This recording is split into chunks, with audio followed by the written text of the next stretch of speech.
Taw Zero by Poul Anderson. Copyright 1970 by Poul Anderson. A short version of this novel appeared in Galaxy Science Fiction for June and August 1967 under the title To Outlive Eternity. Copyright 1967 by Galaxy Publishing Corporation. Narrated by Hal Tenny. This book was originally created for audio cassette playback. Any announcements concerning cassettes do not apply to this recording. This version contains markers allowing direct access to major portions of the book. Chapter 1. Look, there, rising over the hand of God, is it? Yes, I think so, our ship. They were the last to go as Mill's garden was closed. Most of that afternoon they had wandered among the sculptures, he awed and delighted by his first experience of them, she bidding an unspoken farewell to what had been more a part of her life than she had understood until now. They were lucky in the weather, when summer was waning. This day on earth had been sunlight, breezes that made leaf shadows dance on the villa walls, a clear sound of fountains. But when the sun went down, the garden seemed abruptly to come still more alive. It was as if the dolphins were tumbling through their waters, Pegasus storming skyward, Folk Filberter peering after his lost grandson while his horse stumbled in the ford, Orpheus listening, the young sisters embracing in their resurrection, all unheard, because this was a single instant perceived. But the time in which these figures actually moved was no less real than the time which carried men. As if they were alive, bound for the stars, and we must stay behind and grow old, Ingrid Lindgren murmured. Charles Raymond didn't hear her. He stood on the flagstones under a birch tree, whose leaves rustled and had begun very faintly to turn color, and looked toward Leonora Christine. Atop its pillar, the hand of God, upbearing the genius of man, lifted in silhouette against a greenish-blue dusk. Behind it, the tiny rapid star crossed and sank again. "Are you sure that wasn't an ordinary satellite?" Lindgren asked, through quietness. "I never expected we'd see—" Raymond cocked a brow at her. "You're the first officer, and you don't know where your own vessel is, or what she's doing?" His Swedish had a choppy accent, like most of the languages he spoke, that underlined the sardonicism. "I'm not the navigation officer," she said, defensive. "Also, I put the whole matter out of my mind as much as I can. You should do the same." "We'll spend plenty of years with it." She half reached toward him, her tone gentled. "Please, don't spoil this evening." Raymond shrugged. "Pardon me, I didn't mean to." An attendant neared, stopped, and said deferentially, "I'm sorry, we must shut the gates now." "Oh." Lindgren started, glanced at her watch, looked over the terraces. They were empty of everything except the life that Carl Mills had shaped into stone and metal 3 centuries ago. Why, it's far past closing time. I hadn't realized." The attendant bowed. "Since my lady and gentleman obviously wished it, I let them alone after the other visitors left." "You know us, then?" Lindgren said. "Who does not?" The attendant's gaze admired her. She was tall and well-formed, regular of features, blue eyes set wide, blonde hair bobbed just under the ears. Her civilian garments were more stylish than was common on a space woman. The rich, soft colors and flowing draperies of neo-medieval suited her. Raymond contrasted. He was a stocky, dark, hard-countenanced man who had never bothered to have removed the scar that seamed his brow. His plain tunic and trews might as well have been a uniform. "Thank you for not pestering us," he said, more curt than cordial. "I took for granted you wished freedom from being a celebrity," the attendant replied. "No doubt many others recognized you too, but felt likewise." "You'll find we Swedes are a courteous people." Lindgren smiled at Raymond. "I won't argue that," her companion said. "Nobody can help running into it when you're everywhere in the solar system." He paused. "But then whoever steers the world had better be polite. The Romans were in their day. Pilate, for instance." The attendant was taken aback at the implied rebuff. Lindgren declared a little sharply, "I said elsferdig, not ertig. Courteous, not polite." She offered her hand. "Thank you, sir." My pleasure, Miss First Officer Lindgren, the attendant answered. May you have a fortunate voyage and come home safe. If the voyage is really fortunate, she reminded him, we will never come home. If we do, she broke off. He would be in his grave. Again, I thank you, she said to the little middle-aged man. Goodbye, she said to the Gardens. Raymond exchanged a clasp too and mumbled something. He and Lindgren went out. High walls darkened the nearly deserted pavement beyond. Footfalls sounded hollow. After a minute, the woman remarked, I do wonder if that was our ship we saw. We're in a high latitude, and not even a Bussard vessel is big and bright enough to shine through sunset glow. She is when the scoop field webs are extended, Raymond told her, and she was moved into a skewed orbit yesterday as part of her final tests. They'll take her back to the ecliptic plane before we depart. Yes, of course, I've seen the program, but I've no reason to remember exactly who is doing what with her at which time, especially when we aren't leaving for another 2 months. Why should you keep track? When I'm simply the constable, Raymond's mouth bent into a grin. Let's say that I'm practicing to be a worrywart. She glanced sideways at him. The look became a scrutiny. They had emerged on an esplanade by the water. Across it, Stockholm's lights were kindling one by one, as night grew upward among houses and trees. But the channel remained almost mirror-like, and as yet there were few sparks in heaven save Jupiter. You could still see without help. Raymond hunkered down and drew their hired boat in. Bond anchors secured the lines to the concrete. He had obtained a special license to park practically anywhere. An interstellar expedition was that big an event. Lindgren and he had spent the morning in a cruise around the archipelago. A few hours amidst greenness, homes like parts of the islands whereon they grew. Sails and gulls and sun glitter across waves. Little of that would exist at Beta Virginis, and none of it in the distances between. I am beginning to feel what a stranger you are to me, Carl, she said slowly. To everyone? Eh? My biography's on record. The boat bumped against the esplanade. Raymond sprang down into its cockpit. Holding the line taut with one hand, he offered her the other. She had no need to lean heavily on him as she descended, but did. His arm scarcely stirred beneath her weight. She sat down on a bench next the wheel. He twisted the screw top of the anchor he grasped. Intermolecular binding forces let go with a faint smacking noise that answered the slap-slap of water on hull. His movements could not be called graceful as hers were, but they were quick and economical. Yes, I suppose we've all memorized each other's official accounts. She nodded. For you, the absolute minimum you could get by with telling. Charles Jan Raymond, citizenship status interplanetarian, 35 years old, born in the Antarctic, but not one of its better colonies. The sublevels of Polyugorsk offered only poverty and turbulence to a boy whose father had died early. The youth he became got to Mars by some unspecified means, and held a variety of jobs till the troubles broke out.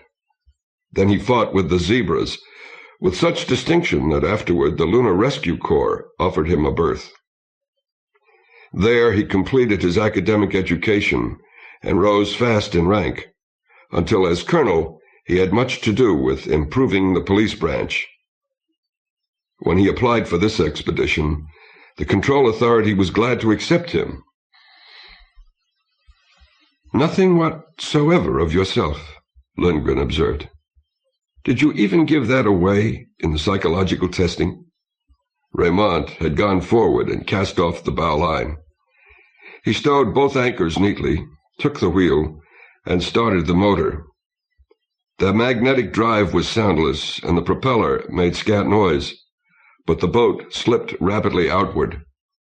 He kept his eyes straight ahead. Why do you care? He asked. We'll be together for a number of years, quite possibly for the rest of our lives. It makes me wonder why you spent today with me, then. You invited me, after you gave me a call at my hotel. You must have checked with the crew registry to find where I was. Milsgarden vanished in swift deepening darkness aft. Lights along the channel and from the inner city beyond did not show whether she flushed. Her face turned from him, though. I did, she admitted. I thought you might be lonely. You have no one, have you? No relatives left. I'm only touring the flesh pots of earth. Won't be any where we are bound. Her sight lifted again toward Jupiter this time, a steady, tawny white lamp. More stars were treading forth. She shivered and drew her cloak tight around her against the autumnal air. No, she said mutedly. Everything alien. And when we've hardly begun to map to understand that world yonder, our neighbor, our sister, to cross 32 light years. People are like that. Why are you going, Carl? His shoulders lifted and dropped. Restless, I suppose. And frankly, I made enemies in the Corps. Rubbed them the wrong way or outdistanced them for promotion. I was at the point where I couldn't advance further without playing office politics, which I despise. His glance met hers. Both lingered a moment. You? She sighed. Probably sheer romanticism. Ever since I was a child, I thought I must go to the stars, the way a prince in a fairy tale must go to Elfland. At last, by insisting to my parents, I got them to let me enroll in the academy. His smile held more warmth than usual. And you made an outstanding record in the interplanetary service. They didn't hesitate to make you first officer of your first extrasolar ship. Her hands fluttered in her lap. No, please, I'm not bad at my work, but it's easy for a woman to rise fast in space. She's in demand. And my job on Leonora Christine will be essentially executive. I'll have more to do with, well, human relationships than astronautics. He returned his vision forward. The boat was rounding the land, headed into Saltsjön. Water traffic thickened. Hydrofoils whirred past. A cargo submarine made her stately way toward the Baltic. Overhead, air taxis flitted like fireflies. Central Stockholm was a many-colored, unrestful fire, and 1,000 noises blent into one somehow harmonious growl. That brings me back to my question, Raymond chuckled. My counter-question, rather, since you were pressing in on me. Don't think I haven't enjoyed your company. I did, much. And if you'll have dinner with me, I'll consider this day among the better ones of my life. But most of our gang scattered like drops of mercury the minute our training period ended. They're deliberately avoiding their shipmates. Better spend the time with those they'll never see again. You know, you have roots. An old, distinguished, well-to-do family, an affectionate one, I gather. Father and mother alive, brothers, sisters, cousins, surely anxious to do everything they can for you in the few weeks that remain. Why did you leave them today? She sat, unspeaking. Your Swedish reserve, he said after a while. Appropriate to the rulers of mankind. I ought not to have intruded. Just give me the same right of privacy, will you? And presently, would you like to join me at dinner? I've found quite a decent little live service restaurant. Yes, she answered. Thank you, I would. She rose to stand beside him, laying one hand on his arm. The thick muscles stirred beneath her fingers.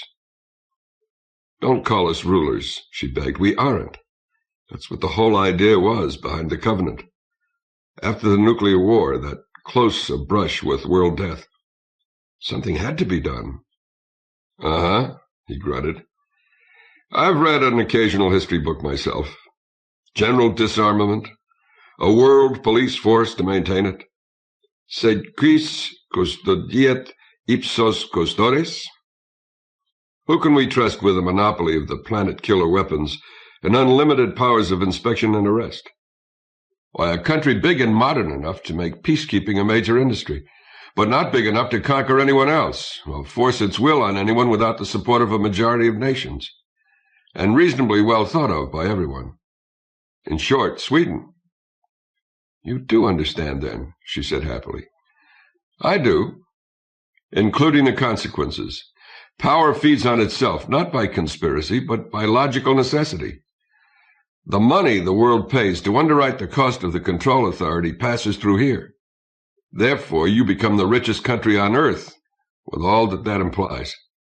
And the diplomatic center goes without saying. And when every reactor, spaceship, laboratory is potentially dangerous and must be under the authority, that means some Swede has a voice in everything that matters. And this leads to your being imitated, even by those who no longer like you. Ingrid, my friend, your people can't help turning into new Romans. Her gladness drooped. Don't you like us, Carl? As well as anybody, considering. You've been humane masters to date. Too humane, I'd say. In my own case, I ought to be grateful, since you allow me to be essentially a stateless person, which I think I prefer. No, you've not done badly. He gestured toward the towers down which radiance cataracted to right and left. It won't last anyhow. What do you mean? I don't know. I'm only certain that nothing is forever. No matter how carefully you design a system, it will go bad and die. Raymond stopped to choose words. In your case, he said, I believe the end may come from this very stability you take pride in. Has anything important changed, on Earth at least, since the late 20th century? Is that a desirable state of affairs? I suppose, he added, that's one reason for planting colonies in the galaxy, if we can. Against Ragnarok. Her fists clenched. Her face turned upward again. The night was now entire, but few stars could be seen through the veil of light over the city. Elsewhere in Lapland, for instance, where her parents had a summer cottage, they would shine unmercifully sharp and many. I'm being a poor escort, Raymond apologized. Let's get off these schoolboy profundities and discuss more interesting subjects like an aperitif. Her laugh was uncertain. He managed to keep the talk inconsequential while he nosed into Strömmen, docked the boat, and led her on foot across the bridge to Old Town. Beyond the royal palace, they found themselves, under softer illumination, walking down narrow streets between high golden-hued buildings that stood much as they were for several hundred years. Tourist season was past. Of the uncounted foreigners in the city, few had reason to visit this enclave. Except for an occasional pedestrian or electrocyclist, Raymond and Lindgren were nearly alone. I shall miss this, she said. It's picturesque, he conceded. More than that, Carl. It's not just an outdoor museum. Real human beings live here. And the ones who were before them, they stay real too. Birger Jarl's Tower, the Ridderholm Church, the shields in the House of Nobles, the Golden Peace where Bellman drank and sang. It's going to be lonely in space, Carl, so far from our dead. Nevertheless, you're leaving. Yes. Not easily. My mother, who bore me, my father, who took me by the hand and led me out to teach me constellations. Did he know what he was doing to me that night? She drew a breath. That's partly why I got in touch with you. I had to escape from what I'm doing to them, if only for a single day. You need a drink, he said, and here we are. The restaurant fronted on the great marketplace. Between the surrounding steep facades, you could imagine how knights had clattered merrily across the paving stones. You did not remember how the gutters ran with blood and heads were stacked high during a certain winter week, for that was long past, and men seldom dwell on the hurts that befell other men. Raymond conducted Lindgren to a table in a candlelit room which they had to themselves, and ordered aquavit with beer chasers. She matched him drink for drink, though she had less mass and less practice. The meal that followed was lengthy even by Scandinavian standards, with considerable wine during it and considerable cognac afterward. He let her do most of the talking.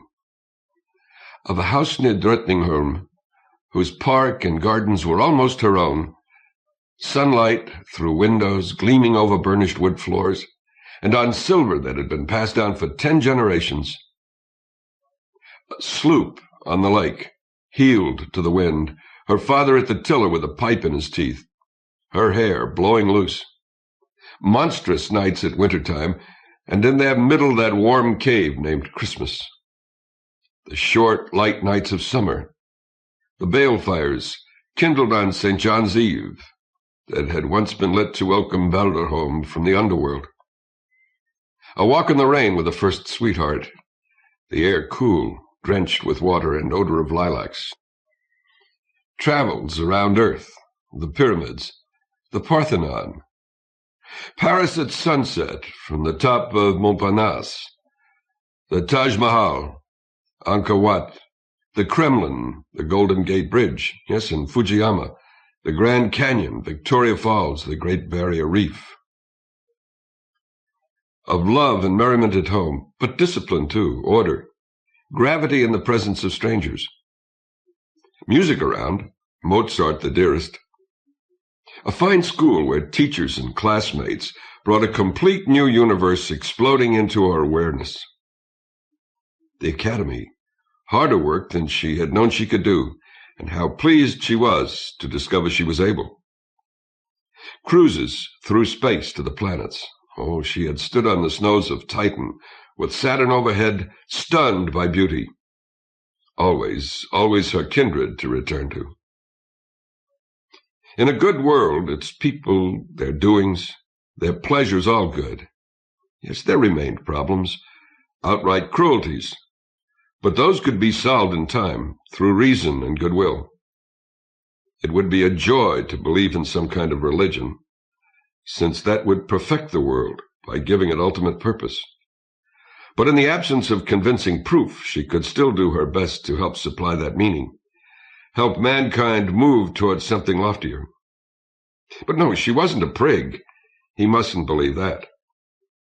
In fact, she often wondered if she wasn't too hedonistic, a bit more liberated than was best. However, she did get fun out of life without hurting anyone else, as far as she could tell. She lived with high hopes. Raymond poured the last coffee for her. The waiter had finally brought the bill, though he seemed in no more hurry to collect than most of his kind in Stockholm. "I expect that in spite of the drawbacks," Raymond said, "you'll manage to enjoy our voyage." Her voice had gotten a bit slurred. Her eyes regarding him stayed bright and level. "I plan to," she declared. "That's the main reason I called you. Remember, during training I urged you to come here for part of your furlough." By now, they were using the intimate pronoun. Raymond drew on his cigar. Smoking would be prohibited in space, to avoid overloading the life support systems, but tonight he could still put a blue cloud in front of him.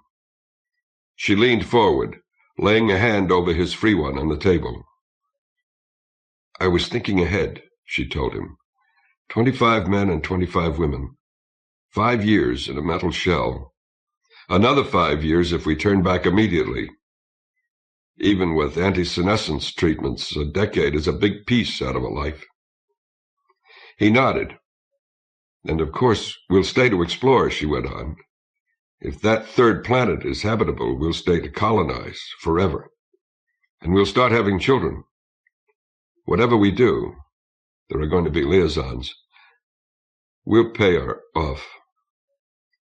He said low, lest it seemed too blunt, "You think you and I might make a couple?" "Yes." Her tone strengthened. "It may seem immodest of me, whether or not I am a spacewoman, but I'll be busier than most, the first several weeks of travel especially. I won't have time for nuances and rituals. It could end with me in a situation I don't want, unless I think ahead and make preparations, as I'm doing." He lifted her hand to his lips. "I am deeply honored, Ingrid. though we may be too unlike. No, I suspect that's what draws me. Her palm curved around his mouth and slid down his cheek. I want to know you. You are more a man than any I've met before. He counted money onto the bill. It was the first time that she had seen him move not entirely steadily. He ground out his cigar, watching it as he did. I'm staying at a hotel over on Tischgebrinken, he said. Rather shabby. I don't mind, she answered. I doubt if I'll notice. Chapter 2. Seen from one of the shuttles that brought her crew to her, Leonora Christine resembled a dagger pointed at the stars. Her hull was a conoid, tapering toward the bow. Its burnished smoothness seemed ornamented rather than broken by the exterior fittings. These were locks and hatches, sensors for instruments, housings for the 2 boats that would make the planetfalls for which she herself was not designed, and the web of the Besson drive, now folded flat. The base of the conoid was quite broad, since it contained the reaction mass, among other things, but the length was too great for this to be particularly noticeable. At the top of the dagger blade, a structure fanned out, which you might have imagined to be the guard of a basket hilt. Its rim supported 8 skeletal cylinders pointing aft. These were the thrust tubes that accelerated the reaction mass backward when the ship moved at merely interplanetary speeds. The basket enclosed their controls and power plant. Beyond this, darker in hue, extended the haft of the dagger, ending finally in an intricate pommel. The latter was the Besson engine. The rest was shielding against its radiation when it should be activated. Thus Leonora Christine, 7th and youngest of her class. Her outward simplicity was required by the nature of her mission, and was as deceptive as a human skin. Inside, she was very nearly as complex and subtle. The time since the basic idea of her was first conceived in the middle 20th century had included perhaps 1,000,000 man-years of thought and work, directed toward achieving the reality. And some of those men had possessed intellects equal to any that had ever existed. Though practical experience and essential tools had already been gotten when construction was begun upon her, and though technical civilization had reached its fantastic flowering, and finally for a while was not burdened by war or the threat of war, nevertheless her cost was by no means negligible, had indeed provoked widespread complaint. All this to send 50 people to one practically next-door star? Right. That's the size of the universe. It loomed behind her, around her, where she circled Earth. Staring away from sun and planet, you saw a crystal darkness huger than you dared comprehend. It did not appear totally black. There were light reflections within your eyeballs, if nowhere else. But it was the final night that our kindly sky holds from us. The stars thronged it, unwinking, their brilliance winter cold. Those sufficiently luminous to be seen from the ground showed their colors clear in space. Steel blue Vega, golden Capella, ember of Betelgeuse, and if you were not trained, the lesser members of the galaxy that had become visible were so many as to drown the familiar constellations. The night was wild with suns, and the Milky Way belted heaven with ice and silver. And the Magellanic clouds were not vague shimmers, but roiling and glowing, and the Andromeda galaxy gleamed sharp across more than 1,000,000 light-years, and you felt your soul drowning in those depths, and hastily pulled your vision back to the snug cabin that held you. Ingrid Lindgren entered the bridge, caught a handhold, and poised in midair. "Reporting for duty, Mr. Captain," she announced formally. Lars Tellender turned about to greet her. In free fall, his gaunt and gawky figure became lovely to watch, like a fish in water or a hawk on the wing. Otherwise, he could have been any gray-haired man of 50-odd. Neither of them had bothered to put insignia of rank on the coveralls that were standard shipboard working attire. "Good day," he said. "I trust you had a pleasant leave." "I certainly did. The color mounted in her cheeks. And you? Oh, it was all right. Mostly I played tourist from end to end of Earth. I was surprised at how much I had not seen before. Lindgren regarded him with some compassion. He floated alone by his command seat, one of three clustered around a control and communications console at the middle of the circular room. The meters, readout screens, indicators, and other gear that crowded the bulkheads, already blinking and quivering and tracing out scrawls, only emphasized his isolation. Until she came, he had not been listening to anything except the murmur of ventilators or the infrequent click of a relay. "You have nobody whatsoever left?" she asked. "Nobody close." Tellender's long features crinkled in a smile. "Don't forget, as far as the solar system is concerned, I have almost counted a century. When last I visited my home village in Dalarna, my brother's grandson was the proud father of 2 adolescents. It was not to be expected that they would consider me a near relative." He was born 3 years before the first manned expedition departed for Alpha Centauri. He entered kindergarten 2 years before the first maser messages from it reached Farside Station on Luna. That set the life of an introverted, idealistic child on trajectory.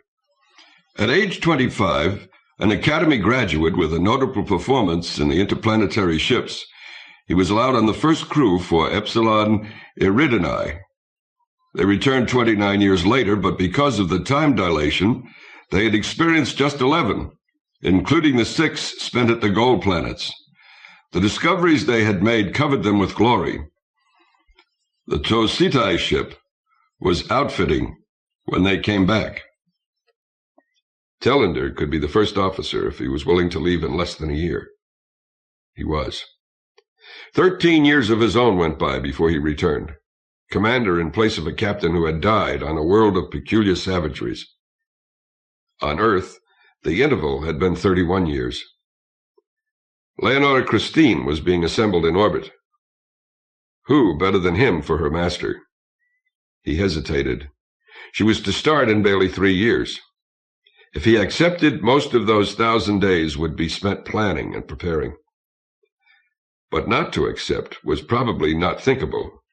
And 2, he walked as a stranger on an Earth grown strange to him. "Let's get busy," he said. "I assume Boris Fedorov and his engineers rode up with you." She nodded. "You'll hear him on the intercom after he's organized," he told me. He might have observed the courtesy of notifying me of his arrival. He's in a foul mood, sulked the whole way from ground. I don't know why. Does it matter? "We're going to be together in this hull for quite a while, Ingrid," Tellender remarked. "Our behavior will indeed matter. Boris will get over his fit. I suppose he has a hangover, or some girl said no to him last night or something. He struck me during training as a rather soft-hearted person." "The psycho profile indicates it. Still, there are things, potentialities, in each of us that no testing shows. You have to be yonder." Tellender gestured at the hood of the optical periscope, as if it were the remoteness that it watched. "Before those develop, for good or bad. And they do. They always do." He cleared his throat. "Well, the scientific personnel are on schedule also?" "Yes, they'll arrive in 2 ferries. First at 1340 hours, second at 1500.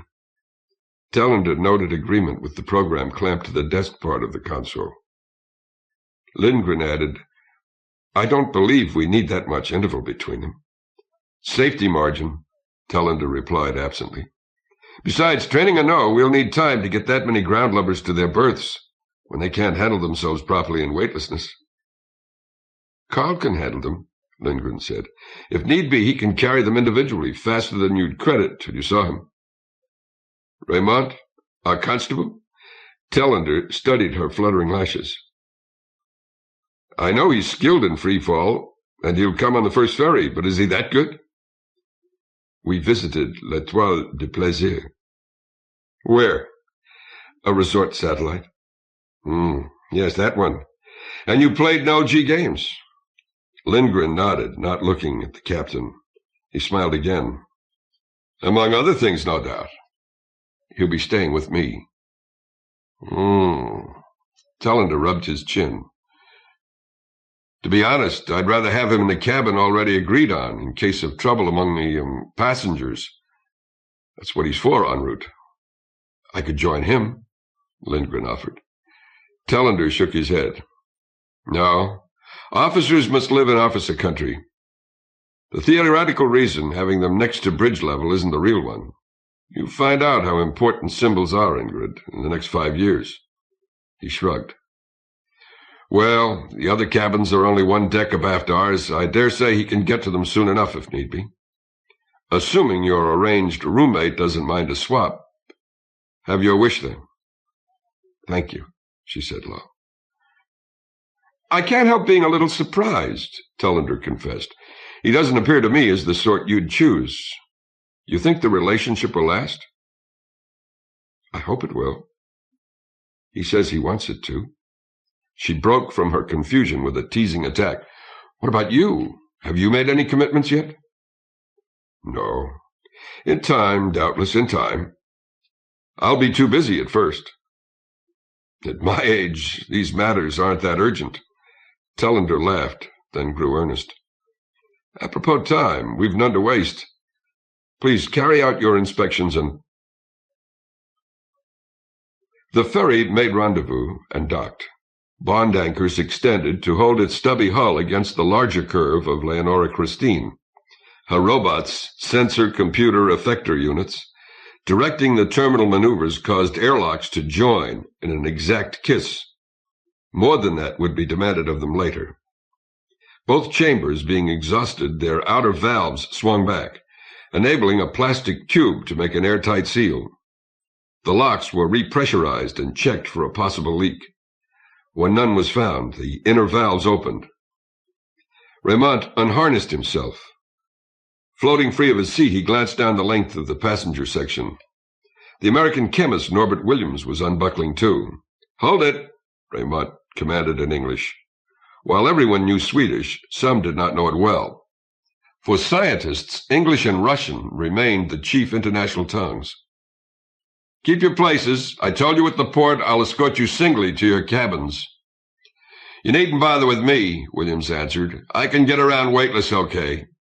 He was short, round-faced, sandy-haired, given to colorful garments and to speaking rather loudly.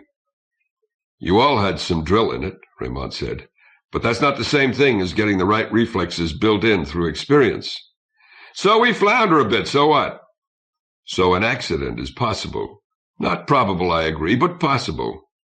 My duty is to help forestall such possibilities.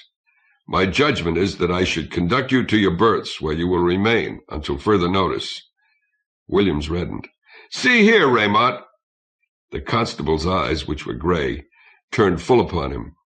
That's a direct order, Raymond said, word by word. I have the authority.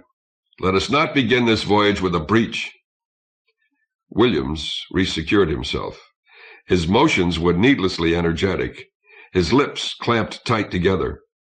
A few drops of sweat broke off his forehead and bobbed in the aisles. The overhead fluoro made them sparkle. Raymond spoke by intercom to the pilot. That man would not board the ship, but would boost off as soon as his human cargo was discharged. Do you mind if we unshutter? Give our friends something to look at while they wait? Go ahead, said the voice. No hazard indicated, and they won't see Earth again for a spell, will they? Raymond announced the permission. Hands eagerly turned cranks on the spaceward side of the boat, sliding back the plates that covered the glacial viewpoints. Raymond got busy with his shepherding. Fourth in line was Ji-Yuen Ai-Ling. She had twisted about in her safety webbing to face the port entirely. Her fingers were pressed against its surface. Now you, please, Raymond said. She didn't respond. Miss Ji-Yuen. He tapped her shoulder. You're next. Oh. She might have been shaken out of a dream. Tears stood in her eyes. I beg your pardon. I was lost. The linked spacecraft were coming into another dawn. Light soared over Earth's immense horizon, breaking in 1,000 colors from maple leaf scarlet to peacock blue. Momentarily, a wing of zodiacal radiance could be seen like a halo over the rising fire disk. Beyond were the stars and a crescent moon. Below was the planet, agleam with her oceans, her clouds where rain and thunder walked, her green-brown snowy continents and jewel-box cities. You saw, you felt, that this world lived. Ji-Yuen fumbled with her buckles. Her hands looked too thin for them. "I hate to stop watching," she whispered in French. "Rest well there, Jacques." "You'll be free to observe on the ship's screens once we've commenced deceleration," Raymond told her in the same language. The fact that he spoke it startled her back to ordinariness. "Then we will be going away," she said, but with a smile. Her mood had evidently been more ecstatic than elegiac. She was small, frail-boned, her figure seeming a boy's in the high-collared tunic and wide-cut slacks of the newest Oriental mode. Men tended to agree, however, that she had the most enchanting face aboard, coiffed in shoulder-length blue-black hair. When she spoke Swedish, the trace of Chinese intonation that she gave its natural lilt made it a song. Raymond helped her unstrap and laid an arm around her waist. He didn't bother with shuffling along in bond-sole shoes. Instead, he pushed one foot against the chair and flew down the aisle. At the lock, he seized a handhold, swung through an arc, gave himself a fresh shove, and was inside the starship. In general, those whom he escorted relaxed. It was easier for him to carry them passive than to contend with their clumsy efforts to help. But Ji-Yuen was different. She knew how. Their movements turned into a swift, swooping dance. After all, as a planetologist, she had had a good deal of experience with free fall. Their flight was not less exhilarating for being explainable. The companionway from the airlock ran through concentric layers of storage decks, extra shielding and armor for the cylinder at the axis of the ship, which housed personnel.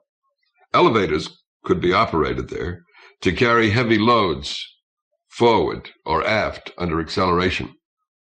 But probably the stairs, which spiraled through wells parallel to the elevator shafts, would see more use. Raymond and Ji-Yuen took one of these to get from the center of mass deck devoted to electrical and gyroscopic machinery bowward to the living quarters. Weightless, they hauled themselves along the stair rail, never touching a step. At the speed they acquired, centrifugal and Coriolis forces made them somewhat dizzy, like a mild drunkenness bringing forth laughter. And around we go again. Whee! The cabins for those other than officers opened on 2 corridors, which flanked a row of bathrooms. Each compartment was 2 meters high and 4 square. It had 2 doors, 2 closets, 2 built-in dressers with shelves above, and 2 folding beds. These last could be slid together on tracks to form one, or be pushed apart. In the second case, it then became possible to lower a screen from the overhead and thus turn the double room into 2 singles. That was a trip to write about in my diary, Constable. Ji-Yuen clutched a handhold and leaned her forehead against the cool metal. Mirth still trembled on her mouth. "Who are you sharing this with?" Raymond asked. "For the present, Jane Sadler." Ji-Yuen opened her eyes and let them glint at him. "Unless you have a different idea?" "Huh? Oh, I'm with Ingrid Lindgren." "Already?" The mood dropped from her. "Forgive me, I should not pry." "No, I'm the one who owes the apology," he said, "making you wait here with nothing to do as if you couldn't manage in free fall. You can't make exceptions." Ji-Yuen was altogether serious again. She extended her bed, floated onto it, and started harnessing in. "I want to lie a while alone anyway and think." "About Earth?" "About many things. We are leaving more than most of us have yet understood, Charles Raymond. It is a kind of death, followed by resurrection perhaps, but nonetheless a death." Chapter 3. Zero! The ion drive came to life. No man could have gone behind its thick shielding to watch it and survived, nor could he listen to it or feel any vibration of its power. It was too efficient for that. In the so-called engine room, which was actually an electronic nerve center, men did hear the faint throb of pumps feeding reaction mass from the tanks. They hardly noticed, being intent on the meters, displays, readouts, and code signals which monitored the system. Boris Fedorov's hand was never distant from the primary cutoff switch. Between him and Captain Tellender in the command bridge flowed a mutter of observations. It was not necessary to Leonora Christine. Far less sophisticated craft than she could operate themselves, and she was in fact doing so. Her intermeshing built-in robots worked with more speed and precision, more flexibility even within the limits of their programming than mortal flesh could hope for. But to stand by was a necessity for the men themselves. Elsewhere, the sole direct proof of motion that those had who lay in their cabins was a return of weight. It was not much, under 1/10 G, but it gave them an up and down for which their bodies were grateful. They released themselves from their beds. Raymond announced over the hall intercom, "Constable to personnel off watch. You may move around, ad libitum, forward of your deck, that is." Sarcastically, "You may recall that an official goodbye ceremony, complete with benediction, will be broadcast at Greenwich noon. We'll screen it in the gymnasium for those who care to watch." Reaction mass entered the fire chamber. Thermonuclear generators energized the furious electric arcs that stripped those atoms down to ions, the magnetic fields that separated positive and negative particles, the forces that focused them into beams, the pulses that lashed them to ever higher velocities as they sped down the rings of the thrust tubes until they emerged scarcely less fast than light itself. Their blast was invisible. No energy was wasted on flames. Instead, everything that the laws of physics permitted was spent on driving Leonora Christine outward. A vessel her size could not accelerate by this means like a patrol cruiser. That would have demanded more fuel than she could hold, who must carry 100 people, and their necessities for 10 or 15 years, and their tools for satisfying scientific curiosity after they arrived.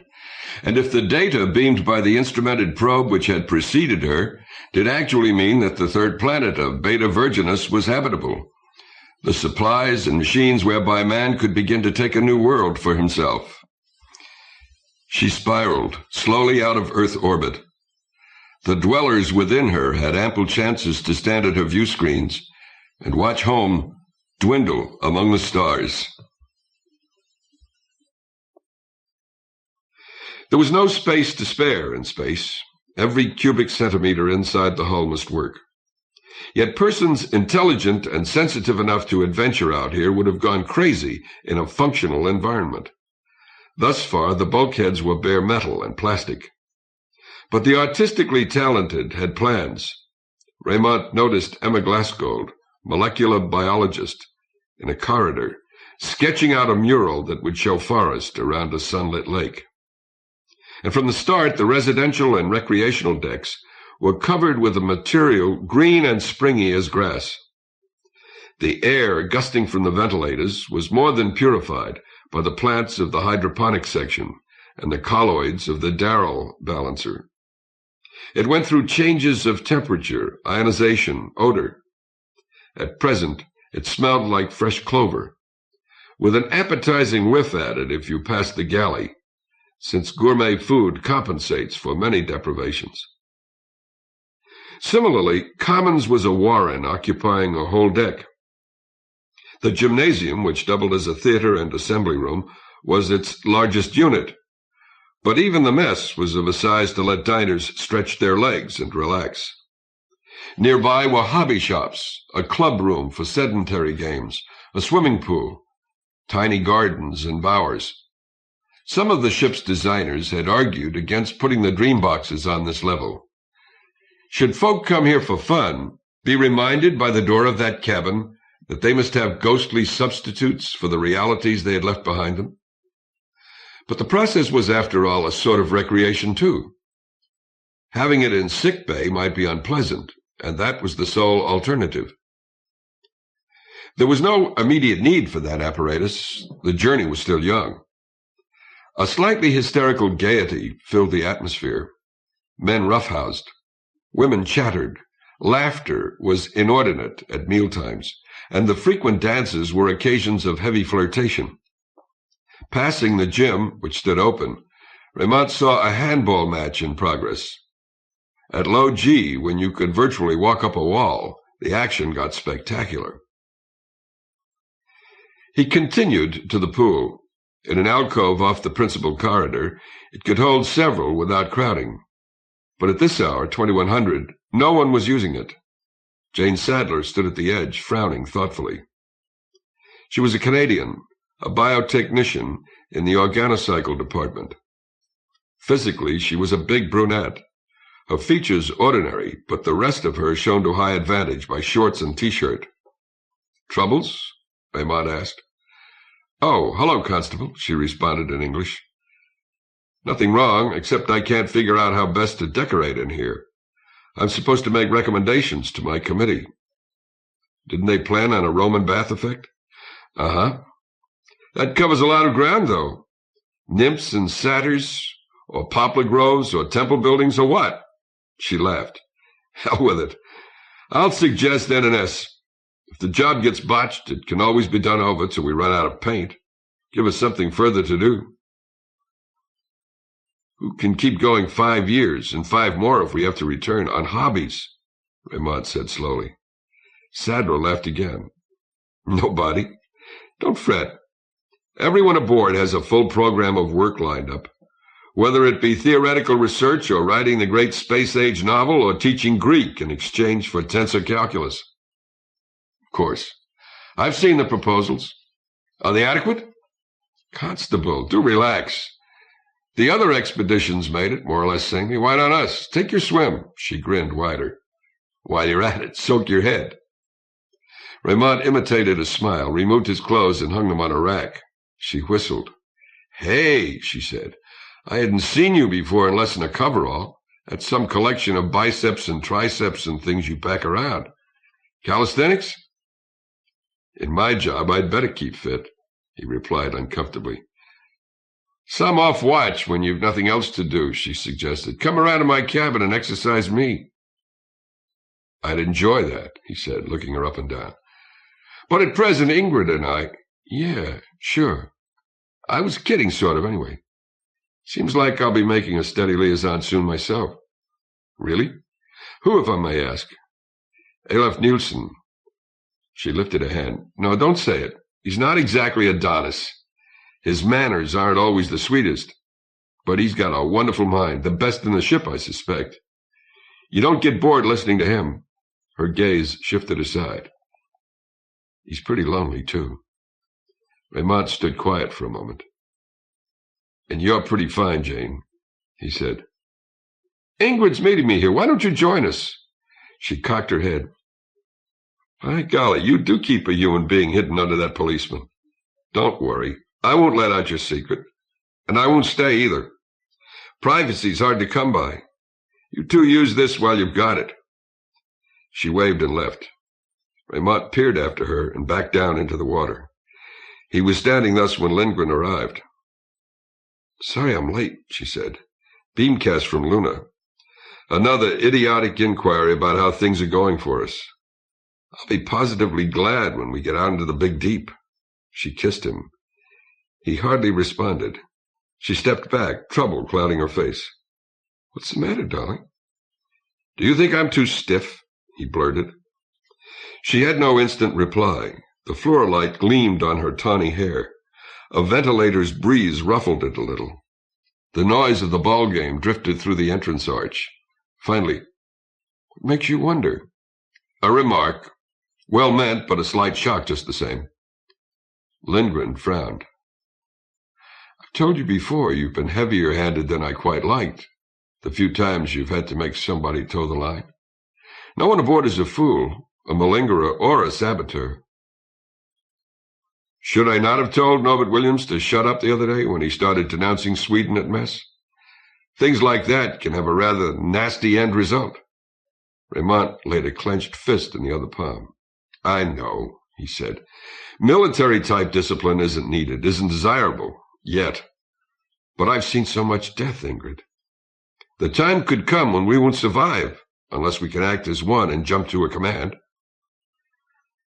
Well, conceivably on Beta 3, Lindgren admitted, though the robot didn't send any data suggesting intelligent life. At most, we might encounter savages armed with spears who would probably not be hostile to us.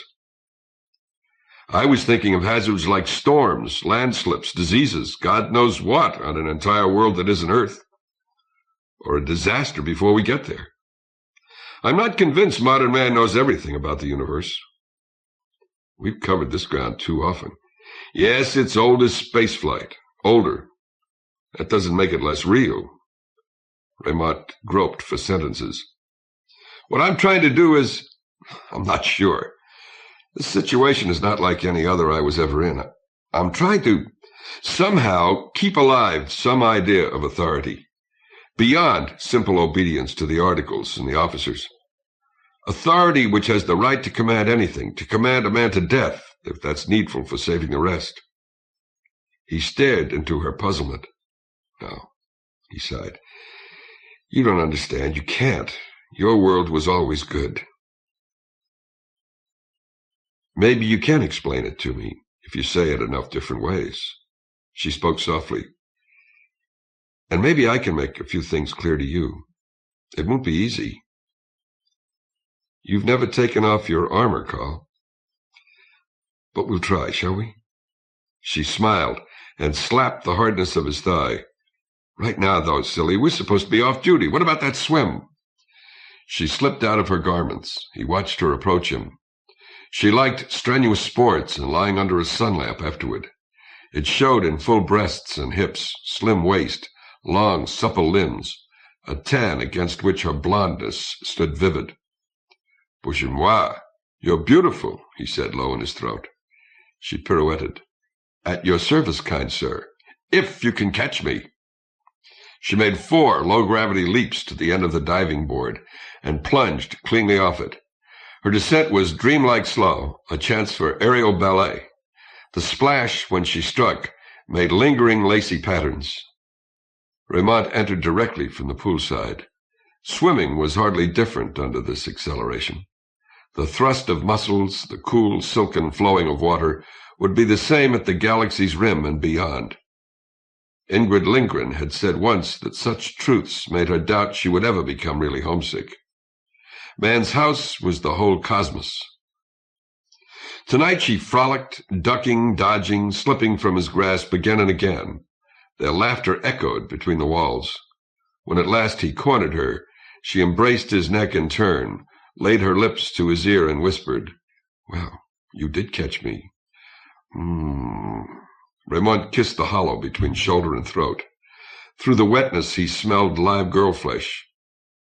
Grab our clothes and we'll go. He carried her 6 kilos easily on one arm. When they were alone in the stairwell, he caressed her with his free hand. She kicked her heels and giggled. Sensualist.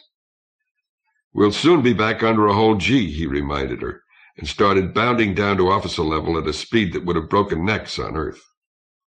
Later, she raised herself on an elbow and met his eyes with hers.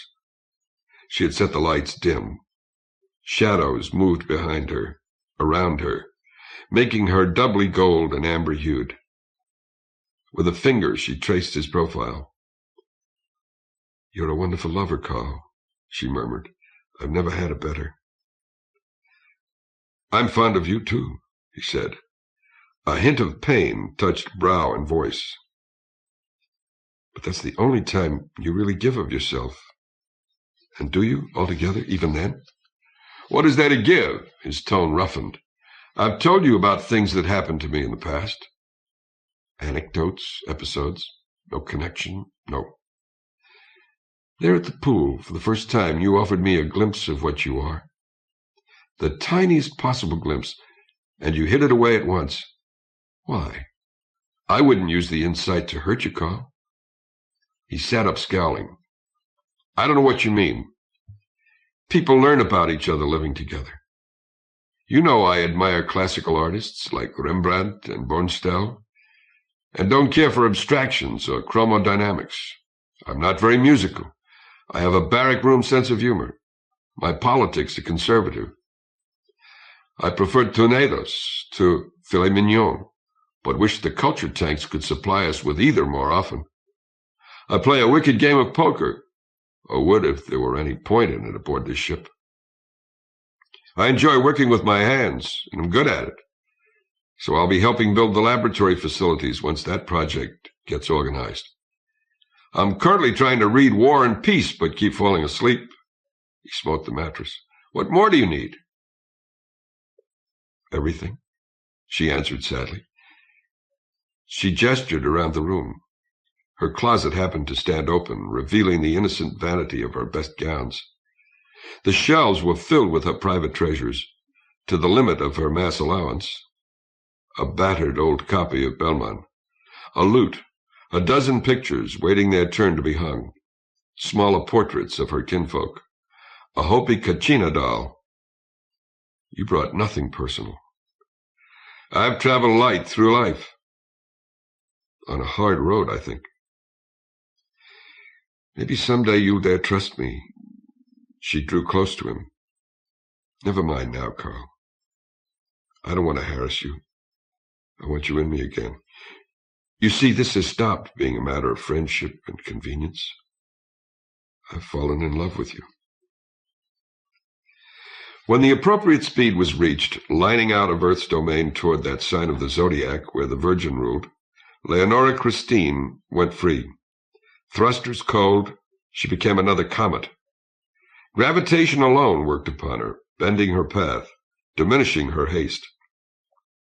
It had been allowed for, but the effect must be kept minimal. The uncertainties of interstellar navigation were too large as was, without adding an extra factor. So the crew, the professional spacemen, as distinguished from the scientific and technical personnel, worked under a time limit. Boris Fedorov led a gang outside. Their job was tricky. You needed skill to labor in weightlessness and not exhaust yourself, trying to control tools and body. The best of men could still let both bond souls lose their grip on the ship frame. You would float off, cursing, nauseated by spin forces, until you brought up at the end of your lifeline and hauled yourself back. Lighting was poor. Unshielded glare in the sun, ink blackness in shadow, except for what puddles of undiffused radiance were cast by helmet lamps. Hearing was no better. Words had trouble getting through the sounds of harsh breath and thuttering blood, when these were confined in a spacesuit, and through the cosmic seething in radio earplugs. For lack of air purification comparable to the ship's, gaseous wastes were imperfectly removed. They accumulated over hours until you toiled in a haze of sweat smell, water vapor, carbon dioxide, hydrogen sulfide, acetone, and your undergarments clung sodden to your skin, and you looked wearily through your faceplate at the stars, with a band of headache behind your eyes. Nevertheless, the Bussard module, the hilt and pommel of the dagger, was detached. Maneuvering it away from the vessel was tough, dangerous labor. Without friction or weight, it kept every gram of its considerable inertial mass. It was as hard to stop as to set in motion. Finally, it trailed aft on a cable. Fedorov checked the positioning himself. Done, he grunted. I hope. His men clipped their lifelines to the cable. He did likewise, spoke to Tellender in the bridge and cast off. The cable was reeled back inboard, taking the engineers along. They had need for haste. While the module would follow the hull on more or less the same orbit, differential influences were acting. They would soon cause an undesirable shift in relative alignments. But everyone must be inside before the next stage of the process. The forces about to be established would not be kind to living organisms. Leonora Christine extended her scoop-field webs. They glistened in the sunlight, silver across starry black. From afar, she might have suggested a spider, one of those adventurous little arachnids that went flying off with kites made of dewy silk.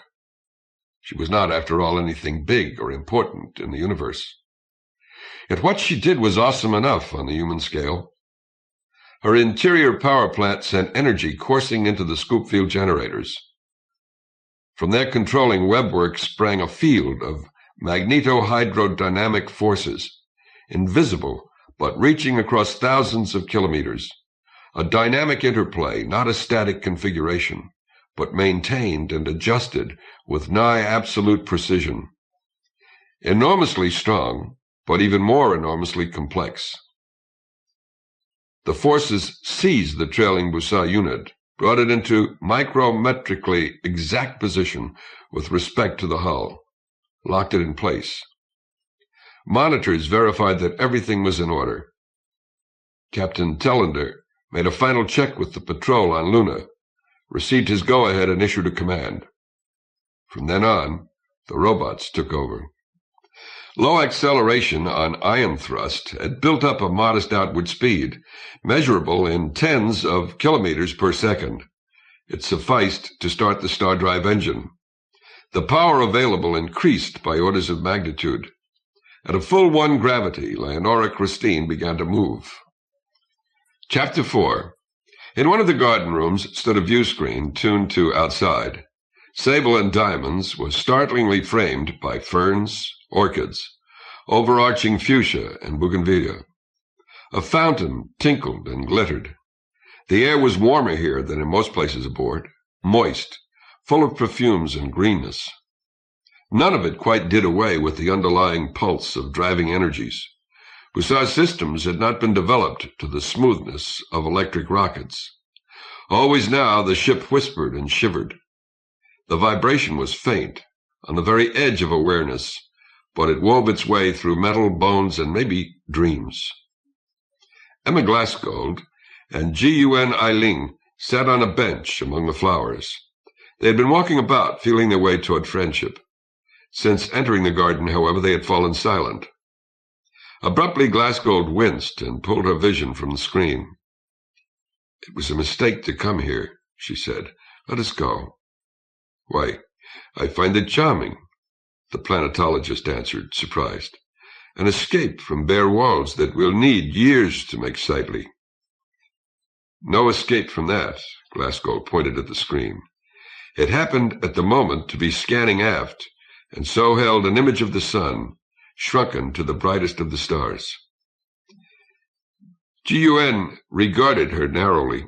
The molecular biologist was likewise small and dark-haired, but her eyes were round and blue, her face round and pink, her body a trifle on the dumpy side.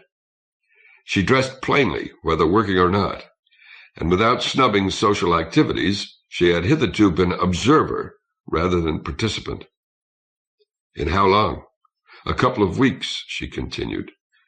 "We have reached the marches of the solar system. Every day, no, every 24 hours. Day and night mean nothing any longer. Each 24 hours we gain 845 kilometers per second in speed. A shrimp like me is grateful to have full Earth weight," G.U.N. said with attempted lightness. "Don't misunderstand me," Glassgold replied hastily. "I won't scream, 'Turn back, turn back.'" She tried a joke of her own. "That would be too disappointing to the psychologists who check me out." The joke dissipated. "It is only, I find I require time to get used piece by piece to this." G.U.N. nodded. She, in her newest and most colorful Chung Sam, among her hobbies, was making over her clothes, could almost have belonged to a different species from Glassgold. But she patted the other woman's hand and said, "You are not unique, Emma. It was expected. People begin to realize with more than brains, in their whole beings, what it means to be on such a voyage." "You don't seem bothered." "No, not since Earth disappeared in the sun glare, and not unbearably before. It hurt to say goodbye, But I've had experience in that. One learns how to look forward. I'm ashamed, Glassgold said. When I've had so much more than you. Or has that made me soft in the spirit? Have you really? G.U.N.'s question was muted.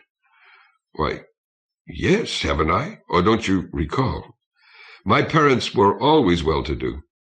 Father is an engineer in a desalinization plant, mother an agronomist.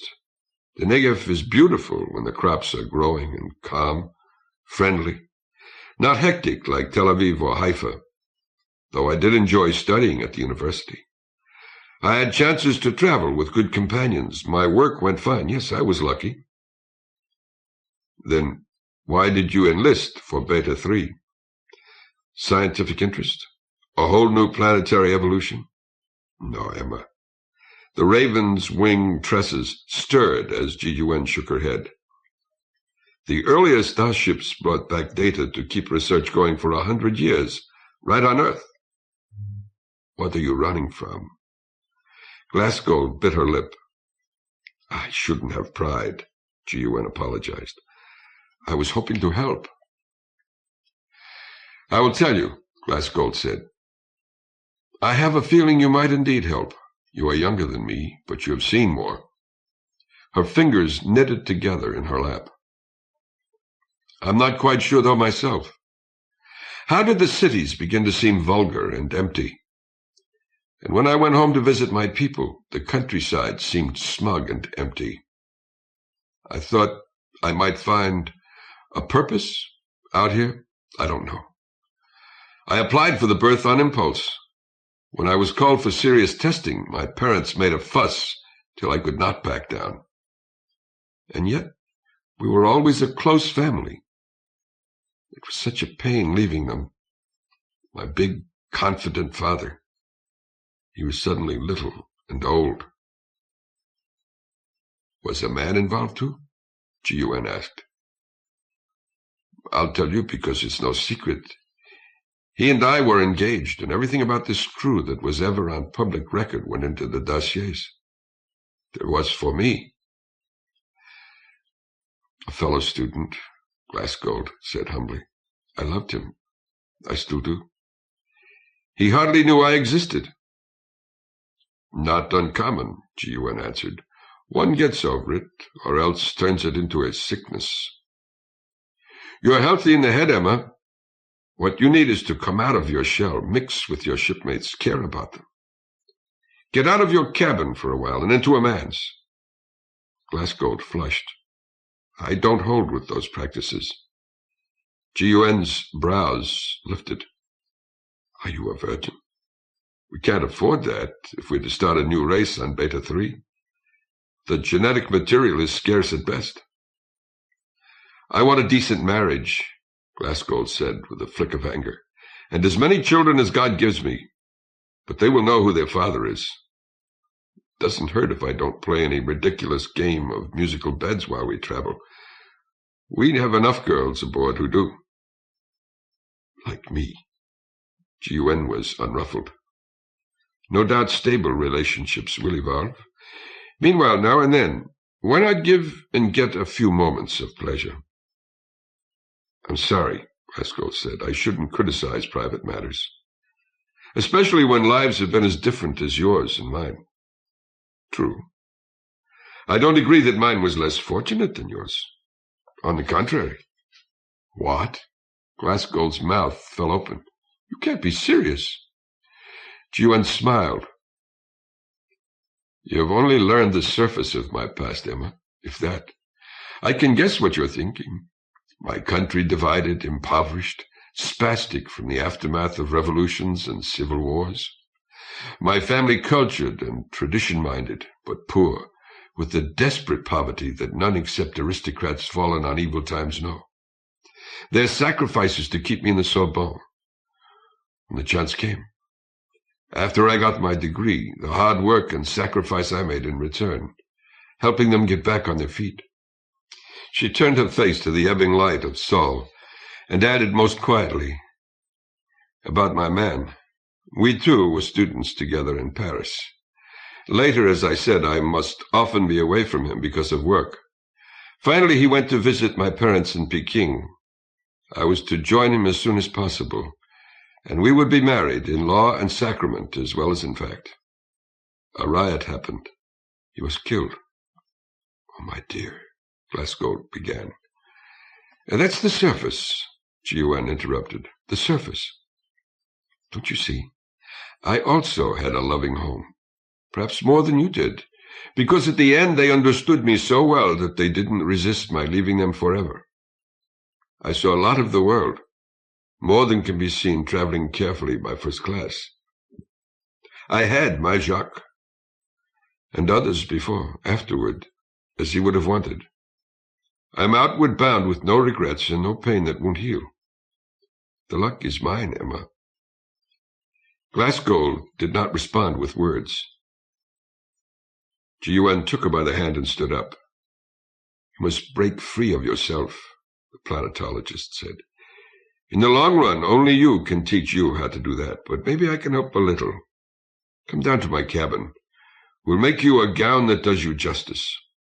The Covenant Day party will be soon, and I intend for you to have fun.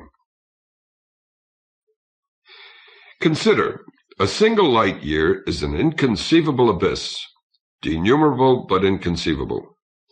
At an ordinary speed, say a reasonable pace for a car in megalopolitan traffic, 2 kilometers per minute, you would consume almost 9 million years in crossing it. And in Sol's neighborhood, the stars averaged some 9 light years apart. Beta Virginis was 32 distant. Nevertheless, such spaces could be conquered.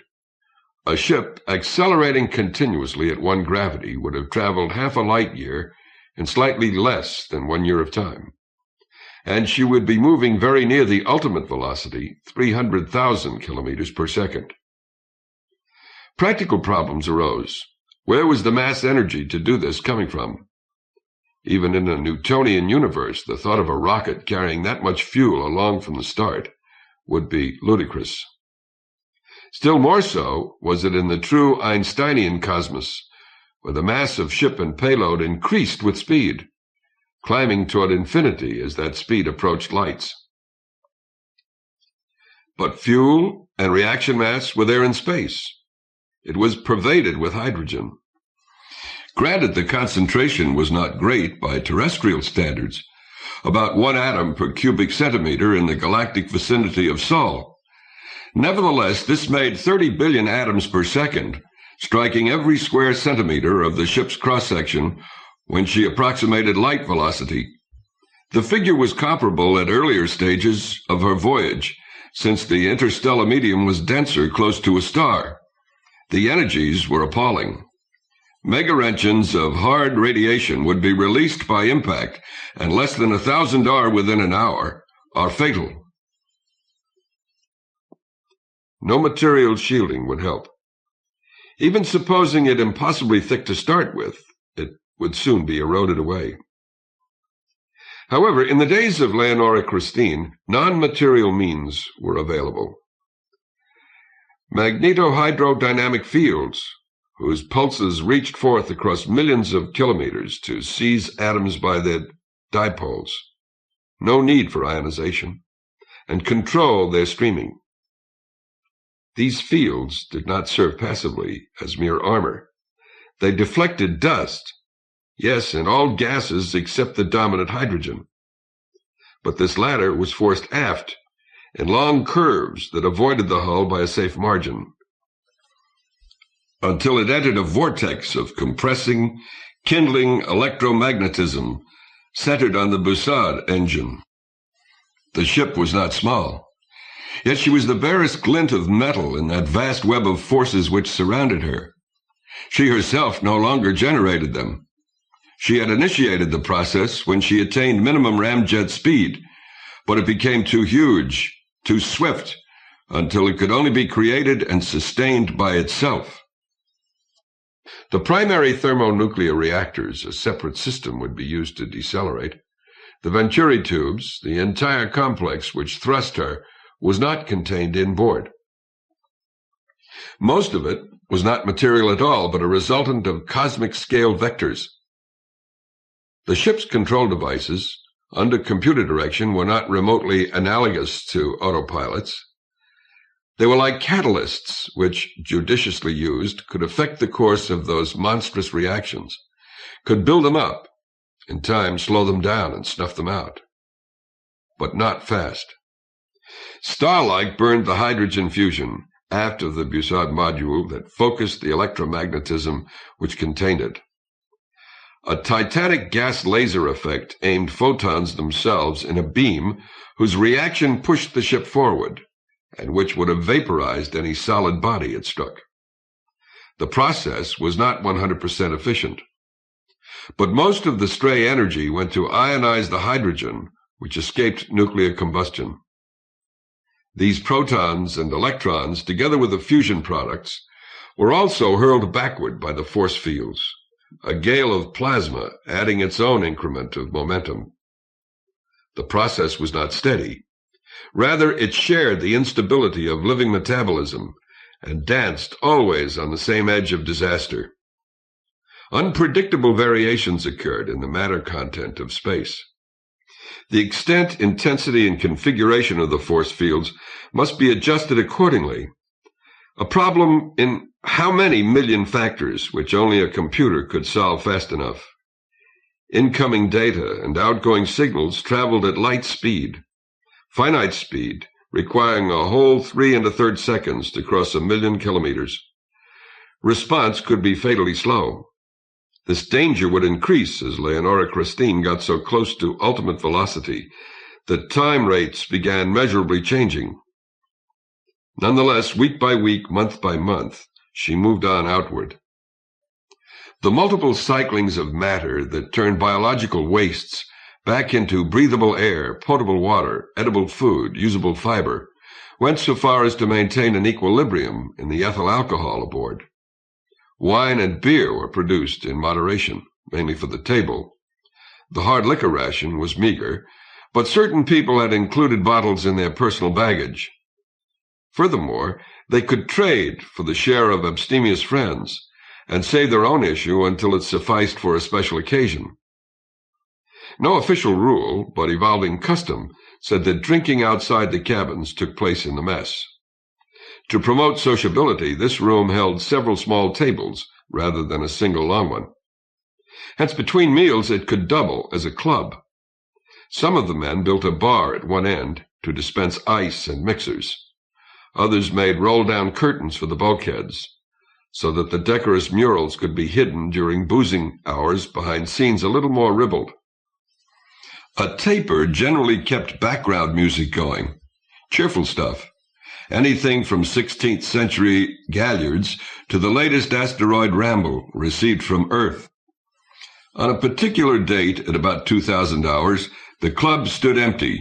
A dance was scheduled in the gym. Most off-duty personnel who wished to attend, the majority were getting dressed. Garments, all ceremony, were becoming terribly important. Machinist Johann Freiwald shone in a gilt tunic and silver-cloth trews that a lady had made for him. She wasn't ready yet, nor was the orchestra, so he allowed Adolf Nielsen to lead him to the bar. "Can we not talk business tomorrow, though?" he asked. He was a large, amiable young man, square-featured, his scalp shining pink through close-cropped blonde hair. "I want to discuss this with you at once while it's new in my mind," said Nielsen's raspy voice. "It came to me in a flash as I was changing clothes." His appearance bore him out. "Before carrying my thought further, I wish to check the practicality." "Jawohl, if you're supplying the drink, and we can keep it short." The astronomer found his personal bottle on the shelf, picked up a couple of glasses, and started for a table. "I take water," Freiwald began. The other man didn't hear. "That's Nielsen for you," Freiwald told the overhead. He tapped a pitcherful and brought it along. Nielsen sat down, got out a notepad, and started sketching. He was short, fat, grizzled, and ugly. It was known that an intellectually ambitious father in the ancient university town Uppsala had forced him to become a prodigy at the expense of everything else. It was surmised that his marriage had been the result of mutual desperation and had turned into a prolonged catastrophe, for despite a child, it dissolved the moment he got a chance to go on this ship.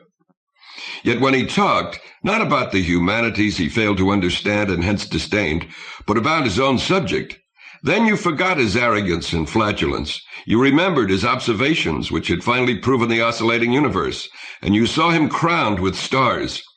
Unparalleled opportunity to get some worthwhile readings.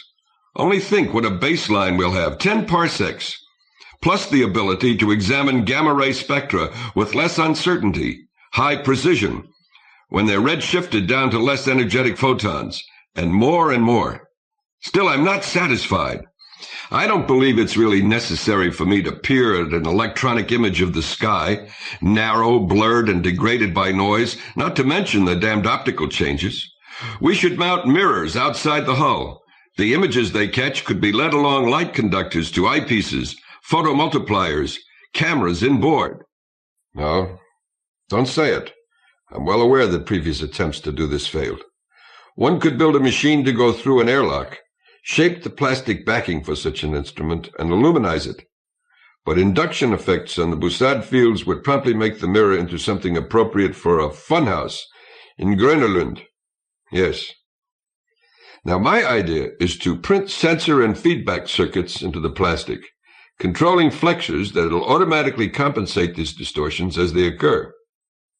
I would like your opinion as to the feasibility of designing, testing, and producing those flexures, Mr. Freiwald. Here, this is a rough drawing of what I have in mind. Nielsen was interrupted. Hey, there you are, buddy. He and the machinist looked up. Williams lurched toward them. The chemist held a bottle in his right hand, a half-full tumbler in the left. His face was redder than usual, and he breathed heavily. Was zum Teufel? Freiwald exclaimed. English, boy, Williams said. Talk English tonight, American style. He reached the table, set his burdens down, and rested on it so hard it almost tipped over. A powerful whiskey smell hung around him. You specially, Nielsen. He pointed with an oscillant finger. You talk American tonight, you Swede, hear me? Please, go elsewhere, the astronomer said. Williams plumped himself onto a chair. He leaned forward on both elbows. You know what day this is, he said, do you? I doubt you do, in your present condition, Nielsen snapped, remaining with Swedish. The date is the 4th of July. Right. You know what that means? No? Williams turned to Freiwald. You know, Heine? An anniversary? The machinist ventured. Right, anniversary. How'd you guess? Williams lifted his glass. Drink with me, you two. Been collecting for today. Drink! Freiwald gave him a sympathetic glance and clinked rims. Prost! Nielsen started to say skål, but set his own liquor down again and glared. 4th of July, Williams said. Independence Day, my country. Wanted to throw a party, nobody cared. One drink with me, two maybe, then gotta go to their goddamn dance. He regarded Nielsen for a while. Swede, he declared slowly, you'll drink with me or I'll bust your teeth in. Freiwald laid a muscular hand on Williams' arm. The chemist tried to rise. Freiwald held him where he was. Be calm, please, Dr. Williams, the machinist requested mildly. If you want to celebrate your National Day, well, we'd be glad to toast it, won't we, sir? He added to Nielsen. The astronomer clipped, I know what the matter is. I was told before we left by a man who knew. Frustration. He couldn't cope with modern management procedures. Goddamn welfare state bureaucracy, Williams hiccuped. He started dreaming of his country's sovereign imperial era, Nielsen went on. He fantasized about a free enterprise system that I doubt ever existed. He dabbled in reactionary politics. When the Control Authority had to arrest several high American officials on charges of conspiracy to violate the covenant, I'd had a bellyful. Williams' tone rose toward a shout. Another star, new world, chance to be free, even if I do have to travel with a pack of Swedes. You see, Nielsen grinned at Freivold. He's nothing but a victim of the romantic nationalism that our too-orderly world has been consoling itself with this past generation. Pity he couldn't be satisfied with historical fiction and bad epic poetry. Romantic! Williams yelled. He struggled fruitlessly in Freivold's grip. You pot-gutted, spindle-shank, owl-eyed freak! What do you think it did to you? How did it feel being built like that when the other kids were playing Viking? Your marriage washed out worse than mine, and I did cope, you son of a bitch. I was meeting my payroll, something you never had to do. You let me go, and we'll see who's the man here. Please, Freivold said. Bitte, gentlemen. He was standing now to keep Williams held in the chair. His gaze nailed Nielsen across the table. And you, sir, he continued sharply, you had no right to bait him. You might have shown the courtesy to toast his national day. Nielsen seemed about to pull intellectual rank. He broke off when Jane Sadler appeared. She had been in the door for a couple of minutes watching. Her expression made her formal gown pathetic. Johann's telling you truth, Elof, she said. Better come along. And dance? Nielsen gobbled. After this? Especially after this. She tossed her head. I've grown pretty tired of you on your high horse, dear. Shall we try to start fresh, or drop everything as of now? Nielsen muttered, but rose and offered her his arm. She was a little taller than he. Williams sat slumped, struggling not to weep. I'll stay here a while, Jane, and see if I can't cheer him up, Freivold whispered to her. She gave him a troubled smile. You would, Johann.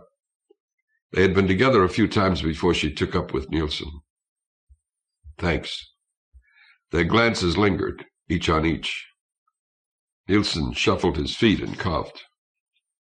I'll see you later, she said, and left. Chapter 5.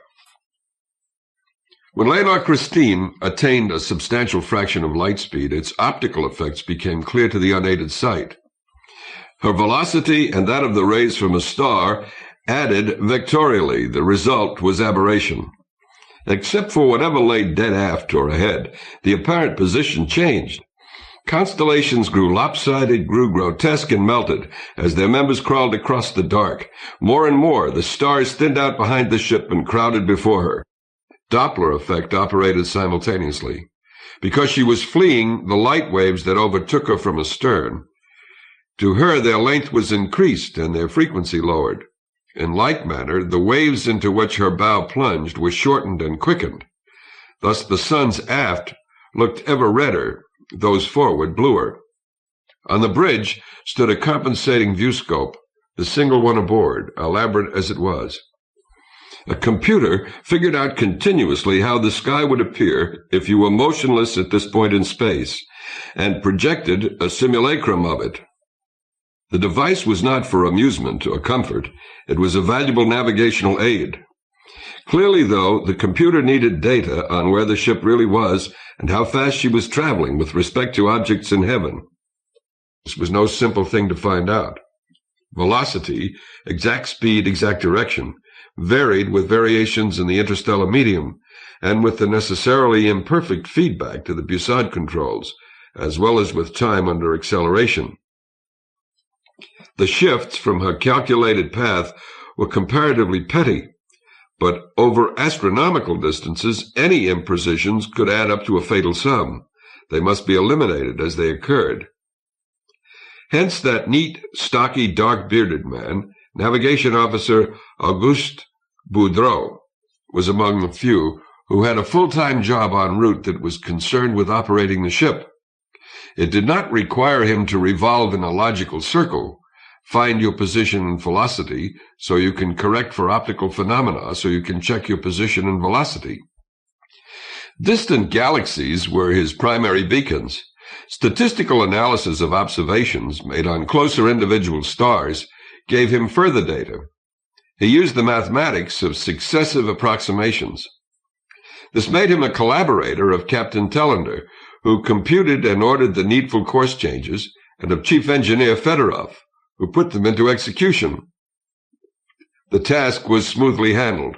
No one sensed the adjustments, except as an occasional minute temporary increase in the liminal throbbing of the ship. A similarly small and transitory change in the acceleration vector, which felt as if the decks had tilted a few degrees. In addition, Boudreau and Fedorov tried to maintain contact with Earth. Leonora Christine was still detectable by spaceborne instruments in the solar system. Despite the difficulties created by her drive fields, the lunar maser beam could still reach her with inquiries, entertainment, news, and personal greetings. She could still reply on her own transmitter. In fact, such talk back and forth was expected to become regular once she was well established at Beta Virginis. Her unmanned precursor had had no problem with sending information. It was doing so at the present moment, although the ship could not receive that, and the crew intended to read its tapes when they arrived. The present trouble was this. Suns and planets are big, staid objects. They move through space at reasonable speeds, seldom over 50 kilometers per second, and they do not zigzag, however slightly. It is simple to predict where they will be centuries from now, and aim a message beam accordingly. A starship is something else. Men don't last long, they must hurry. Aberration and Doppler shift affect radio too. Eventually, the transmissions from Luna would enter on frequencies that nothing aboard the vessel could receive. Well before then, however, through one unforeseeable factor or another, when travel time between maser projector and ship stretched into months, the beam was sure to lose her. Fedorov, who was also the communications officer, tinkered with detectors and amplifiers. He strengthened the signals, which he punched solward, hoping they would give clues to his future location. Though days might go by without a break in the silence, he persevered. He was rewarded with success. But the quality of reception was always poorer, the interval of it shorter, the time till the next longer, as Leonora Christine entered the big deep. Ingrid Lindgren pushed the buzzer button. The cabins were sufficiently soundproofed that a knock would never pass. There was no response. She tried again, drawing another blank. She hesitated, frowning, shifting from foot to foot. At length, she laid hand on catch. The door wasn't locked. She opened it a crack. Not looking through, she called softly, "Boris, are you all right?" Sounds reached her, a creak, a rustle, slow, heavy footsteps. Fedorov threw the door wide. "Oh," he said, "good day." She regarded him. He was a burly man of medium stature, face broad and high in the cheekbones, brown hair salted with gray, although his biological age was a mere 42. He hadn't shaved for several watches and wore nothing except a robe, obviously thrown on this minute. "May I come in?" she requested. "If you wish." He waved her past him and closed the door. His half of the unit had been screened off from the part currently occupied by Biosystems Chief Pereira. An unmade bed filled most of it.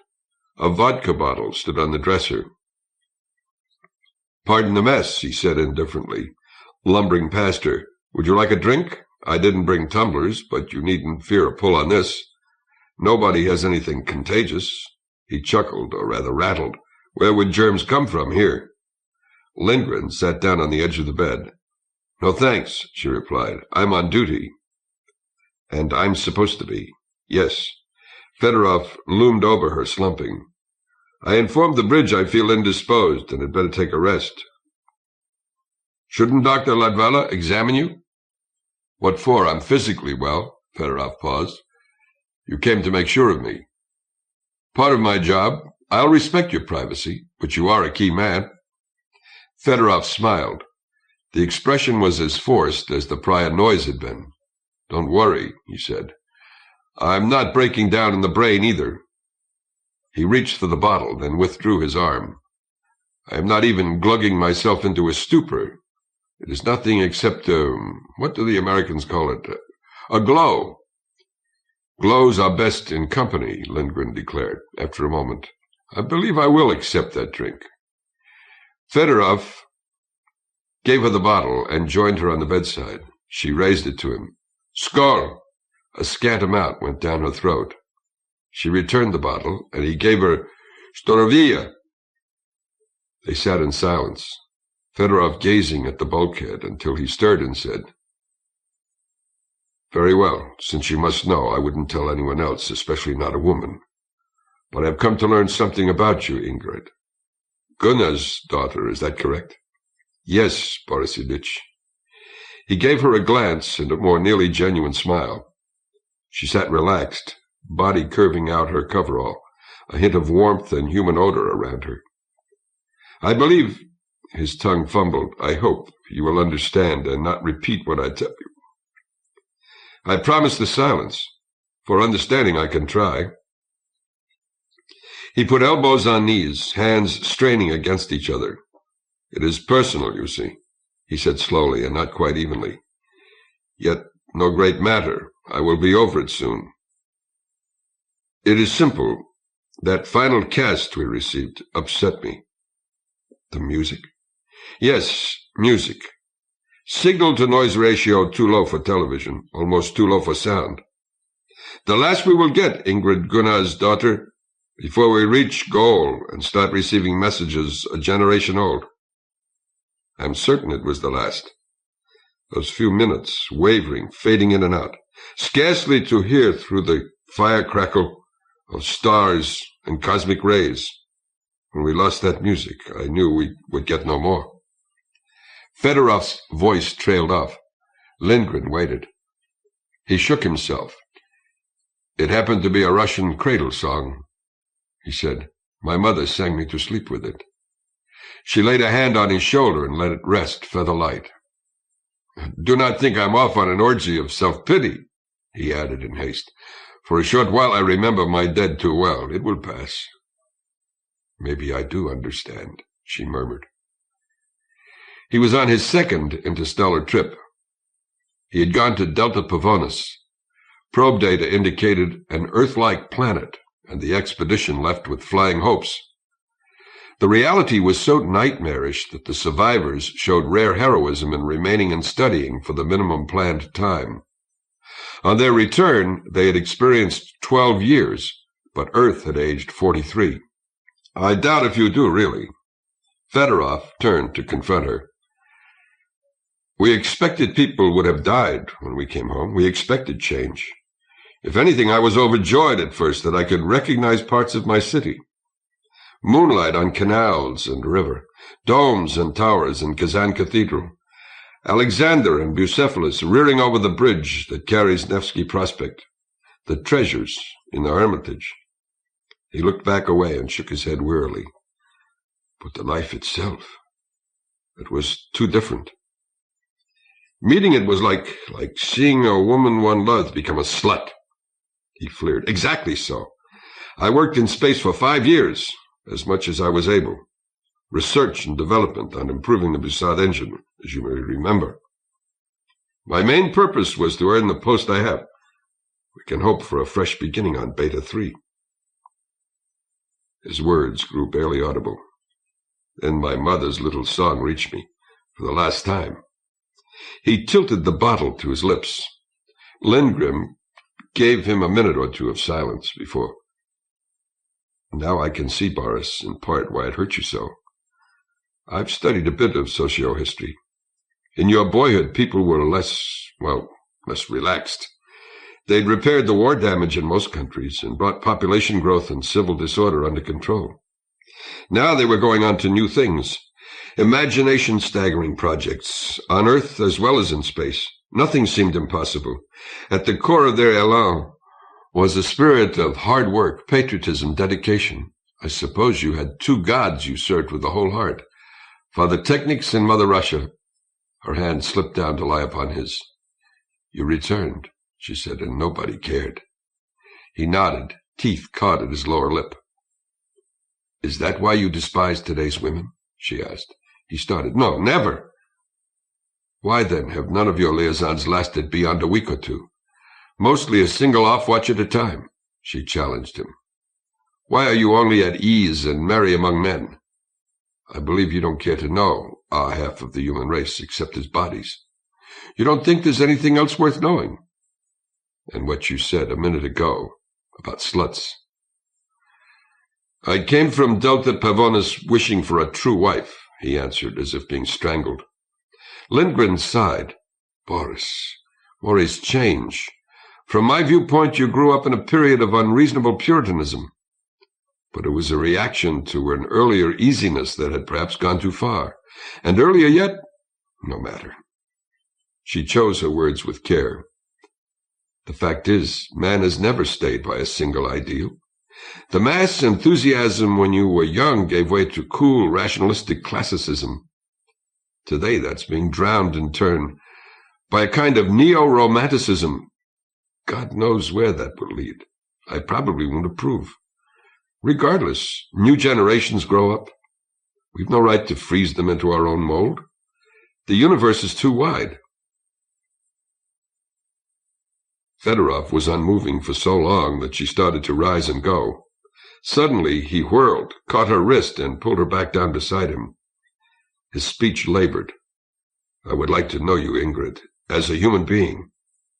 I'm glad. His mouth tightened. You had better leave now, though, he got out. You are with Raymond. I don't want to cause trouble. I want you for a friend, too, Boris, she said. I've admired you since we first met. Courage, competence, kindliness. What else is there to admire in a man? I wish you could learn to show them to your shipmates that happen to be female. He opened his grasp on her. I warn you to go.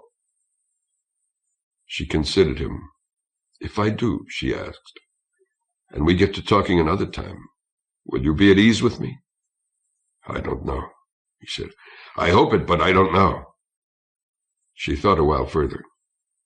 Let us try to make sure of it, she suggested finally, gently. I don't have to be anywhere else for the rest of my watch. Chapter 6. Every scientist aboard had planned at least one research project to help fill the half-decade of travel. Glasgow's was tracing the chemical basis of the life on Epsilon Eridani II. After setting up her equipment, she began putting her protophytes and tissue cultures through their experimental paces. In due course, she got reaction products and needed to know exactly what they were. Norbert Williams was performing analyses for several different people. One day late in the first year, he brought his report on her most recent sample to her laboratory. He had taken to doing this in person.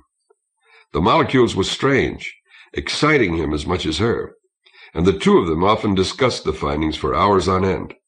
Increasingly, the conversation would veer toward other topics. She gave him cheerful greeting as he entered. The workbench behind which she stood was barricaded with test tubes, flasks, a pH meter, a stirrer, a blender, and more. Well, she said, I'm quite agog to learn what metabolites my pets have been making now. Damnedest mess I ever saw. He tossed down a couple of clipped-together pages. Sorry, Emma, but you're going to have to run it over. And over, I'm afraid. I can't get by with micro quantities. This wants every type of chromatography I've got, plus X-ray diffractions, plus a series of enzyme tests I've listed here, before I'd venture any guess at the structural formulas. I see, Glasgow replied. I regret making more work for you. Shucks, that's what I'm here for, till we reach Beta 3. I'd go nuts without jobs to do, and yours is the most interesting of the lot, I'll tell you. Williams ran a hand through his hair, the loud shirt wrinkled across his shoulder. Though to be frank, I don't understand what's in it for you other than a pastime. I mean, they're tackling the same problems on Earth with bigger staff and better facilities. They ought to have cracked your riddles before we come to a stop. No doubt, she said, but will they beam the results to us? I expect not, unless we inquire, and if we do, we'll be very old or dead before the reply arrives. Williams leaned toward her across the bench. The thing is, why should we care? Whatever type of biology we find at Beta 3, we know it won't resemble this. Are you keeping your hand in? Partly that, she admitted. I do think it will be of practical value. The broader a view I have of life in the universe, the better I should be able to study the particular case where we are going. And so we learn sooner, more certainly, whether we can build our homes there and call others to follow us from Earth. He rubbed his chin. Yeah, I guess you're right. Hadn't thought of that angle. Awe dwelt beneath the prosaic words, for the expedition was not merely going for a look, not at such cost in resources, labor, skill, dreams, and years, nor could it hope for anything as easy to subdue as America had been. At a minimum, these people would spend another half-decade in the Beta Virginis system, exploring its worlds in the ship's auxiliary craft, adding what little they could to the little that the orbiting probe had garnered. And if the third planet really was habitable, they would never come home, not even the professional spacemen. They would live out their lives and be like their children and grandchildren, too, exploring its manifold mysteries and flashing their discoveries to the hungry minds on Earth. For indeed, any planet is a world, infinitely varied, infinitely secret. And this world appeared to be so terrestroid that the strangenesses it would hold would be yet the more vivid and enlightening. The folk of Leonora Christine were quite explicit in their ambition to establish that kind of scientific base. Their further largest hope was that their descendants would find no reason ever to go back, that Beta 3 might evolve from base to colony to new Earth to jumping off place for the next starward leap. There was no other way by which men might possess the galaxy. As if shying away from vistas that could overwhelm her, Glassgold said, reddening a trifle, "Besides, I care about Eridanian life. It fascinates me. I want to know what makes it tick. And as you point out, if we do stay, we aren't likely to get the answers told us while we are alive." He fell silent, fiddled with the titration setup, until ship drive and ventilator breath, sharp chemical odors, bright colors on the reagent and dye shelves, shoved forward into consciousness. At length he cleared his throat. Emma? Yes. She seemed to feel the same diffidence. How about knocking off? Come on down to the club with me for a drink before dinner. My ration. She retreated behind her instruments. No, thank you, she said confusedly. I do have a great deal of work. You have time for it, too, he pointed out, bolder. Okay, if you don't want a cocktail, what about a cup of coffee? Maybe a stroll through the gardens. Look, I don't aim to make a pass. I'd just like to get better acquainted. She swallowed before she smiled, but then she gave him warmth. Very well, Norbert. I would like that myself. A year after she started, Leonora Christine was close to her ultimate velocity. It would take her 31 years to cross interstellar space, and 1 year more to decelerate as she approached her target sun. But that is an incomplete statement. It takes no account of relativity. Precisely because there is an absolute limiting speed at which light travels in vacuo, likewise neutrinos, there is an interdependence of space, time, matter, and energy. The tau factor enters the equations.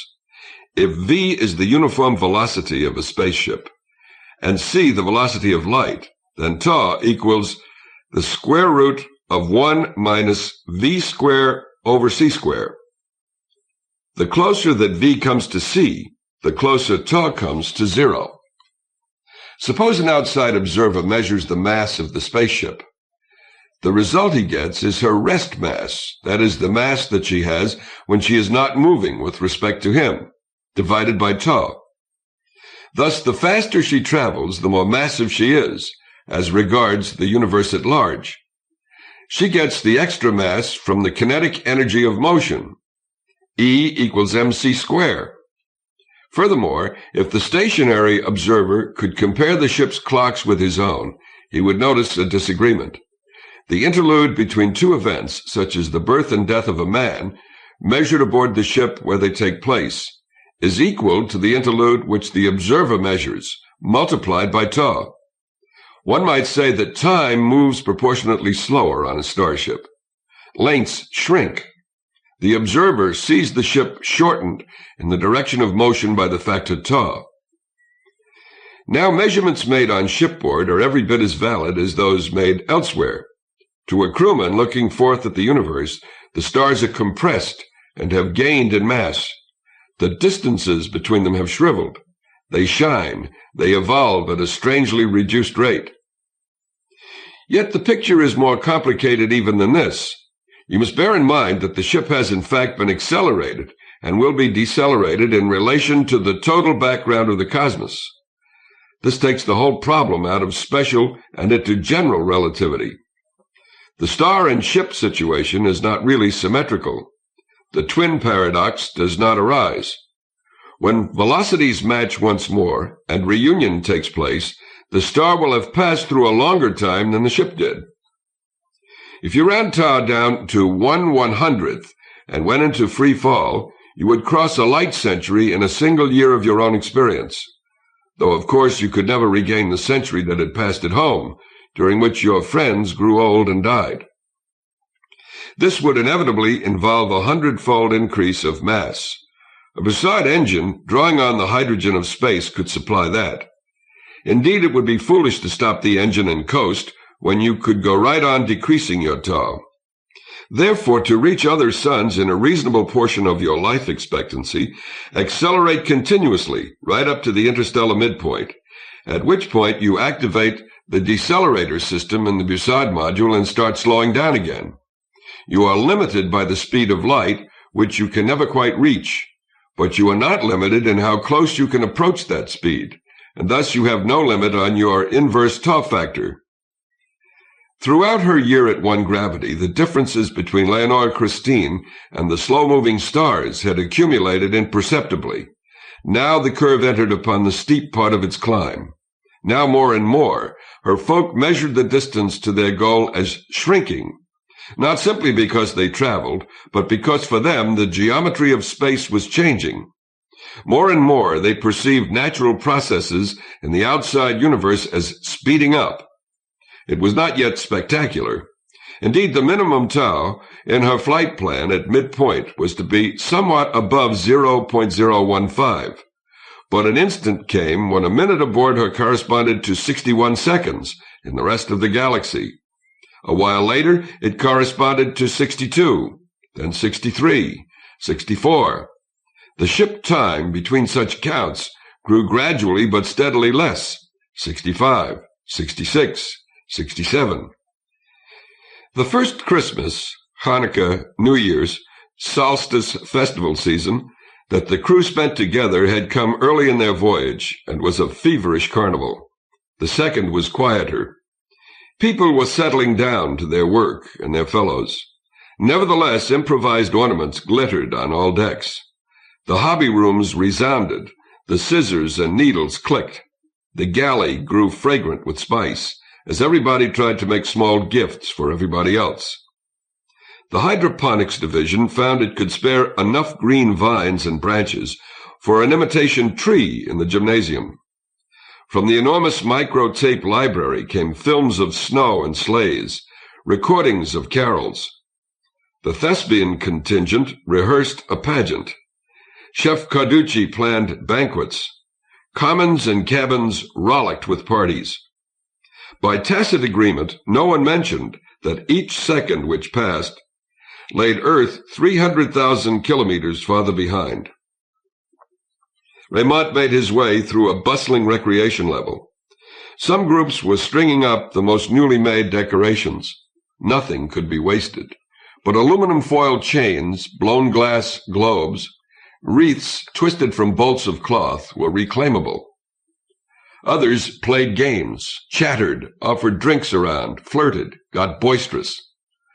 Through the chatter and laughter and shuffling, hum and crackle and rustle, music floated out of a loudspeaker.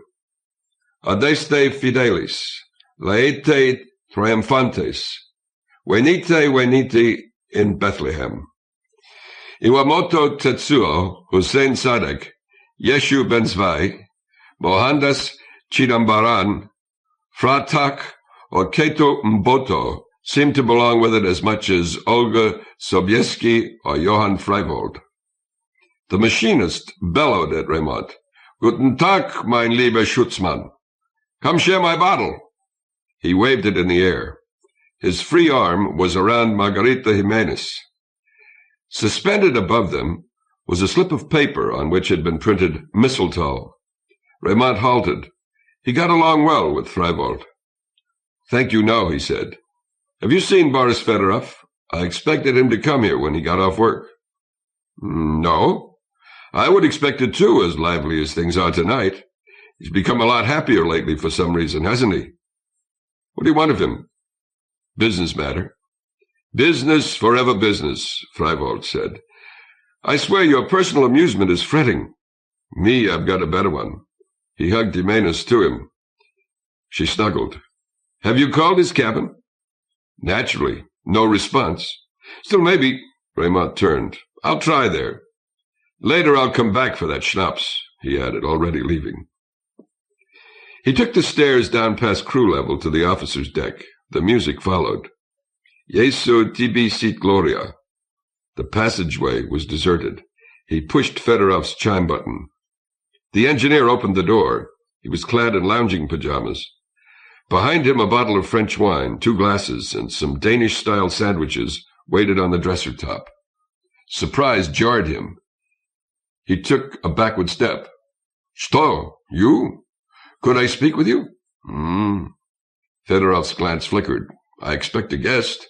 Raymond grinned. "That's obvious. Don't worry, I won't linger, but this is rather urgent." Fedorov bridled. "It cannot wait until I am on duty?" "The thing is, it had better be discussed confidentially," Raymond said. "Captain Tellender agrees." He slipped around Fedorov into the cabin. "An item was overlooked in the plans," he went on, speaking fast.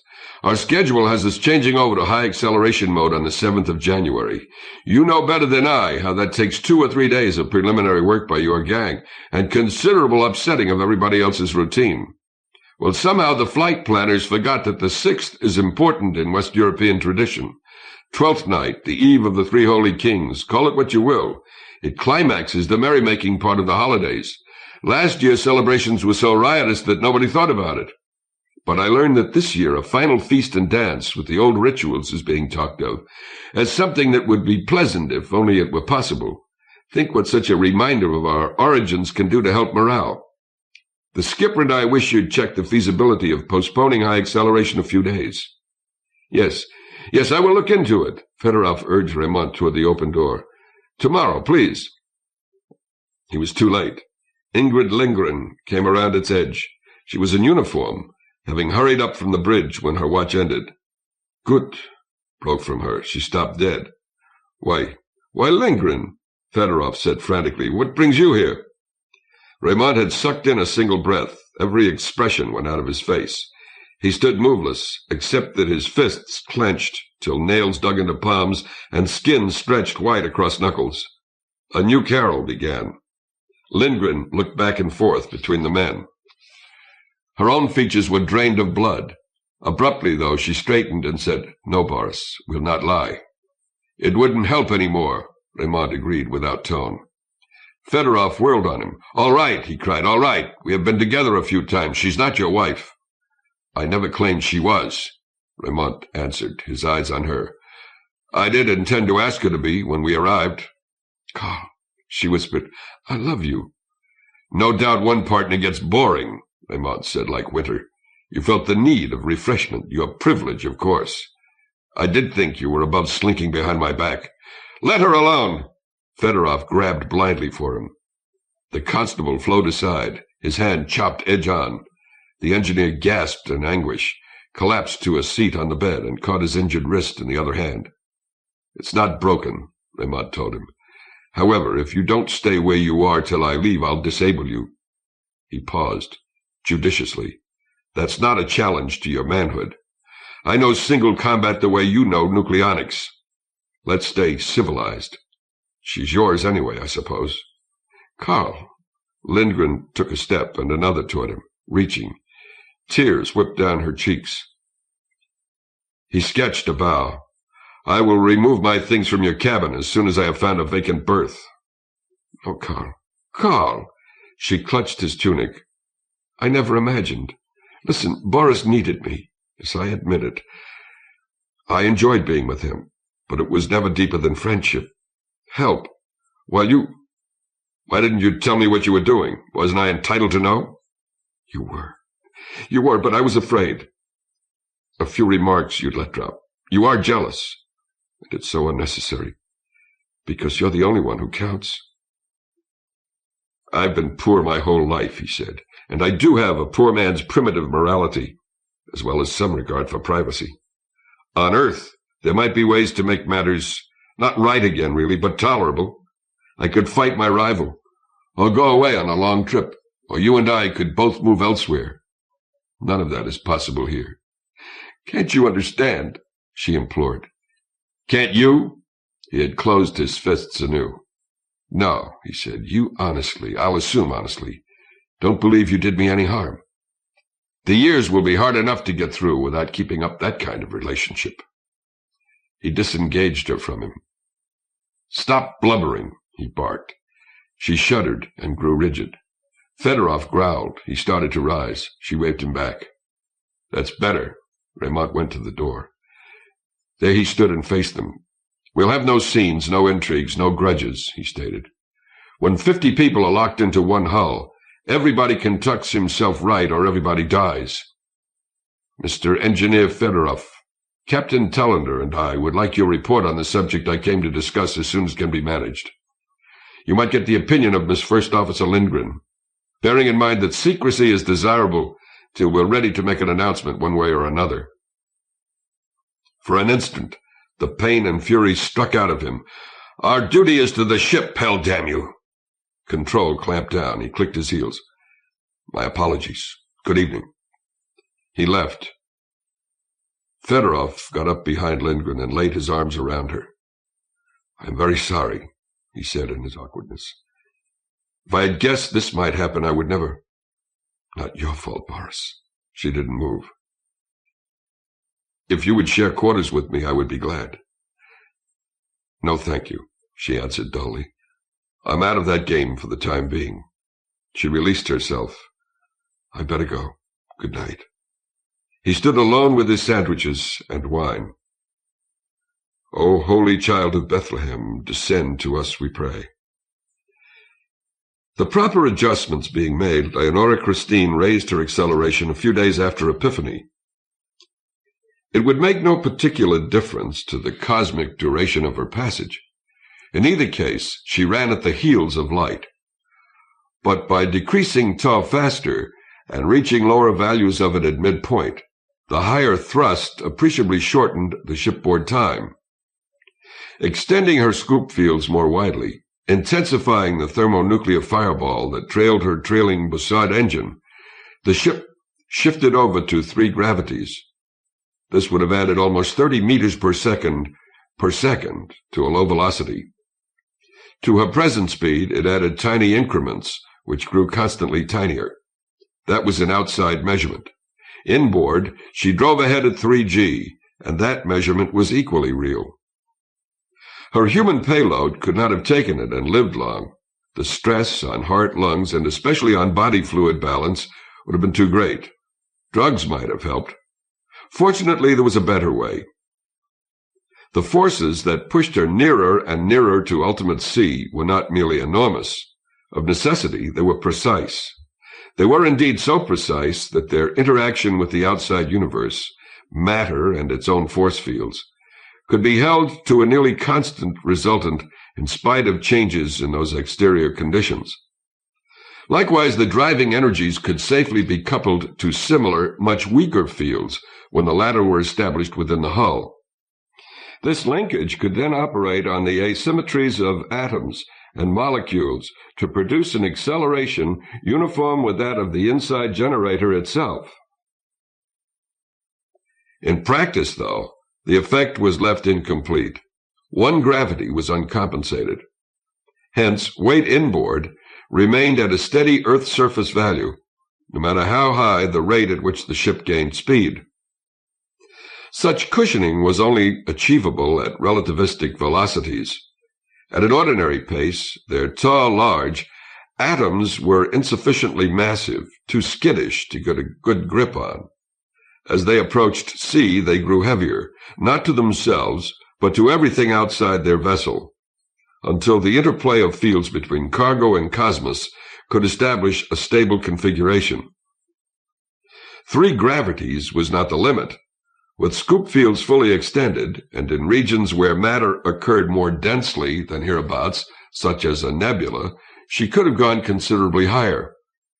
In this particular crossing, given the tenuousness of the local hydrogen, any possible gain in time was not enough, since the formula involves a hyperbolic function to be worth reducing her safety margin. Other considerations, for example, the optimization of mass intake versus the minimization of path length, had also entered into computing her flight pattern. Thus, tau was no static multiplying factor. It was dynamic. Its work on mass, space, and time could be observed as a fundamental thing, creating a forever new relationship between men and the universe through which they fared. In a shipboard hour that the calendar said was in April and the clock said was in morning, Raymond awoke. He didn't stir, blink, yawn, and stretch like most men. He sat up, immediately alert. Gun Ailing had ended sleep earlier. His suddenness caught her kneeling in Asian fashion at the foot of the bed, regarding him with a seriousness altogether unlike her playful mood of the night before. "Is anything wrong?" he demanded. She had only shown startlement in a widening of eyes. After a moment, her smile came to slow life. "I knew a tame hawk once," she remarked. "That is, it wasn't tame in dog fashion, but it hunted with its man and deigned to sit on his wrist. You come awake the same way." He said. "I meant that worried look of yours." "Not worried, Charles. Thoughtful." He admired the sight of her. Unclad, she could never be called boyish. The curves of breast and flank were subtler than ordinary, but they were integral with the rest of her, not stuccoed on, as with too many women. And when she moved, they flowed. So did the light along her skin, which had the hue of the hills around San Francisco Bay in their summer, and the light in her hair, which had the smell of every summer day that ever was on Earth. They were in his crew-level cabin half, screened off from his partner, Fox Jameson. It made too drab a setting for her. Her own quarters were filled with beauty. "What about?" he inquired. "You? Us?" It was a gorgeous night. He reached out to stroke her beneath the chin. She made purring noises. "More?" Her gravity returned. "That's what I was wondering." He cocked his brows. "An understanding between us. We've had our flings. At least you have had in the past few months." His face darkened. She went doggedly on. "To myself, it wasn't that important. An occasional thing. I don't want to continue with it, really. If nothing else, those hints and attempts, the whole courtship rite over and over, they interfere with my work. I'm developing some ideas about planetary cores. They need concentration. A lasting liaison would help." "I don't want to make any contracts," he said grimly. She caught his shoulders. "I realize that. I'm not asking for one, nor offering it. I have simply come to like you better each time we have talked or danced or spent a night. You are a quiet man, mostly. Strong, courteous, to me at any rate. I could live happily with you. Nothing exclusive on either side, only an alliance for the whole ship to see, as long as we both want to." "Done," he exclaimed and kissed her. "That quickly?" she asked, astonished. "I'd given it some thought, too. I'm also tired of chasing. You should be easy to live with." He ran a hand down her side and thigh. "Very easy." "How much of your heart is in that?" At once she laughed. "No, I apologize. Such questions are excluded." "Shall we move into my cabin? I know Maria Tumagian won't mind trading places with you. She keeps her part closed off anyway." "Fine," he said. "Sweetheart, we still have almost an hour before breakfast call." Leonora Christine was nearing the 3rd year of her journey, or the 10th year as the stars counted time, when grief came upon her. Chapter 7. An outside watcher, quiescent with respect to the stars, might have seen the thing before she did, for at her speed she must needs run half blind. Even without better sensors than hers, he would have known of the disaster a few weeks ahead. But he would have had no way to cry his warning. And there was no watcher anyhow, only night, bestrewn with multitudinous remote suns, the frosty cataract of the Milky Way, and the rare phantom glimmer of a nebula or a sister galaxy. 9 light-years from Sol, the ship was illimitably alone. An automatic alarm roused Captain Tellender. As he struggled upward from sleep, Lindgren's voice followed on the intercom. "Cozy Herrensnaam." The horror in it jerked him fully awake. Not stopping to acknowledge, he ran from his cabin. Nor would he have stopped to dress had he been abed. As it happened, he was clad. Lulled by the sameness of time, he had been reading a novel projected from the library and had dozed off in his chair. Then the jaws of the universe snapped shut. He didn't notice the gaiety that now covered passageway bulkheads, or the springiness underfoot, or the scent of roses and thunder showers. Loud in his awareness beat the engine vibrations. The stairs made a metal clatter beneath his haste, which the well flung back. He emerged on the next level up and entered the bridge. Lindgren stood near the viewscope. It was not what counted at this moment. It was almost a toy. What truth the ship could tell was in the instruments which glittered across the entire forward panel. But her eyes would not leave it. The captain brushed past her. The warning which had caused him to be summoned was still blazoned on a screen linked to the astronomical computer. He read. The breath hissed between his teeth. His gaze went across the surrounding meters and displays. A slot clicked and extruded a printout. He snatched it. The letters and figures represented a quantification. Decimal point detail, after more data had come in and more calculation had been done. The basic meeny stood unchanged on the panel. He stabbed the general alert button. Sirens wailed. Echoes went ringing down the corridors. On the intercom, he ordered all hands not on duty to report to commons with the passengers. After a moment, harshly, he added the channels would be open so that those people standing watch could also take part in the meeting. "What are we going to do?" Lindgren cried into a sudden stillness. "Very little, I fear." Tellender went to the viewscope. "Is anything visible in this?" "Barely, I think. 4th quadrant." She shut her eyes and turned from him. He took for granted that she meant the projection for dead ahead and peered into that. At high magnification, space leaped at him. The scene was somewhat blurred and distorted. Optical circuits were not able to compensate perfectly for speeds like this. But he saw star points, diamond, amethyst, ruby, topaz, emerald, a Favna's horde. Near the center burned Beta Virginis. It should have looked very like the sun of home, but something of spectral shift got by to tinge it ice blue. And yes, on the edge of perception, that wisp, that smoky cloudlet, to wipe out this ship and these 50 human lives. Noise broke in on his concentration. Shouts, footfalls, the sounds of fear. He straightened. "I had better go aft," he said flat-voiced. "I should consult Boris Fedorov before addressing the others." Lindgren moved to join him. "No, keep the bridge." "Why?" Her temper stretched thin. "Regulations?" He nodded. "Yes. You have not been relieved." A smile of sorts touched his lean face. "Unless you believe in God, regulations are now the only comfort we have." In this moment, the drapes and murals of the gymnasium auditorium had no more significance than the basketball goals or the bright casual clothes of the people. They had not taken time to unfold chairs. Everyone stood. Every gaze locked onto Tellender while he mounted the stage. Nobody stirred save to breathe. Sweat glistened on countenances and could be smelled. The ship muttered around them.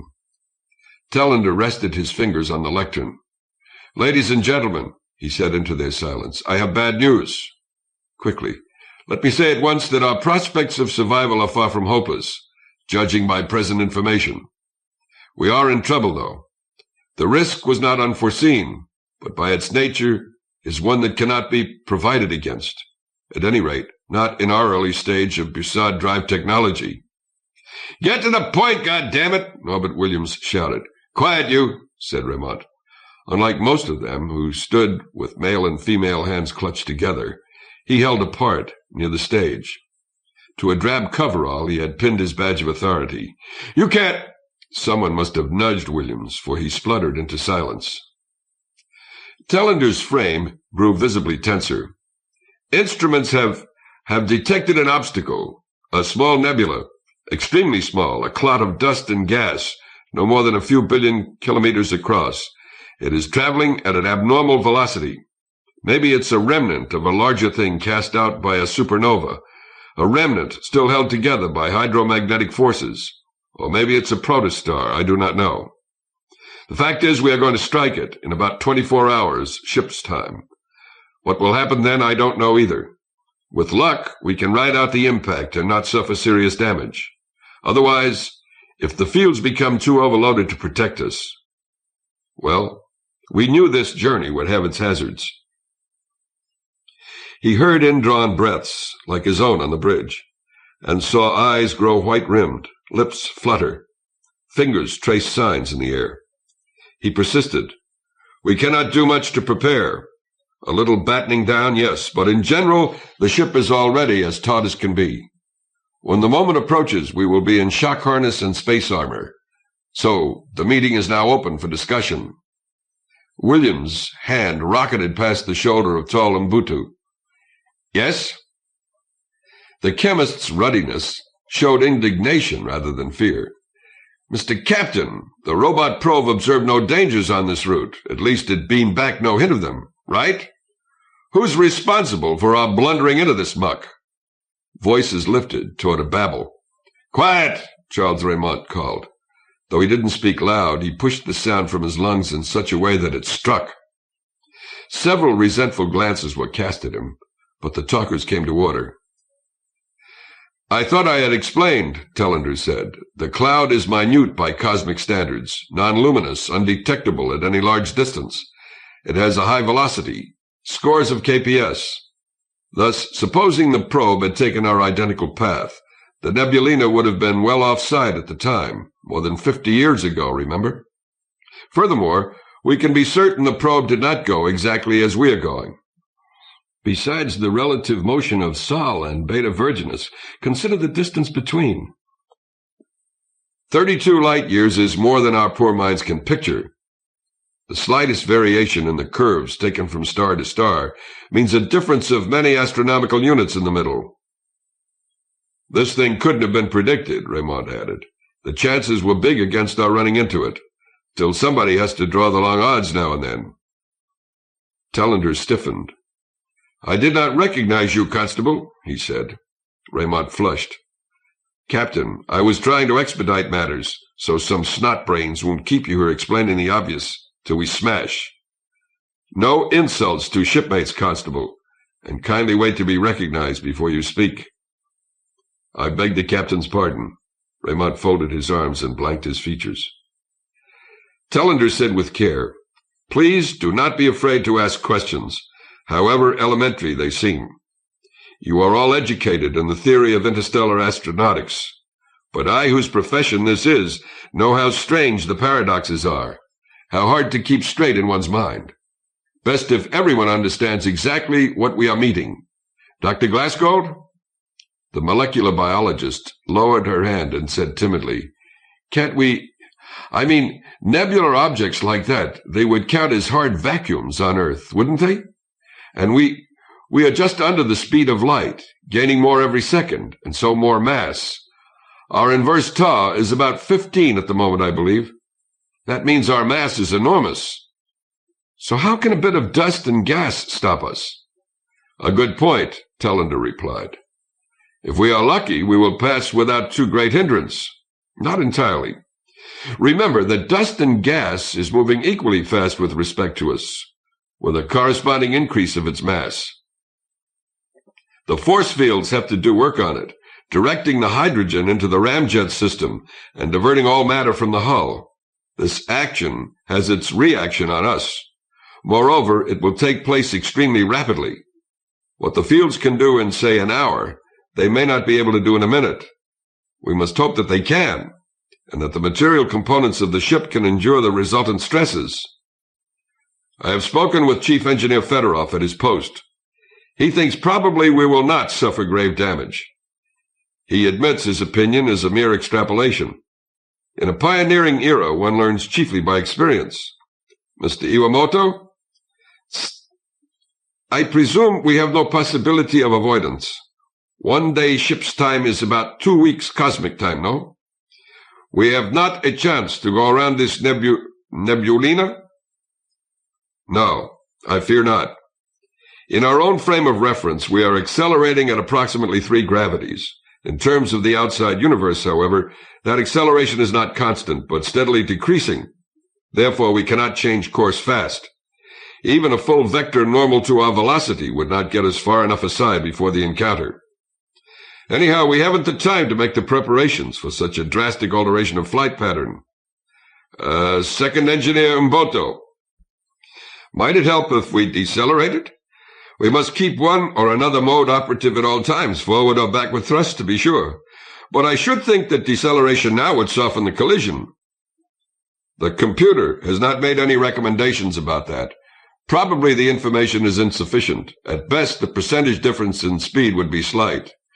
I think we have no choice except to, bowl through, Raymond said in English. Tellender cast him a look of annoyance. Raymond didn't seem to mind.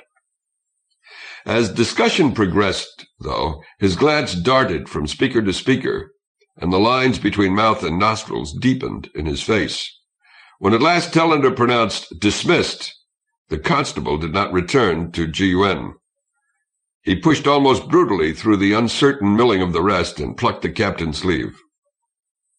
I think we had better hold a private talk, sir, he declared. The choppiness he had been losing was back in his accent. Tellender said with a chill, Now is hardly the time to deny anyone access to facts, Constable. Oh, call it politeness, that we go work by ourselves instead of bothering people, Raymond answered impatiently. Tellender sighed. Come with me to the bridge, then. I'm too busy for special conferences. A couple of others seemed to feel differently, but Raymond drove them off with a glare and a bark. Tellender must perforce smile a bit as he went out the door. You do have your uses, he admitted. A parliamentary hatchet man? Raymond said. I fear there'll be more call on me than that. Conceivably on Beta 3. A specialist in rescue and disaster control might be welcome when we get there. You're the one who's concealing facts, Captain. You're pretty badly shaken by what we're driving into. I suspect our chances are not quite as good as you pretended, right? Tellender looked around and did not reply until they were alone in the stairwell. He lowered his voice. I simply don't know. Nor does Fedorov. No Bussard ship has been tested under conditions like those ahead of us. Obviously. We'll either get by in reasonable shape or we'll die. In the latter case, I don't imagine it'll be from radiation sickness. If any of that material penetrates the screens and hits us, it should wipe us out, a quick, clean death. I saw no reason to make worse what hours remain for our people by dwelling on that possibility. Raymond scowled.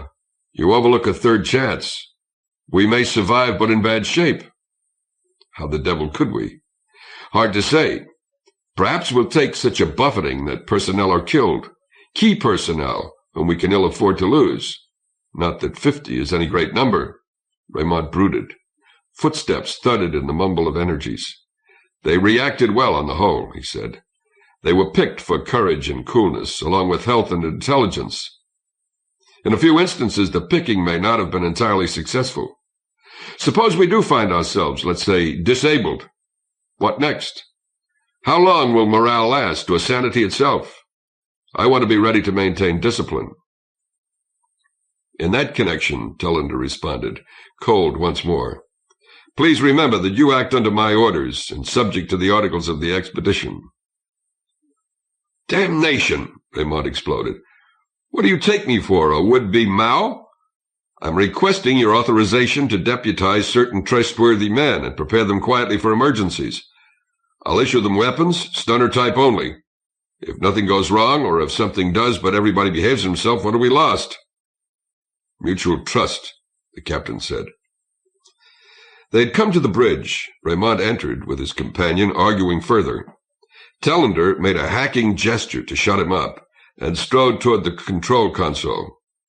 "Anything new?" he asked. "Yes. The instruments have begun to draw a density map," Lindgren answered. She had flinched on seeing Raymond and spoke mechanically, not looking at him. "It is recommended," she pointed to the screens in the latest printout. Tellender studied them. "We can pass through a slightly less thick region of the nebula, it seems. If we generate a lateral vector by activating the number 3 and 4 decelerators in conjunction with the entire accelerator system. A procedure with hazards of its own. This calls for discussion." He flipped the intercom controls and spoke briefly to Fedorov and Boudreau. "In the plotting room, on the double." He turned to go. "Captain," Raymond attempted. "Not now," Tellender said. His legs scissored across the deck. "But the answer is no." Tellender vanished out the door. Raymond stood where he was, head lowered and shoulders hunched as if to charge. But he had nowhere to go. Ingrid Lindgren regarded him for a time that shivered. A minute or more, ship's chronology, which was a quarter hour in the lives of the stars and planets. Before she said very softly, "What did you want of him?" "Oh," Raymond fell into a normal posture. "His order to recruit a police reserve. He gave me something stupid about my not trusting my fellows." Their eyes clashed. "And not letting them alone in what may be their final hours," she said. It was the first occasion since their breach that they had stopped addressing each other with entire correctness. "I know," Raymond spat out his words. "There's little for them to do, they think, except wait. So they'll spend the time, talking, reading favorite poems, eating favorite foods, with an extra wine ration. Earthside bottles, playing music, opera and ballet and theater tapes, or in some cases something livelier, maybe bawdier, making love. Especially making love." "Is that bad?" she asked. "If we must go out, shouldn't we do so in a civilized, decent, life-loving way? By being a trifle less civilized, etc., we might increase our chance of not going out." "Are you that afraid to die?" "No, I simply like to live." "I wonder," she said. "I suppose you can't help your crudeness. You have that kind of background. What about your unwillingness to overcome it, though?" "Frankly," he answered, "having seen what education and culture make people into, I'm less and less interested in acquiring them." The spirit gave way in her. Her eyes blurred. She reached out toward him and said, "Oh, Carl, are we going to fight the same old fight over again?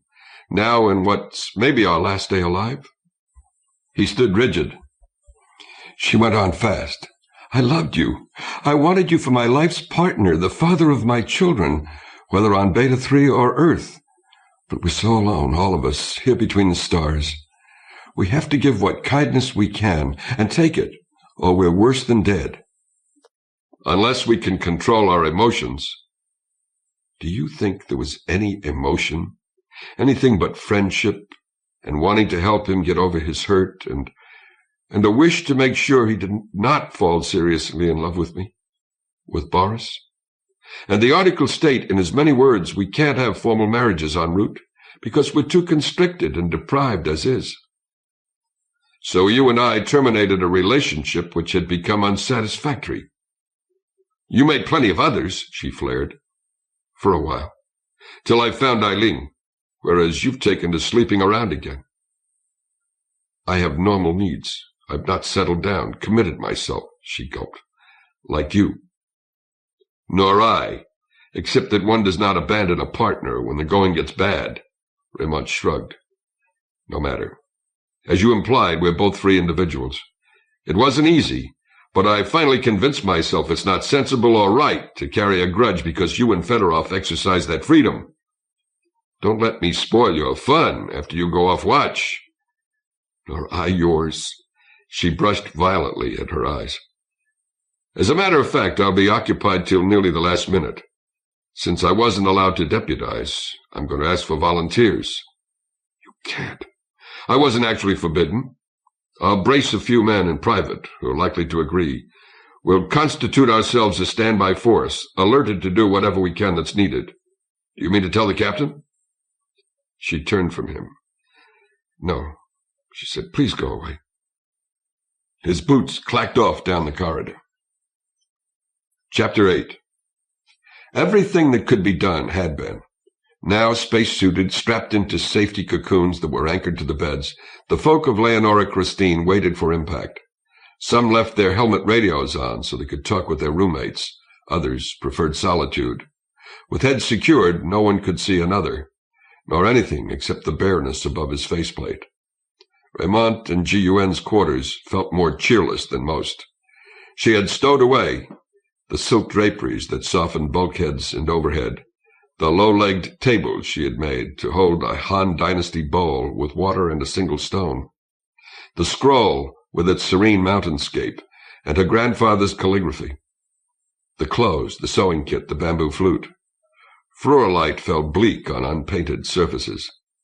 They had been silent a while, though their sets were tuned. He listened to her breath and the slow knocking of his own heart. "Charles?" she said finally. "Yes." He spoke with the same quietness. "It has been good with you. I wish I could touch you." "Likewise. There is a way. Let me touch yourself." Taken aback, he had no ready reply. She continued, "You have always held most of you hidden. I don't imagine I'm the first woman to tell you so." "You aren't." She could hear the difficulty he had saying it. "Are you certain you aren't making a mistake?" "What's to explain? I've scant use for those types whose chief interest is their grubby little personal neuroses. Not in a universe as rich as this." "You never mentioned your childhood, for instance," she said. "I shared mine with you." He snorted out a kind of mirth. "Consider yourself spared. The Paleogorsk low-levels weren't nice." "I've heard about conditions there. I never quite understood how they came about." "The Control Authority couldn't act. No danger to world peace. The local bosses were too useful in too many ways to hire national figures to be thrown out. Like some of the warlords in your country, I imagine. Or the leopards on Mars before fighting got provoked. A lot of money to be had in the Antarctic. For those who didn't mind gutting the last resources, killing the last wildlife, raping the last white wilderness." He stopped. His voice had been rising. "Well, that's all behind us. I wonder if the human race will do any better on Beta 3. I rather doubt it." "How did you learn to care about such things?" she asked mutedly. "A teacher to begin with. My father was killed when I was young, and by the time I was 12, my mother had nearly finished going down the drain.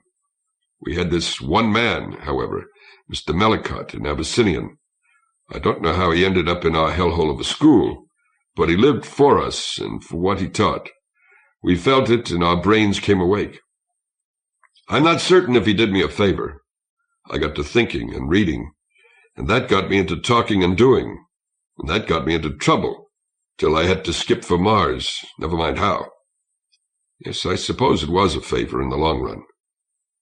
"You see," she said, smiling in her helmet, "it isn't hard to take off a mask." "What do you mean?" he demanded. "I'm trying to oblige you, no more." "Because we may soon be dead." "That tells me something about you also, Charles. I begin to see the why of things, the man behind them. Why they say you were honest but tight-fisted with money in the solar system, to name a trivial detail. Why you're often gruff and never tried to dress well, though it would look good on you, and hide that possessiveness of yours behind a go your own way if you don't want to go mine, that can be really freezing. And, hold on, a psychoanalysis from a few elementary facts about when I was a kid? Oh, no, that would be ridiculous, I agree. But a bit of understanding from the way you told them. A wolf in search of a den. Enough. Of course. I'm happy that you... No further. Not ever again unless you want." GUN's figure of speech evidently lingered in her consciousness, for she mused. "I miss animals, more than I expected. We had carp and songbirds in my parents' house. Jacques and I had a cat in Paris. I never realized, till we traveled this far, how big a part of the world the rest of the animal creation is. Crickets in summer nights, a butterfly, a hummingbird, fish jumping in the water, sparrows in a street, horses with velvet noses and warm smell. Do you think we will find anything like Earth's animals on Beta 3? The ship struck It was too swiftly changing a pattern of assault too great. The delicate dance of energies which balanced out acceleration pressures could not be continued. Its computer choreographers directed a circuit to break, shutting off that particular system before positive feedback wrecked it. Those aboard felt weight shift and change. A troll sat on each chest and choked each throat. Darkness went ragged before eyes. Sweat burst forth. Hearts slugged. Pulses brawled. That noise was answered by the ship, a metal groan, a rip, and a crash. She was not meant for stresses like these. Her safety factors were small. Mass was too precious. And she rammed hydrogen atoms swollen to the heaviness of nitrogen or oxygen, dust particles bloated into meteoroids. Velocity had flattened the cloud longitudinally. It was thin. She tore through in minutes. But by that same token, the nebulina was no longer a cloud to her. It was a well-nigh solid wall. Her outside force screens absorbed the battering, flung matter aside, and turbulent streams protected the hull from everything except slowdown drag. Reaction was inevitable, on the fields themselves, and hence on the devices which, born outside, produced and controlled them. Frameworks crumbled. Electronic components fused. Cryogenic liquids boiled from shattered containers.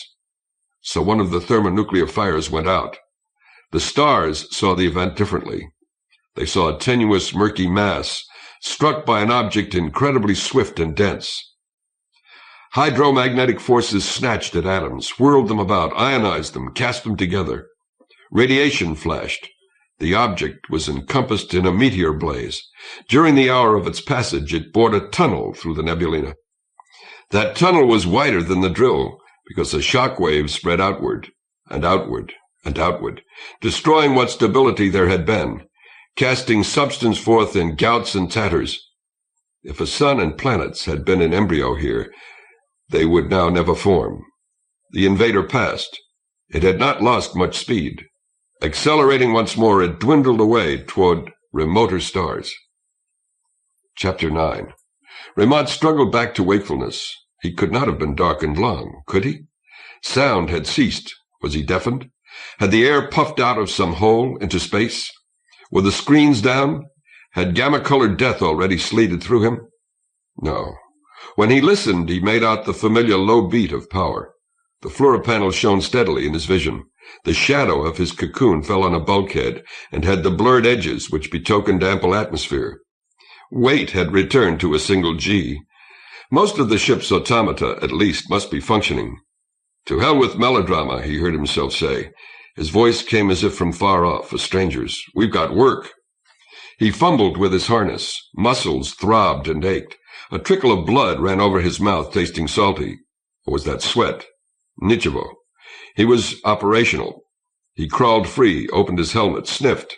Slight smell of scorch and ozone, nothing serious, and gusted one deep sigh. The cabin was a mare's nest. Dresser drawers had burst open and scattered their contents. He didn't notice particularly. GUN hadn't answered his queries. He waded through strewn garments to the slight form. Slipping off his gauntlets, he unlatched her faceplate. Her breathing sounded normal. No wheeze or gurgle to suggest internal injuries. When he peeled back an eyelid, the pupil was broad. Probably she had just fainted. He shucked his armor, located his stun pistol, and strapped it on. Others might need help worse. He went out. Boris Fedorov clattered down the stairs. "How goes it?" Raymond hailed. "I'm on my way to sea," the engineer tossed back and disappeared. Raymond grinned sourly and pushed into Johann Freiwald's cabin half. The German had removed his spacesuit too and sat slumped on his bed. "Raus mit dir," Raymond said. "I have a headache like carpenters in my skull," Freiwald protested. "You offered to be in our squad. I thought you were a man." Freiwald gave Raymond a resentful glance, but was stung into motion. The constable's recruits were busy for the next hour. The regular spacemen were busier yet, inspecting, measuring, conferring in hushed tones that gave them little chance to feel pain or let terror grow. The scientists and technicians had no such anodyne. From the fact that they were alive and the ship apparently working as before, they might have drawn happiness. Only why didn't Tellender make an announcement? Raymond bullied them into commons, started some making coffee and others attending to the most heavily bruised. At last he felt free to head for the bridge. He stopped to look in on Ji-Yuan, as he'd done at intervals. She was finally aware, had unharnessed, but collapsed on her mattress before getting all armor off. A tiny light kindled in her when she saw him. "Charles," she susurrated. "How are you?" he asked. "I hurt, and I don't seem to have any strength, but—" He stripped away the rest of her spacesuit. She winced at his roughness. "Without this load, you should be able to get up to the gym," he said. "Dr. Latvala can check you. No one else was too badly hammered, so it's unlikely you were." He kissed her, a brief, meaningless brush of lips. "Sorry to be this unchivalrous. I'm in a hurry." He went on. The bridge door was closed. He knocked. Fedorov boomed from within. "No admittance. Wait for the captain to address you." "This is the constable," Raymond answered. "We'll go carry out your duties." "I've assembled the passengers. They're getting over being stunned. They're beginning to realize something isn't right. Not knowing what in their present condition will crack them open. Maybe we won't be able to glue the pieces back together." "Tell them a report will be issued shortly," Tellender called without steadiness. "Shouldn't you tell them, sir? The intercom's working, isn't it? Tell them you're making exact assessments of damage in order to lay out a program for prompt repair. But I suggest, Mr. Captain, you first let me in to help you find words for explaining the disaster." The door flew wide. Fedorov grabbed Raymond's arm and tried to pull him through. Raymond yanked free, a judo release. His hand lifted, ready to chop. "Don't ever do that," he said. He stepped into the bridge and closed the door himself. Fedorov growled and doubled his fists. Lindgren hurried to him. "No, Boris," she begged, "please." The Russian subsided stiffly. They glared at Raymond in the thrumming stillness. Captain, First Officer, Chief Engineer, Navigation Officer, Biosystems Director. He glanced past them. The panels had suffered. Various meter needles twisted, screens broken, wiring torn loose. "Is that the trouble?" he asked, pointing. "No," said Boudreau, the navigator. "We have replacements." Raymond sought the viewscope. The compensator circuits were equally dead. He moved on to the electronic periscope and put his face inside its hood. A hemispheric simulacrum sprang from the darkness at him, the distorted scene he would have witnessed outside on the hull. The stars were crowded forward, streaming thinly amidships. They shone steel blue, violet, X-ray. Aft, the patterns approached what had once been familiar, but now very closely, and those suns were reddened like embers, as if time was snuffing them out. Raymond shuddered a little and drew his head back into the cozy smallness of the bridge. "Well," he said. "The decelerator system," Tellender braced himself. "We can't stop." Raymond went expressionless. "Go on." Fedorov spoke. His words felt contemptuous. "You will recall, I trust, we had activated the decelerator part of the Bussard module to produce and operate 2 units. Their system is distinct from the accelerators, since to slow down we do not push gas through a ramjet but reverse its momentum." Raymond did not stir at the insult. Lindgren caught her breath. After a moment, Fedorov sagged. "Well," he said tiredly, "the accelerators were also in use at a much higher level of power. Doubtless on that account their field strength protected them. The decelerators, out, wrecked. How? We can only determine that there has been material damage to their exterior controls and generators, and that the thermonuclear reaction which energized them is extinguished. Since the meters to the system aren't reporting, must be smashed, we can't tell exactly what is wrong." Fedorov looked at the deck. His words ran on, more soliloquy than report. A desperate man will rehearse obvious facts over and over. "In the nature of the case, the decelerators must have been subjected to greater stress than the accelerators. I would guess that those forces reacting through the hydromagnetic fields broke the material assembly in that part of the Bussard module. No doubt we could make repairs if we could go outside, but we'd have to come too near the fireball of the accelerator power core in its own magnetic bottle. The radiation would kill us before we could do any useful work. The same is true for any remote control robot we might build. You know what radiation at that level does to transistors, for instance, not to mention inductive effects of the force fields. And of course we can't shut off the accelerators. That would mean shutting off the whole set of fields, including the screens. which only an outside power core can maintain. At our speed, hydrogen bombardment would release enough gamma rays and ions to fry everybody aboard within a minute. He fell silent, less like a man ending a lecture than a machine running down. "Have we no directional control whatsoever?" Raymond asked, still toneless. Yes, we do have that," Boudreaux said. "The accelerator pattern can be varied. We can damp down any of the 4 Venturis and boost up any others, get a sidewise as well as a forward vector. But don't you see, no matter what path we take, we must continue accelerating or we die."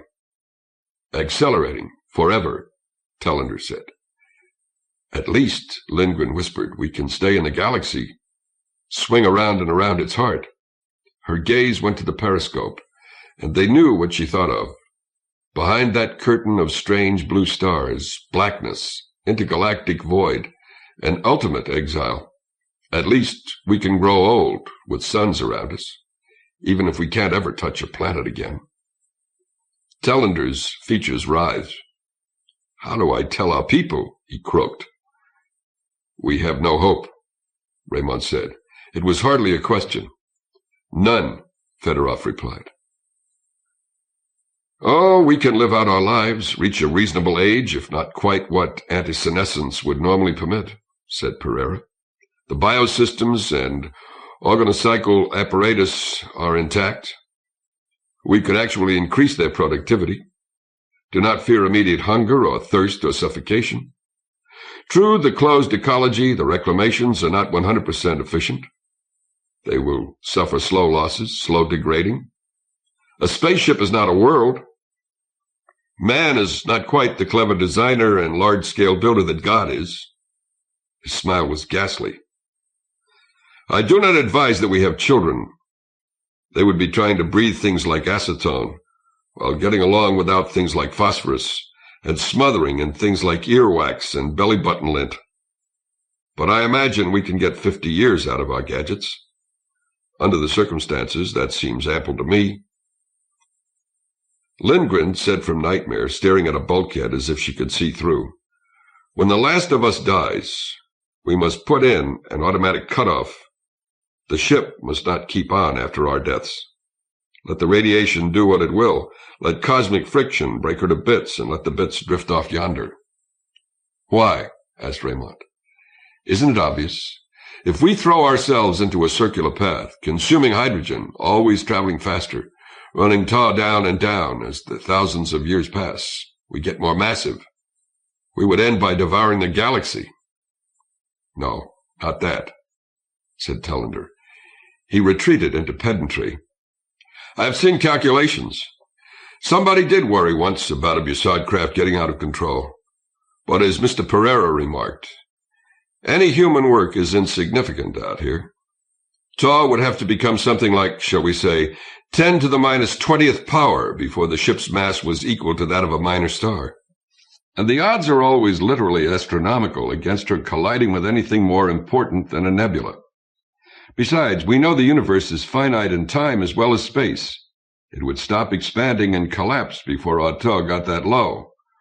We are going to die, but the cosmos is safe from us." "How long can we live?" Lindgren wondered. She cut Pereira off. "I don't mean potentially. If you say half a century, I believe you. But I think in a year or two we will stop eating or cut our throats or agree to turn the accelerators off." "Not if I can help it," Raymond snapped. She gave him a dreary look. "Do you mean you would continue, not just barred from man, from living Earth, but from the whole of creation?" He regarded her steadily in return. His right hand rested on his gun butt. "Don't you have that much guts?" he replied. 50 years inside this flying coffin?" she almost screamed. "How many will that be outside?" "Easy," Fedorov warned, and took her around the waist. She clung to him and snatched after air. Boudreaux said, as carefully dry as Tellender, "The time relationship appears to be somewhat academic to us, n'est-ce pas? It depends on what course we take. If we let ourselves continue straight outwards, naturally we will encounter a thinner medium. The rate of decrease of tau will grow proportionately smaller as we enter intergalactic space. Contrariwise, if we try for a cyclical path, taking us through the densest hydrogen concentrations, we could get a very large inverse tau. We might see billions of years go by. That could be quite wonderful. His smile was forced, a flash in the spade beard. We have each other, too, a goodly company. I am with Charles. There are better ways to live, but also worse ones. Lindgren hid against Fedorov's breast. He held her, patted her with a clumsy hand. After a while, an hour or so in the history of the stars, she raised her face again. I'm sorry, she gulped. You're right. We do have each other. Her glance went among them, ending at Raymond. How shall I tell them? The captain beseeched. I suggest you do not, Raymond answered. Have the first officer break the news. What? Lindgren said. You are simpatico, he answered. I remember. She moved from Fedorov's loosened grasp, a step toward Raymond. Abruptly, the constable tautened. He stood for a second as if blind, before he whirled from her and confronted the navigator. Hoy, he exclaimed, I've got an idea. Do you know— If you think I should, Lindgren had begun to say. Not now, Raymond told her. Auguste, come up to the desk. We have a bit of figuring to do. Fast. Chapter 10. The silence went on and on. Ingrid Lindgren stared from the stage, where she stood with Lars Telander, down at her people. They looked back at her, and not a one in that chamber could find words. Hers had been well chosen. The truth was less savage in her throat than in any man's.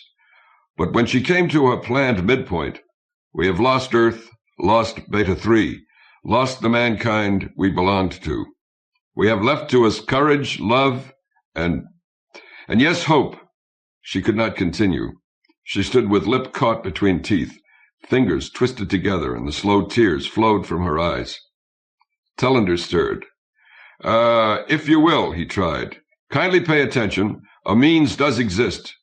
The ship jeered at him in her tone of distant lightnings. Glassgold broke. She did not weep loudly, but her struggle to stop made the sound more dreadful. Mboto, beside her, attempted consolation. He, though, had clamped such stoicism on himself that he might as well have been a robot. Iwamoto withdrew several paces from them both. From the wall, one could see how he pulled his soul into some nirvana with a lock on its door. Williams shook his fist at the overhead and cursed. Another voice, female, started to keen. A woman considered the man with whom she had been keeping company, said, "You for my whole life?" and stalked from him. He tried to follow her and bumped into a crewman who snarled and offered to fight if he didn't apologize. A seething went through the entire human mass. "Listen to me," Telander said. "Please listen." Raymond shook loose the arm which Gun Ailing held, where they stood in the first row, and jumped onto the stage. "You'll never bring them around that way," he declared, sotto voce. "You're used to disciplined professionals. Let me handle these civilians." He turned on them. "Quiet there!" Echoes bounced around his roar. "Shut your hatches. Act like adults for once. We haven't the personnel to change your diapers for you." Williams yelped with resentment. Mbotu bared teeth. Raymond drew his stunner. "Hold your places." He dropped his vocal volume, but everyone heard him. "The first of you to move gets knocked out. Afterward, we'll court-martial him. I'm the constable of this expedition, and I intend to maintain order and effective cooperation." He leered. "If you feel I exceed my authority, you're welcome to file a complaint with the appropriate bureau in Stockholm. For now, you'll listen." His tongue-lashing activated their adrenals. With heightened vigor came self-possession. They glowered, but waited alertly. "Good." Raymond turned mild and holstered his weapon. "We'll say no more about this. I realize you've had a shock which none of you were prepared psychologically to meet. Nevertheless, we've got a problem, and it has a solution if we can work together. I repeat, if." Lindgren had swallowed her weeping. "I think I was supposed to," she said. He shook his head at her and went on. "We can't repair the decelerators because we can't turn off the accelerators. The reason is, as you've been told, at high speeds, we must have the force fields of one system or the other to shield us from interstellar gas. So it looks as if we're bottled in this hull. Well, I don't like the prospect either. though I believe we could endure it. Medieval monks accepted worse. Discussing it in the bridge, however, we got a thought, a possibility of escape if we have the nerve and determination. Navigation Officer Boudreau ran a preliminary check for me. Afterward, we called in Professor Nielsen for an expert opinion. The astronomer harumphed and looked important. Jane Sadler seemed less impressed than others. "We have a chance of success," Raymond informed them. A sound like a wind passed through the assembly. "Don't make us wait," cried a young man's voice. "I'm glad to see some spirit," Raymond said. "It'll have to be kept on a tight rein, though, or we're finished. To make this as short as I can, afterward Captain Tellender and the specialists will go into detail. Here's the idea." His delivery might have been used to describe a new method of bookkeeping. If we can find a region where gas is practically non-existent, we can safely shut down the fields, and our engineers can go outside and repair the decelerator system. Astronomical data are not as precise as we'd like. However, apparently throughout the galaxy and even in nearby intergalactic space, the medium is too dense. Much thinner out there than here, of course. Still, so thick in terms of atoms struck per second as to kill us without our protection. Now, galaxies generally occur in clusters. Our galaxy, the Magellanic Clouds, M31 and Andromeda, and 13 others, large and small, make up one such group. The volume it occupies is about 6 million light-years across. Beyond them is an enormously greater distance to the next galactic family. By coincidence, it's in Virgo too, 40 million light-years from here. In that stretch, we hope, the gas is thin enough for us not to need shielding. Babel tried to break out afresh. Raymond lifted both hands. He actually laughed. Wait, he called. "Don't bother. I know what you want to say. 40 million light-years is impossible. We haven't the tow for it. A ratio of 50 or 100 or 1,000 does us no good. Agreed. But—" The last word stopped them. He filled his lungs. "But remember," he said, "we have no limit on our inverse tow.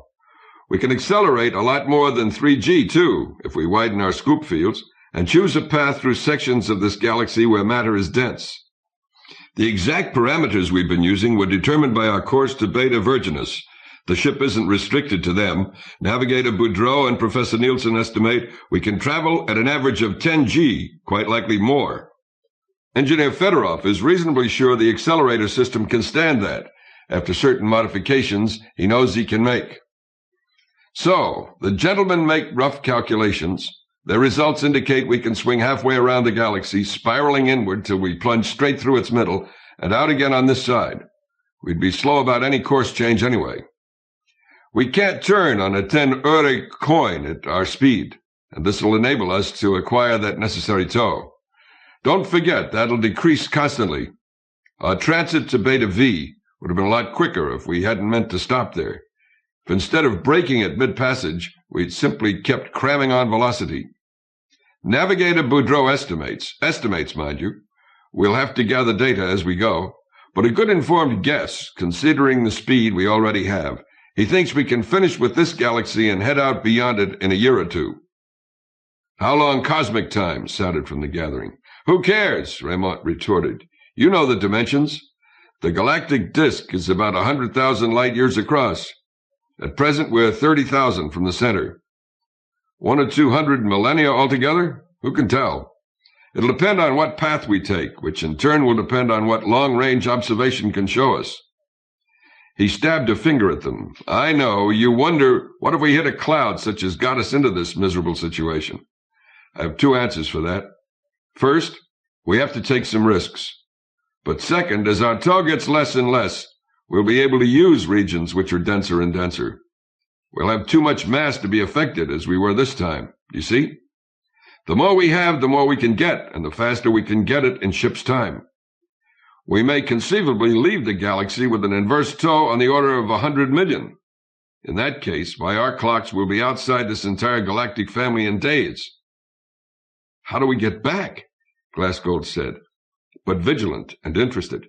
"We don't," Raymond admitted. "We keep on to the Virgo cluster.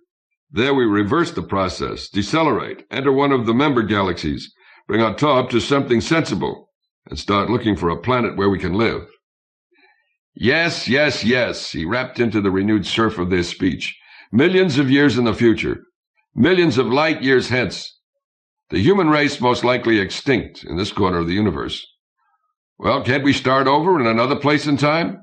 Or would you rather sit in a metal shell feeling sorry for yourselves till you grow senile and die childless? Unless you can't stand to gaff and blow out your brains. I'm for going on as long as strength lasts. I think enough of this group to believe you will agree. Will anyone who feels differently be so good as to get out of our way? He stalked from the stage.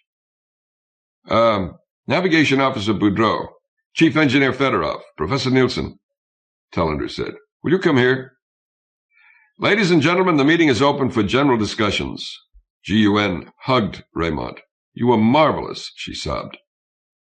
His mouth tightened. He looked from her, from Lindgren, across the assemblage to the enclosing bulkheads.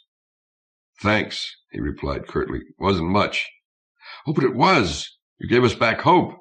I am honored to live with you. He didn't seem to hear.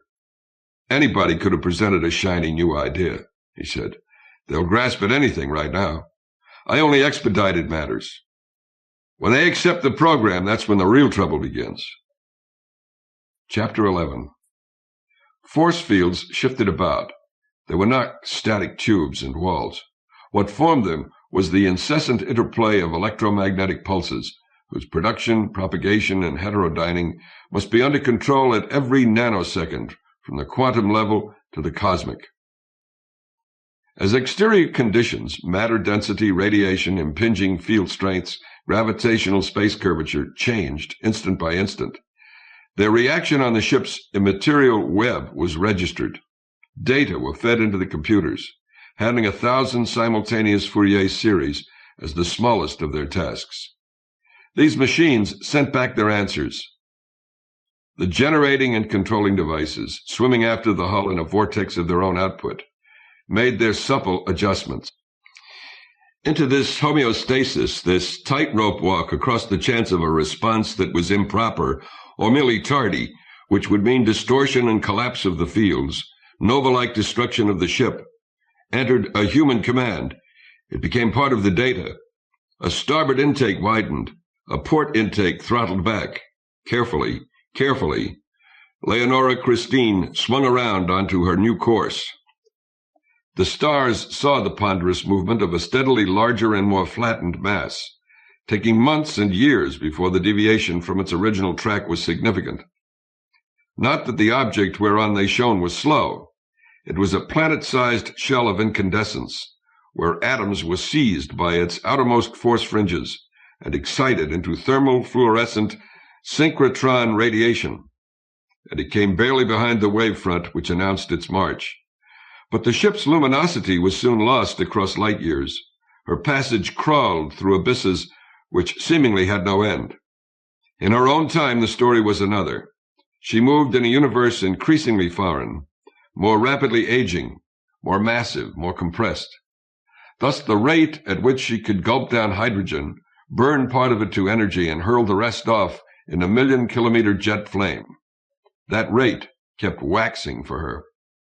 Each minute, as counted by her clocks, took a larger fraction off her toe than the last minute had done. Inboard, nothing changed. Air and metal still carried the pulse of acceleration, whose net internal drag still stood at an even 1 gravity. The interior power plant continued to give light, electricity, equable temperatures.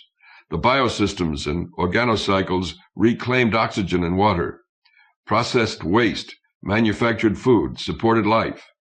Entropy increased. People grew older at the ancient rate of 60 seconds per minute, 60 minutes per hour. Yet those hours were always less related to the hours and years which passed outside. Loneliness closed on the ship like fingers. Jane Sadler executed a balestra. Johann Freiwald sought to parry. Her foil rang against his in a beat. Immediately she thrust. Touché, he acknowledged, laughing behind his mask. That would have skewered my left lung in a real duel. You have passed your examination. None too soon, she panted. I'd have been out of air another minute. Knees like rubber. No more this evening, Freiwald decided. They took off their head protection. Sweat gleamed on her face and plastered hair to brow. Her breath was noisy, but her eyes sparkled. Some workout. She flopped onto a chair. Freiwald joined her. This late in the ship's evening, they had the gymnasium to themselves. It felt huge and hollow, making them sit close together. "You will find it easier with other women," Freiwald told her. "I think you had better start them soon." "Me? Instruct a female fencing class at my stage?" "I will continue to work out with you," Freiwald said. "You can stay ahead of your pupils.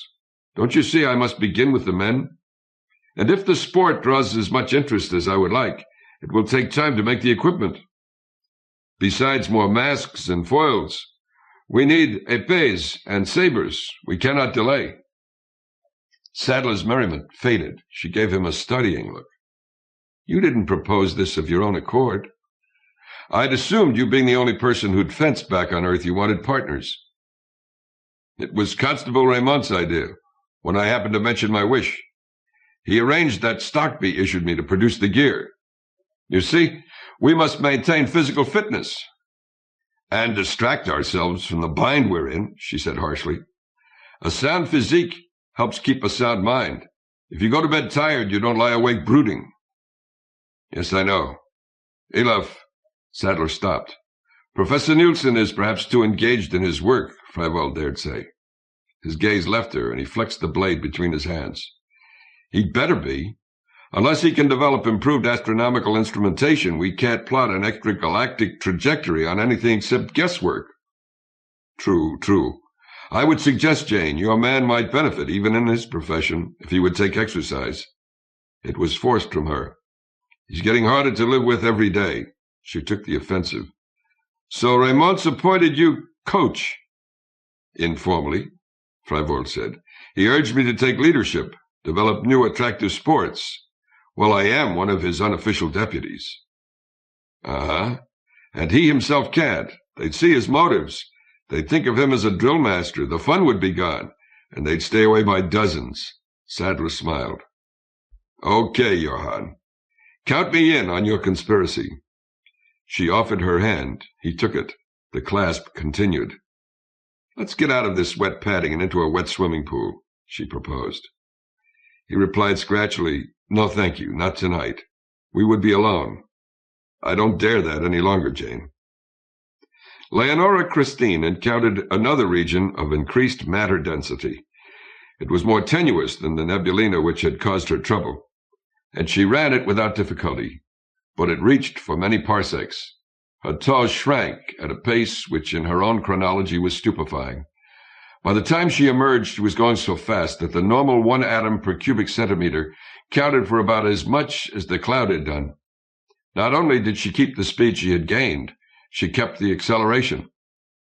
Her folk continued, regardless, to follow Earth's calendar, including observances for the tiny congregations of different religions.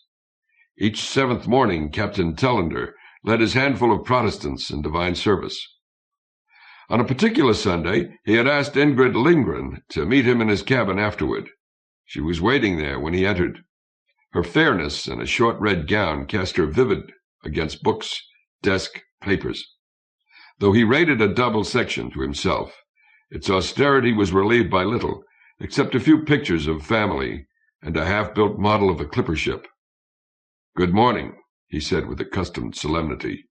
He laid down his Bible and loosened the collar of his dress uniform. "Would you be seated?" The beds being up, there was room for a couple of folding armchairs. "I'll send after coffee."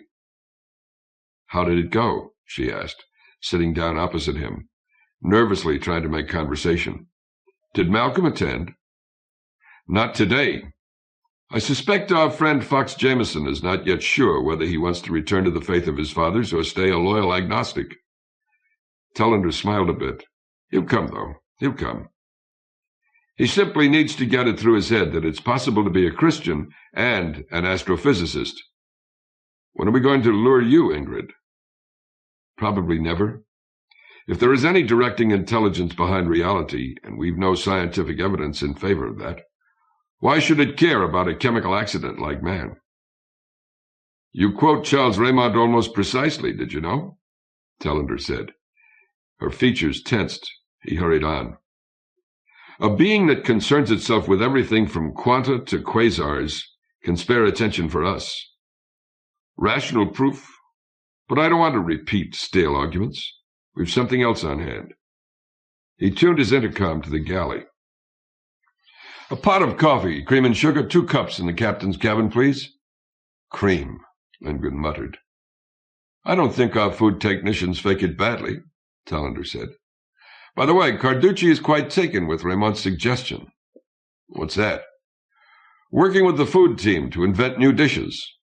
Not a beefsteak put together out of algae and tissue cultures, but stuff never experienced before. I'm glad he's found an interest. Yes, as a chef, he's been slipping. Lindgren's garb of casualness fell off. She struck her chair arm. Why? Burst from her. What's wrong? We've been underway scarcely half as long as we'd planned on. Morale shouldn't rot this soon. We've lost every assurance. I know. And shouldn't people be stimulated by danger? As for the chance we won't ever end our voyage, well, it hit me badly, too, I admit, at first. But I think I've rallied. You and I have an ongoing purpose, Tellender said. We, the regular crew, we're responsible for lives. It helps. And even for us. He paused. This is what I wish to talk over with you, Ingrid. We're at a critical date. The 100-year mark on Earth since we departed. Nonsensical, she said. You can't speak of simultaneity under these conditions. It's far from psychologically nonsensical, he answered. At Beta Virginis, we would have had a thread of contact with home. We would have thought that the younger ones we left behind, given longevity treatments, were still alive. If we must return, surely enough continuity would have persisted that we didn't come back as utter aliens. Now, though, the fact that in some sense, whether a mathematical one or not, at best, babies whom we saw in their cribs are nearing the end of life, it reminds us too hard. We can never regain any trace of what we once loved. I suppose. Like watching somebody you care about die of a slow disease. You aren't surprised when the end comes. Nevertheless, it is the end. Lindgren blinked. Damn! You must do what you can to help them through this period, Tellender said. You know how better than I. You could do a good deal yourself. The gaunt head shook. Best not. On the contrary, I'm going to withdraw. What do you mean? She asked with a touch of alarm. Nothing dramatic, he said.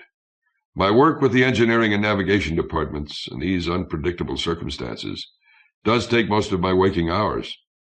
It'll provide a cover for my gradually ceasing to mix in shipboard society. Whatever for? I've had several talks with Charles Raymond. He has made an excellent point, a crucial one, I do believe. When uncertainty surrounds us, when despair is always waiting to break us, the average person aboard has to feel his life is in competent hands. Of course, no one is going to suppose consciously that the captain is infallible. But there's an unconscious need for such an aura. And I have my share of weakness and stupidity. My human-level judgments can't stand up to daily testing under high stress. Lindgren crouched in her seat. What does the constable want of you? That I stop operating on an informal, intimate basis. The excuse will be that I mustn't be distracted by ordinary business, when my whole attention must go to getting us safely through the galaxy's clouds and clusters. It's a reasonable excuse. It will be accepted. In the end, I shall be dining separately in here, except on ceremonial occasions. I shall take my exercise and recreation here, too, alone. What personal visitors I have will be the highest-ranking officers, like you. We will surround me with official etiquette. Through his own assistance, Raymond will pass the word that polite forms of address toward me are expected of everyone. In short, your good gray friend Lars Tellender is about to change into the old man. It sounds like Raymond's kind of scheme, she said bitterly. He's convinced me it's desirable, the captain replied, with no thought for what it can do to you. I'll manage. I never was hail fellow well met. We have many books along in the microtapes that I always wanted to read." Tellender regarded her earnestly. Though the air was nearing the warmest part of its cycle and was tinged with a smell like new-mown hay, the fine hairs were standing erect on her arms. "You have a role also, Ingrid. More than ever, you will handle the human problems. Organization, mediation, alleviation. It won't be easy." "I can't do it alone." Her words wavered. "You can if you must," he told her. "In practice, you can delegate or divert much. That's a question of proper planning. We'll work it out as we go." He hesitated. Uneasiness came upon him. Color actually entered his cheeks. A matter in that connection." "Yes?" she said. The door chime rescued him. He accepted the coffee tray from the bull cook and made a performance of carrying it to his desk and pouring. It enabled him to keep his back to her. "In your position," he said, "that is, your new position, the necessity of giving officers a special status, you needn't hold aloof like me entirely, but a certain limitation of, well, accessibility." He couldn't see if it was actual amusement coloring her voice. "Poor Lars. You mean the first officer should not change boyfriends so often, don't you?" "Well, I don't suggest celibacy. I myself must, of course, hold back from such things hereafter. In your case, well, the experimental phase is past for most of us. Stable relationships are forming. If you could make one—" "I can do better," she said. "I can turn solitary." He could delay no further, handing her a cup. "That isn't required," he stammered. "Thanks." She inhaled the coffee's fragrance. Her eyes crinkled at him over the rim. "We don't have to be absolutely abbot and nun, we two. The captain needs a private conference once in a while with his first officer." No. You are sweet, Ingrid, but no." Tellender paced the narrow width of the cabin back and forth. "In as little and as cramped a community as this, how long can any secret last? I dare not risk hypocrisy, and while I would love to have you for a permanent partner, it can't be. You have to be everyone else's liaison with me, not my direct collaborator. You follow me?" Raymond explained it better. Her humor died. "I don't altogether like the way he's jockeyed you. He's had experience in crisis situations. His arguments were sound. We can go over them in detail." "We will. They might be logical at that, whatever his motives." Lindgren took a sip of coffee, set the cup down on her lap, and declared in a whetted voice, "Regarding myself, all right. I'm tired of the whole childish business anyway. You're correct. Monogamy is becoming fashionable, and a girl's choices are poxy-limited. I've already considered stopping. Olga Sobieski feels the same. I'll tell Cato to trade cabin halves with her. Some calm and coolness will be welcome, Lars. A chance to think about several things, now that we really have gone by that 100-year mark." Leonora Christine was aimed well away from the Virgin, but not yet at the Archer. Only after she had swung almost halfway around the galaxy would the majestic spiral of her path strike toward its heart. At present, the Sagittarian nebulae stood off her port bow. What lay beyond them was inferred, not known. Astronomers expected a volume of clear space, with scant dust or gas, housing a crowded population of ancient stars. But no telescope had seen past the clouds which surrounded that realm, and no one had yet gone to look. "Unless an expedition went off since we left," Pilot Lenke suggested. "It's been centuries on Earth. I imagine they're doing marvelous things." "Not dispatching probes to the core, surely," cosmologist Chidambaran objected. 30 millennia to get there, and as much to flash a message back? It does not make sense. I expect man will spread slowly inward, colony by colony. Failing a faster-than-light drive, Lenke said. Chidambaran's swarthy features and small-boned body came as near registering scorn as had ever been seen on him. That fantasy. If you want to rewrite everything we have learned since Einstein, No, since Aristotle, considering the logical contradiction involved in a signal without a limiting velocity. Proceed. Not my line of work. Lenkei's greyhound slenderness seemed abruptly haggard. I don't want faster than light anyhow. The idea that others might be speeding from star to star like birds, like me from town to town when I was home, while we're caged here, that would be too cruel. Our fate would not be changed by their fortune, Chidambaran replied. Indeed, irony would add another dimension to it, another challenge, if you will. I have more challenge than I want, Lenkei said. Their footfalls resounded on the winding stairs and up the well. They had come together from a low-level shop where Nilsson had been consulting Fox Jameson and Chidambaran about the design of a large crystal diffraction grating. It's easier for you, exploded from the pilot. You've got a real use. We depend on your team. If you can't produce new instruments for us... Me.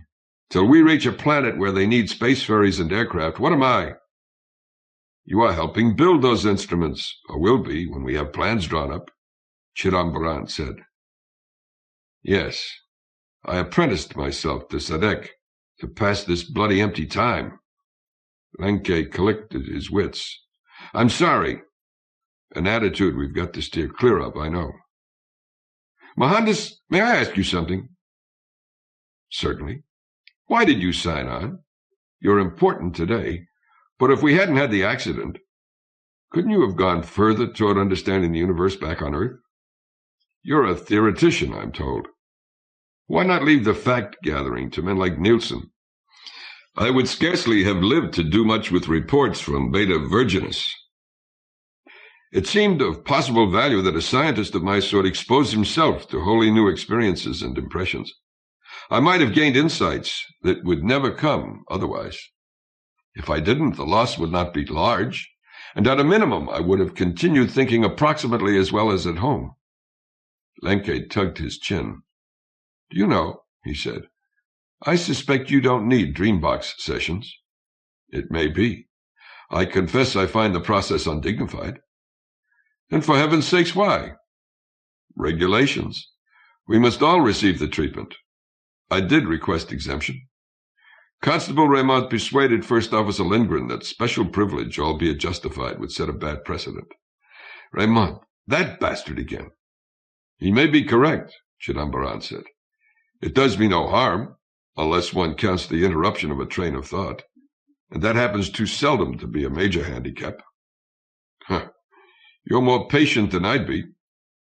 I suspect Raymond must force himself into the box, Chidambaran remarked. He too goes as infrequently as allowed. Have you observed similarly that he will take a drink but will never get tipsy? I believe he is under a compulsion, arising perhaps from a buried fear to stay in control. He is that. Do you know what he said to me last week? I'd only borrowed some sheet copper.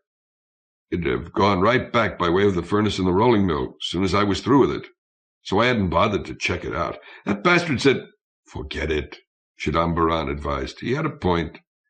We are not on a planet. Whatever we lose is lost for good. Best not to take chances. And surely we have time for bureaucratic procedures. The entrance to Commons appeared. Here we are.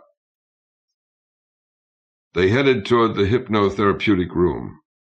I trust your experience will be pleasant, Matyas, Chidambaran said. Me too. Lenkei winced. I've had a few terrible nightmares in there. Brightening.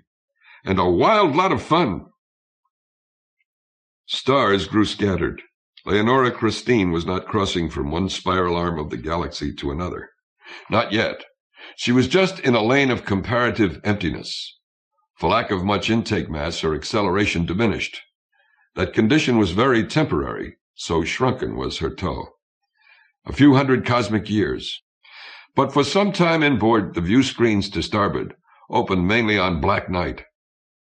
A number of the crew found it preferable to the eldritch shapes and colors blazing to port. Another Covenant Day arrived. The ceremonies and the subsequent party were less forlorn than might have been expected.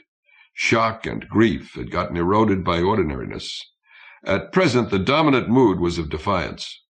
Not everybody attended. Olaf Nielsen, for one, stayed in the cabin he and Jane Sadler shared. He spent a lengthy while making sketches and estimates for his exterior telescope. When his brain wearied, he dialed the library index for fiction.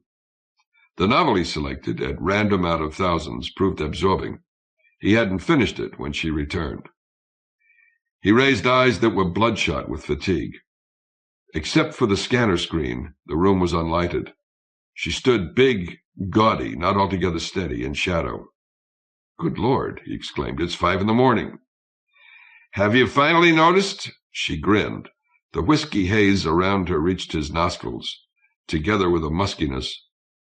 He took a pinch of snuff, a luxury that occupied a large part of his baggage allowance. "I'm not due at work in 3 hours, he said. "Nor I.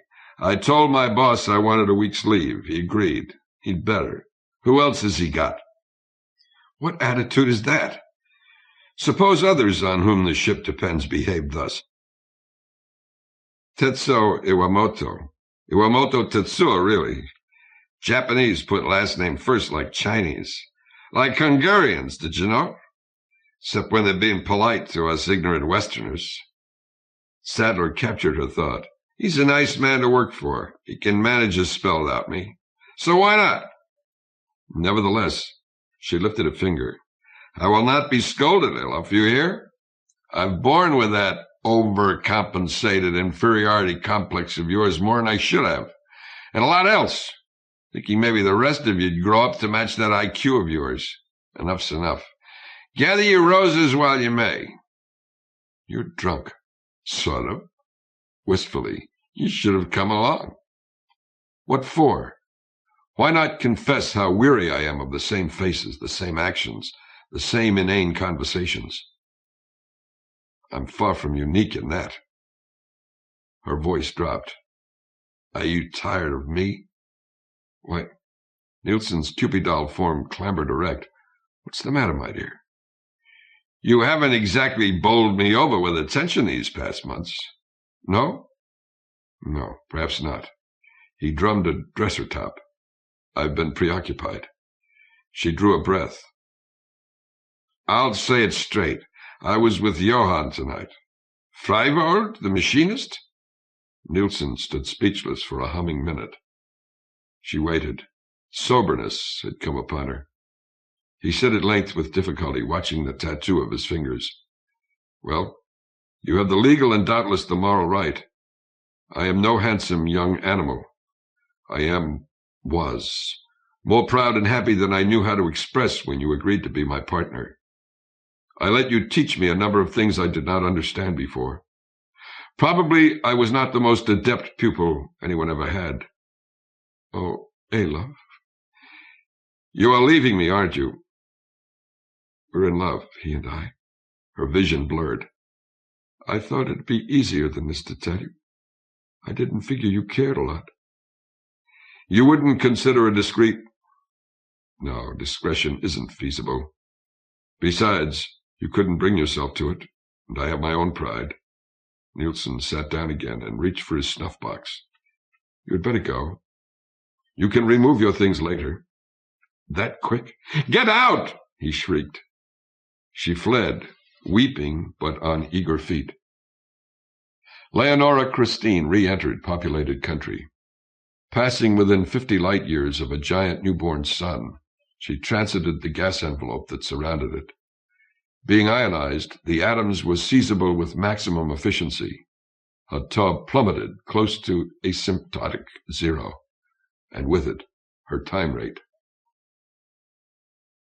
Chapter 12. Raymond paused at the entrance to Commons. The deck lay empty and quiet. After an initial surge of interest, athletics and other hobbies had become increasingly less popular. Aside from meals, the tendency was for scientists and crewfolk to form minute cliques, or retreat altogether into reading, watching taped shows, sleeping as much as possible. He could force them to get a prescribed amount of exercise, but he had not found a way to restore what the months were grinding out of the spirit. He was the more helpless in that respect, because his inflexible enforcement of basic rules had made him enemies. Apropos rules, he strode down the corridor to the dream room and opened its door. A light above each of the 3 boxes within said it was occupied. He fished a master key from his pocket and unlocked the lids, which passed air but not light, one by one. 2 he closed again. At the 3rd he swore. The stretched-out body, the face under the Somno helmet, belonged to Emma Glassgold. For a space he stood looking down at the small woman. Peace dwelt in her smile. Doubtless she, like most aboard, owed her continued sanity to this apparatus. Despite every effort at decoration, at actual interior construction of desired facilities, the ship was too sterile an environment. Total sensory deprivation quickly causes the human mind to lose its hold on reality. Deprived of the data flow with which it is meant to deal, the brain spews forth hallucinations, goes irrational, and finally collapses into lunacy. The effects of prolonged sensory impoverishment are slower, subtler, but in many ways more destructive. Direct electronic stimulation of the appropriate encephalic centers becomes necessary. That is speaking in neurological terms. In terms of immediate emotion, the extraordinarily intense and lengthy dreams generated by the stimulus, whether pleasurable or not, become a substitute for real experience. Nevertheless, Glassgold's skin was loose and unhealthy in hue. The EEG screen behind the helmet said she was in a soothed condition. That meant she could be roused fast without danger. Raymond snapped down the override switch on the timer. The oscilloscopic trace of the inductive pulses that had been going through her head flattened and darkened. She stirred. "Shalom, Moshe," he heard her whisper. There was nobody along with that name. He slid the helmet off. She squeezed her eyes tighter shut, knuckled them, and tried to turn around on the padding. "Wake up!" Raymond gave her a shake. She blinked at him. The breath snapped into her. She sat straight. He could almost see the dream fade away behind those eyes. "Come on," he said, offering his hand to assist. "Out of that damned coffin." "Ach, no," she slurred. "I was with Moshe." "I'm sorry, but—" She crumpled into sobbing. Raymond slapped the box, a crack across the ship's murmur. "All right," he said. "I'll make that a direct order. Out! And report to Dr. Latvala." "What the devil's going on here?" Raymond turned. Norbert Williams must have heard them, the door being ajar, and come in from the pool because the chemist was nude and wet. He was also furious. "You've gotten to bullying women, huh?" he said. "Not even big women. Scram!" Raymond stood where he was. "We have regulations about these boxes," he said. "If a person hasn't the self-discipline to obey them, I have to compel."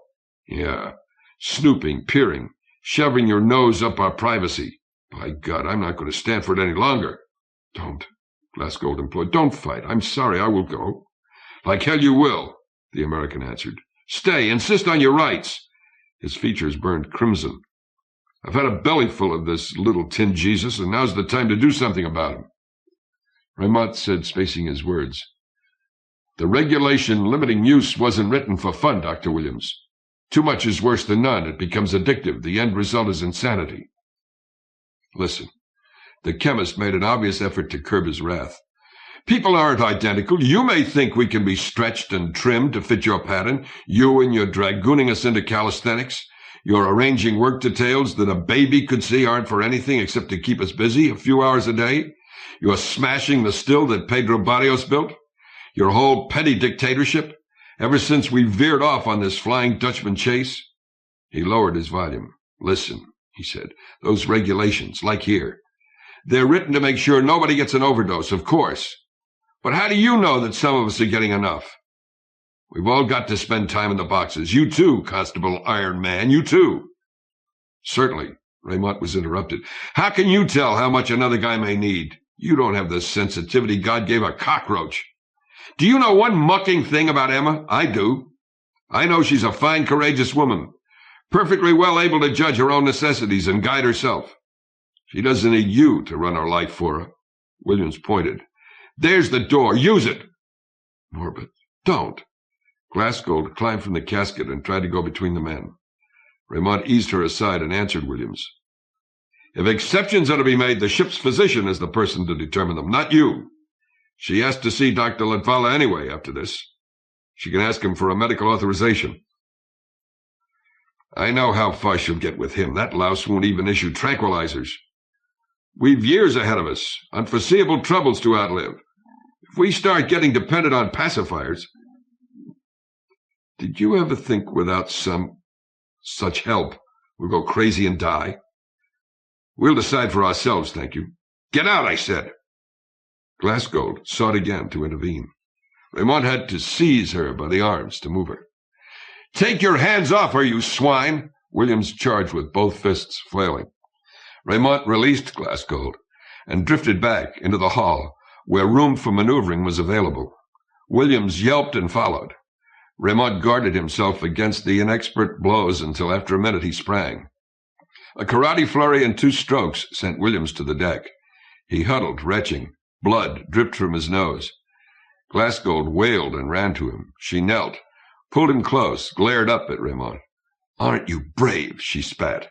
The constable spread his palms. Was I supposed to let him hit me? You could have left. Impossible. My duty is to maintain order on board. Until Captain Tellender relieves me, I'll continue to do so. Very well, Glasgow said between her teeth. We are going to him. I am lodging a formal complaint. Raymond shook his head. It was explained and agreed on when this situation developed. The skipper mustn't be bothered with our bickerings. He has to think of the ship. Williams groaned his way back toward full consciousness. We will see First Officer Lindgren, Raymond said. I have to file charges against both of you. Glasgow compressed her lips. As you wish. Not Lindgren, Williams mouthed. Lindgren and him, they was... No longer, Glasgow said. She couldn't stand any more of him even before the accident. She will be fair. With her help, Williams got dressed and limped to the command deck. Several people saw the group pass and started to ask what had happened. Raymond snapped them into silence. The looks they returned were sullen. At the first intercom call box, he dialed Lindgren and requested her to be in the interview room. It was minuscule but soundproof, a place for confidential hearings and necessary humiliations. Lindgren sat behind the desk. She had donned a uniform. The floor panel spilled light onto her frost-blonde hair. The voice in which she bade Raymond commence, after they were all seated, was equally cold. He gave a terse account of the incident. I charge Dr. Glasgow with violation of a hygienic rule, he finished, and Dr. Williams with assault on a peace officer. Mutiny? Lindgren inquired. Dismay sprang forth on Williams. No, madame. Assault will suffice, Raymond said. To the chemist, consider yourself lucky. We can't psychologically afford a trial, which a charge of mutiny would bring. Not unless you persist in this kind of behavior. That will do, Constable, Lindgren clipped. Dr. Glasgow, will you give me your version? Anger still upbore the biologist. I plead guilty to the violation as alleged, she declared firmly, but I am asking for a review of my case, of everybody's case, as provided by the articles. Not Dr. Latvala's sole judgment, a board of officers and my colleagues. As for the fight, Norbert was intolerably provoked, and he was made the victim of sheer viciousness. Your statement, Dr. Williams? I don't know how I stand under your full reg... The American checked himself. Pardon me, ma'am, he said, a trifle thickly, through his puffed lips. I never did memorize space law. I thought common sense and goodwill would see us through. Raymond may be technically in the right, but I've had about my limit of his brass-headed interference. Then, Dr. Glasgow, Dr. Williams, are you willing to abide by my sentence? You are entitled to a trial if you desire it. Williams achieved a lopsided smile. Matters are bad enough already, ma'am. I suppose this has to go in the log, but maybe it doesn't have to go in the whole crew's ears. Oh, yes, Glasgow breathed. She caught Williams' hand. Raymond opened his mouth. You are under my authority, Constable. Lindgren intercepted him. You may, of course, appeal to the captain. No, madame, Raymond answered. Well, then. Lindgren leaned back. Her countenance thawed. I order accusations on every side of this case dropped, or rather, never be filed. This is not to be entered on any record. Let us talk the problem out as among human beings who are all in, shall I say, the same boat. Him, too? Williams jerked a thumb at Raymond. We must have law and discipline, you know, Lindgren said mildly. Without them, we die. Perhaps Constable Raymond gets overzealous, or perhaps not. In any event, he is the single police and military specialist we have. If you dissent from him, that's what I'm here for. Do relax. I'll send for coffee. If the first officer pleases, Raymond said, I'll excuse myself. No. We have things to say to you, Glassgold snapped. Raymond kept his eyes on Lindgren's. It was as if sparks flew between. As you explained, madame, he said, my job is to preserve the rules of the ship, no more, no less. This has become something else, a personal counseling session. I'm sure the lady and gentleman will talk easier without me. I believe you are right, Constable, she nodded. Dismissed. He rose, saluted, and left. On his way upstairs he encountered Freiwald, who greeted him. He had kept some approximation of cordiality with his half-dozen deputies. He entered his cabin. The beds were down, joined into one. G.U.N. sat on it. She wore a light, frilly peignoir, which made her resemble a little girl, a sad one. Hello, she said tonelessly. You have thunder in your face. What happened? Raymond settled beside her and related it. Well, she asked, can you blame them very much? No, I suppose not. Though, I don't know. This band was intended to be the best Earth could offer. Intelligence, education, stable personality, health, dedication. And they knew they'd likely never come home again. At a minimum, they'd return to countries older than the ones they left by the better part of a century. Raymond ran fingers through his wire-brush hair. So things have changed, he sighed. We're off to an unknown destiny, maybe to death, certainly to complete isolation. But isn't that different from what we were planning on from the start? Should it make us go to pieces? It does, G.U.N. said. You too. I've been meaning to take that up with you. He gave her a ferocious look.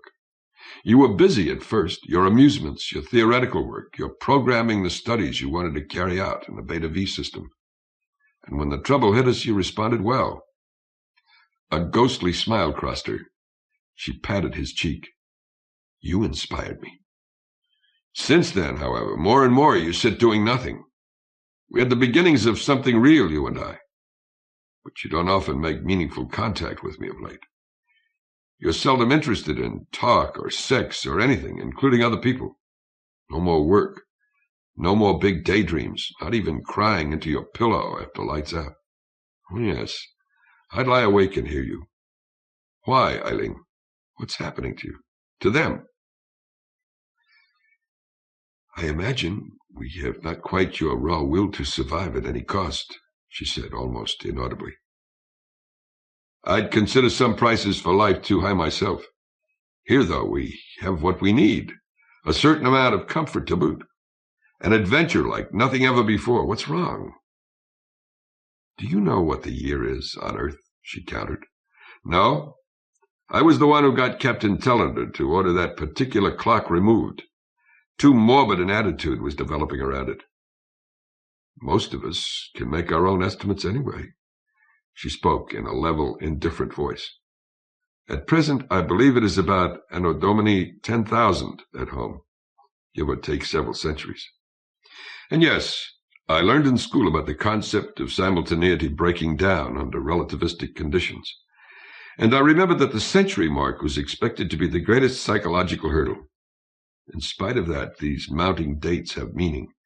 They make us absolute exiles already, irrevocably. No longer simply our kinfolk must be extinct. Our civilization must be. What has happened on Earth? Throughout the galaxy? What have men done? What have they become? We will never share in it. We cannot.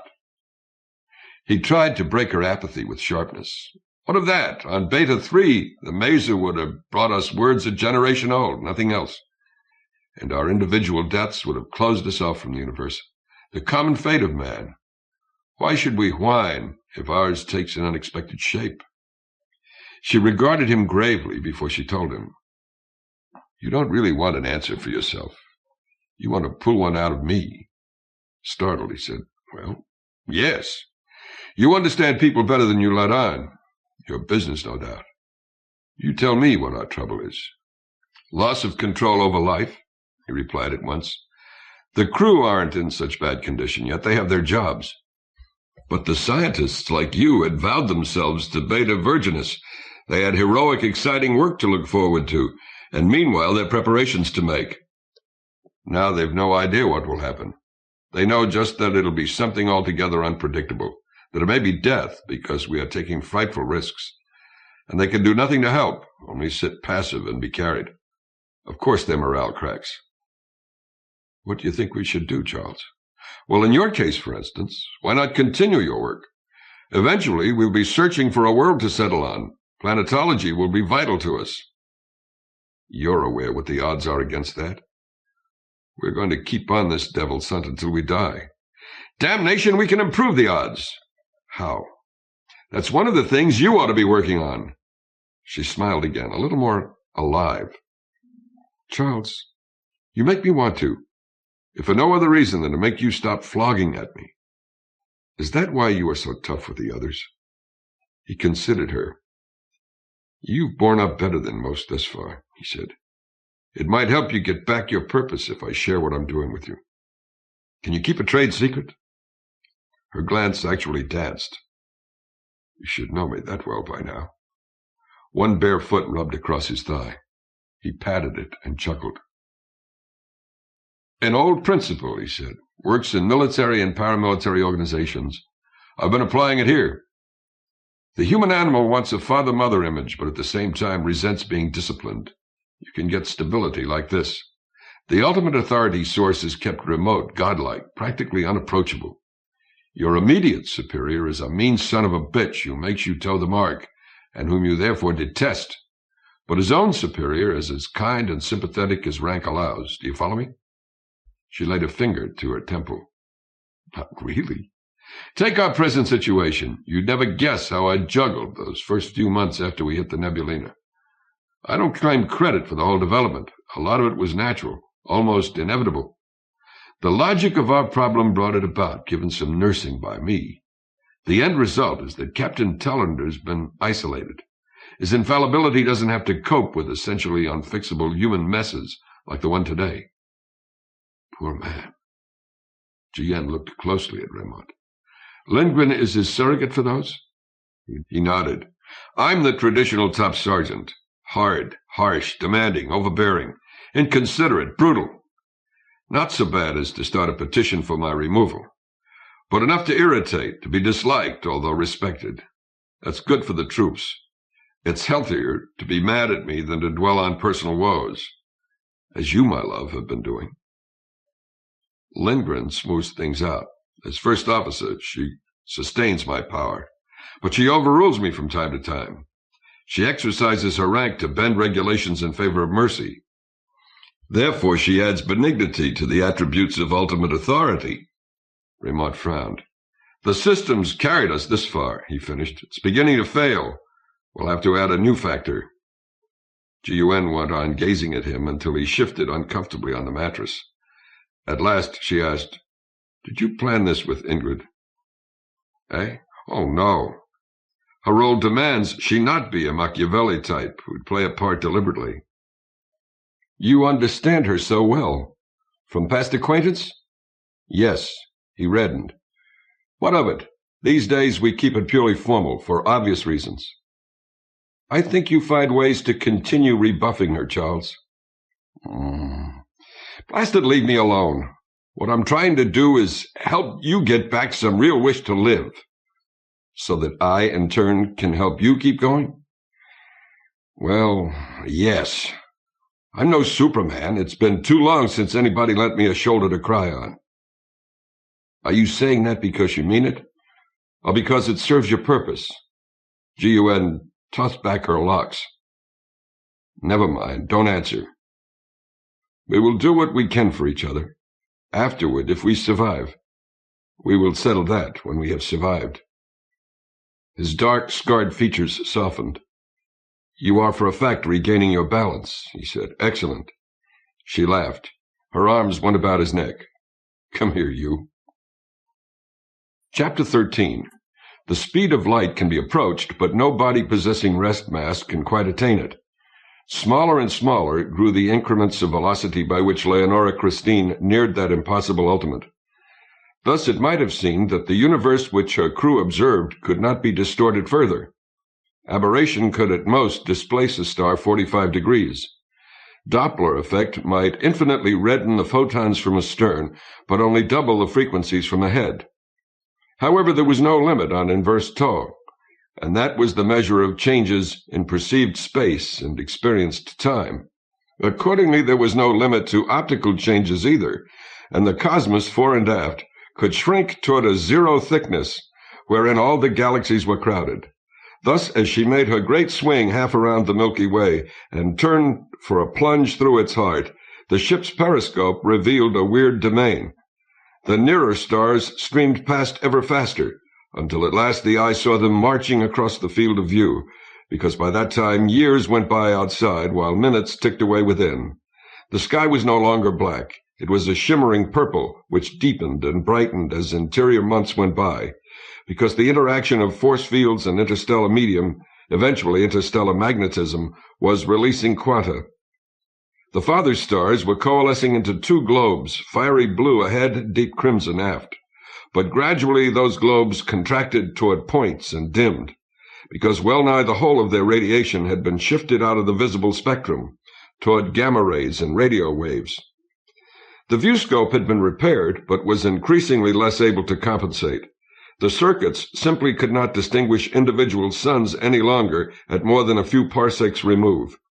The technicians took the instrument apart and rebuilt it for heightened capacity, lest men fly altogether sightless. That project and various other remodelings were probably of more use to those able to do the work than they were in themselves. Such persons did not withdraw into their own shells, as did too many of their shipmates. Boris Fedorov found Luis Pereira on the hydroponics deck. An algae tank was being harvested. The biosystems chief worked with his men, stripped like them, dripping the same water and green slime, filling the crocks that stood on a cart. "Phew," said the engineer. Teeth gleamed under Pereira's mustache. "Do not deprecate my crop that loudly," he replied. "You will be eating it in due course." "I wondered how the imitation Limburger cheese got so realistic," Fedorov said. "Can you come for a discussion with me?" "Could it not be later? We can't stop until we are through. If spoilage set in, you would be tightening your belt for a while." "I don't have time to waste either," Fedorov said, turning astringent. "I believe we'd rather be hungry than wrecked." "Carry on, then," Pereira told his gang. He hopped from the tank and went to a shower stall where he washed quickly. Not bothering to dry or dress himself on this warmest level in the ship, he led Fedorov toward his office. "Confidentially," he admitted, "I'm delighted at an excuse to knock off that chore." "You will be less delighted when you hear the reason. It means hard work." "Better yet, I was wondering how to keep my team from coming apart. This isn't the sort of occupation that generates spontaneous esprit de corps. The boys will grumble, but they will be happier with something besides routine." They passed through a section of green plants. Leaves lined every passageway, filling the air with odor, rustling when brushed. Fruits hung among them like lanterns. You could understand why a degree of serenity remained in those who labored here. "I've been alerted by Fox Jameson," Fedorov explained. "We're near enough to the central galactic nebulae that he can use the new instruments that have been developed to get accurate values for the mass densities there." "He? I thought Nielsen was the observations man." "He was supposed to be." Fedorov's mouth set in hard lines. "He's going to pot. Hasn't contributed a thing lately except quibbles and quarrels. The rest of his group, even a couple of men from the shop making their stuff, like Lenke, they have to do what he should as best they can." "That is bad," Pereira said, light-hearted no more. "We were relying on Nielsen to design instruments for intergalactic navigation at ultra-low tau, were we not?" Fedorov nodded. He'd better pull out of his funk. But that isn't the problem today. We're going to encounter the thickest stretch so far when we hit those clouds, because of relativity and because they are in fact thick. I feel reasonably confident we can pass through safely. Nevertheless, I want to reinforce parts of the hull to make sure. He laughed like a wolf. Make sure on such a flight. At any rate, I'll have a construction gang in here. You'll have to move installations out of their way. I want to discuss the general requirements with you and start your thinking, so you can plan how to minimize the disturbance to your operations. Indeed. Here we are. Pereira waved Fedorov into a cubbyhole with a desk and a filing cabinet. I will show you a schematic of our layout. They talked business for half an hour. Centuries passed beyond the hull. The trace of geniality he had shown at first, which was once the usual face he turned to the world, had vanished from Fedorov. He was short-spoken to the point of rudeness. When he had stowed the drawings and notes, Pereira said quietly, "You do not sleep well these nights, do you?" "Busy," the engineer grunted. "Old friend, you thrive on work. That is not what drew those smudges beneath your eyes. It is Margarita, no?" Fedorov jerked in his chair. "What about her?" He and Jimenez had lived steadily together for several months. "In our village, no one can help noticing she has a grief." Fedorov stared out the entrance into the greenness. "I wish I could leave her without feeling like a deserter," he said. You recall I was often with her before she settled down. Perhaps I have an insight you don't. You are not insensitive, Boris, but you seldom resonate with the feminine mind. I wish you too well. Can I help? The thing is, she refuses to take antisenescence. Neither Urho Latvala nor I can budge her.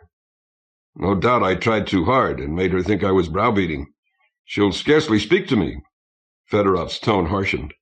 He continued to watch the leaves outside. I was never in love with her, nor she with me, but we became fond. I want to do anything I can for her. What, though? She is a young woman, Pereira said. If circumstances have made her, how shall I put it, overwrought, she might react irrationally to any reminder of age and death. Fedorov swung about. She's not ignorant.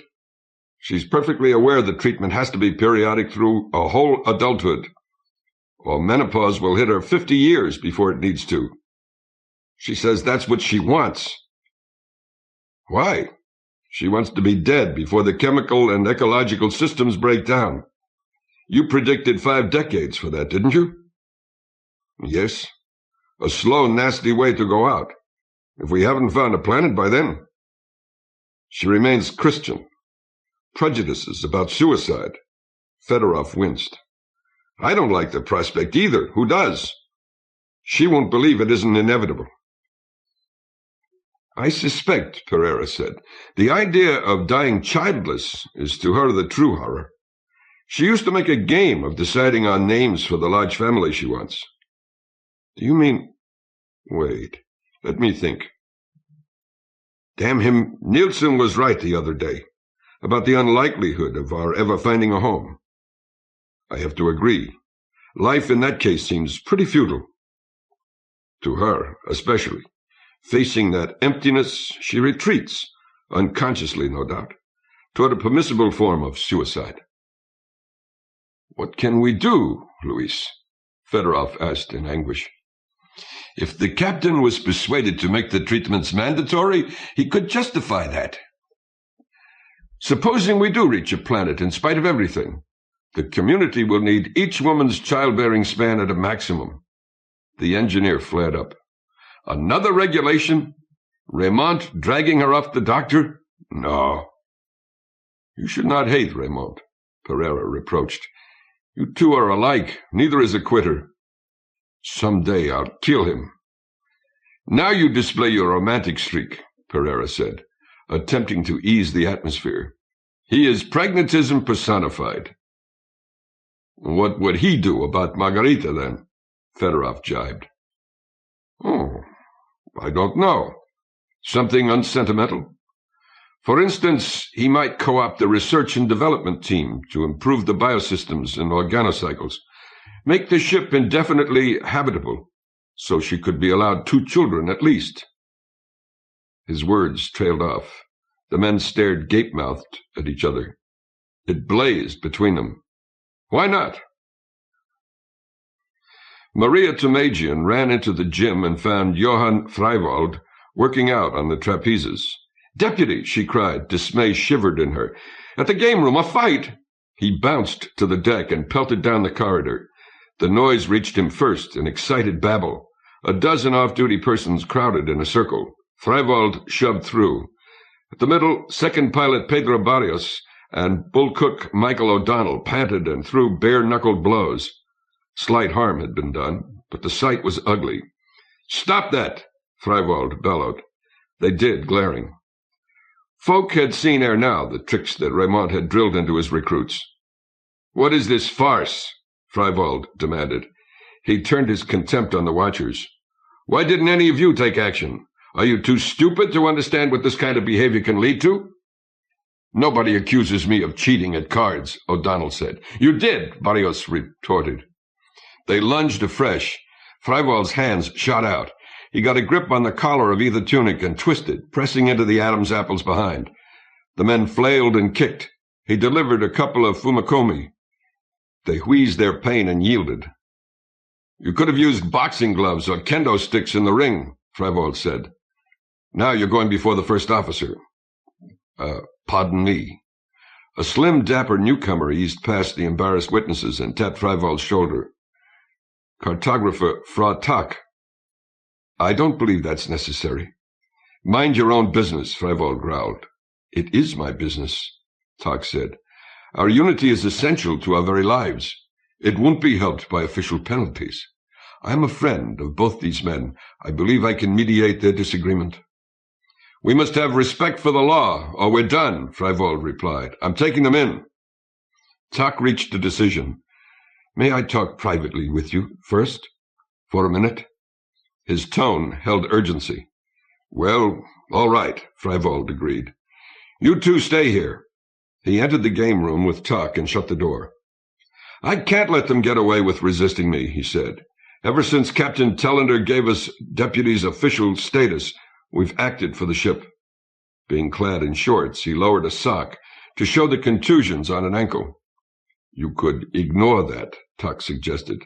"Pretend you didn't notice. They aren't bad fellows. They're simply driven wild by monotony, purposelessness, the tension of wondering if we will get through what's ahead of us or crash into a star. If we let anybody escape the consequences of starting violence, suppose I took them aside. Suppose I got them to compose their differences and apologize to you. Wouldn't that serve the cause better than an arrest and a summary punishment?" "It might," Freiwald said skeptically. "But why should I believe you can do it?" "I am a deputy, too," Tak told him.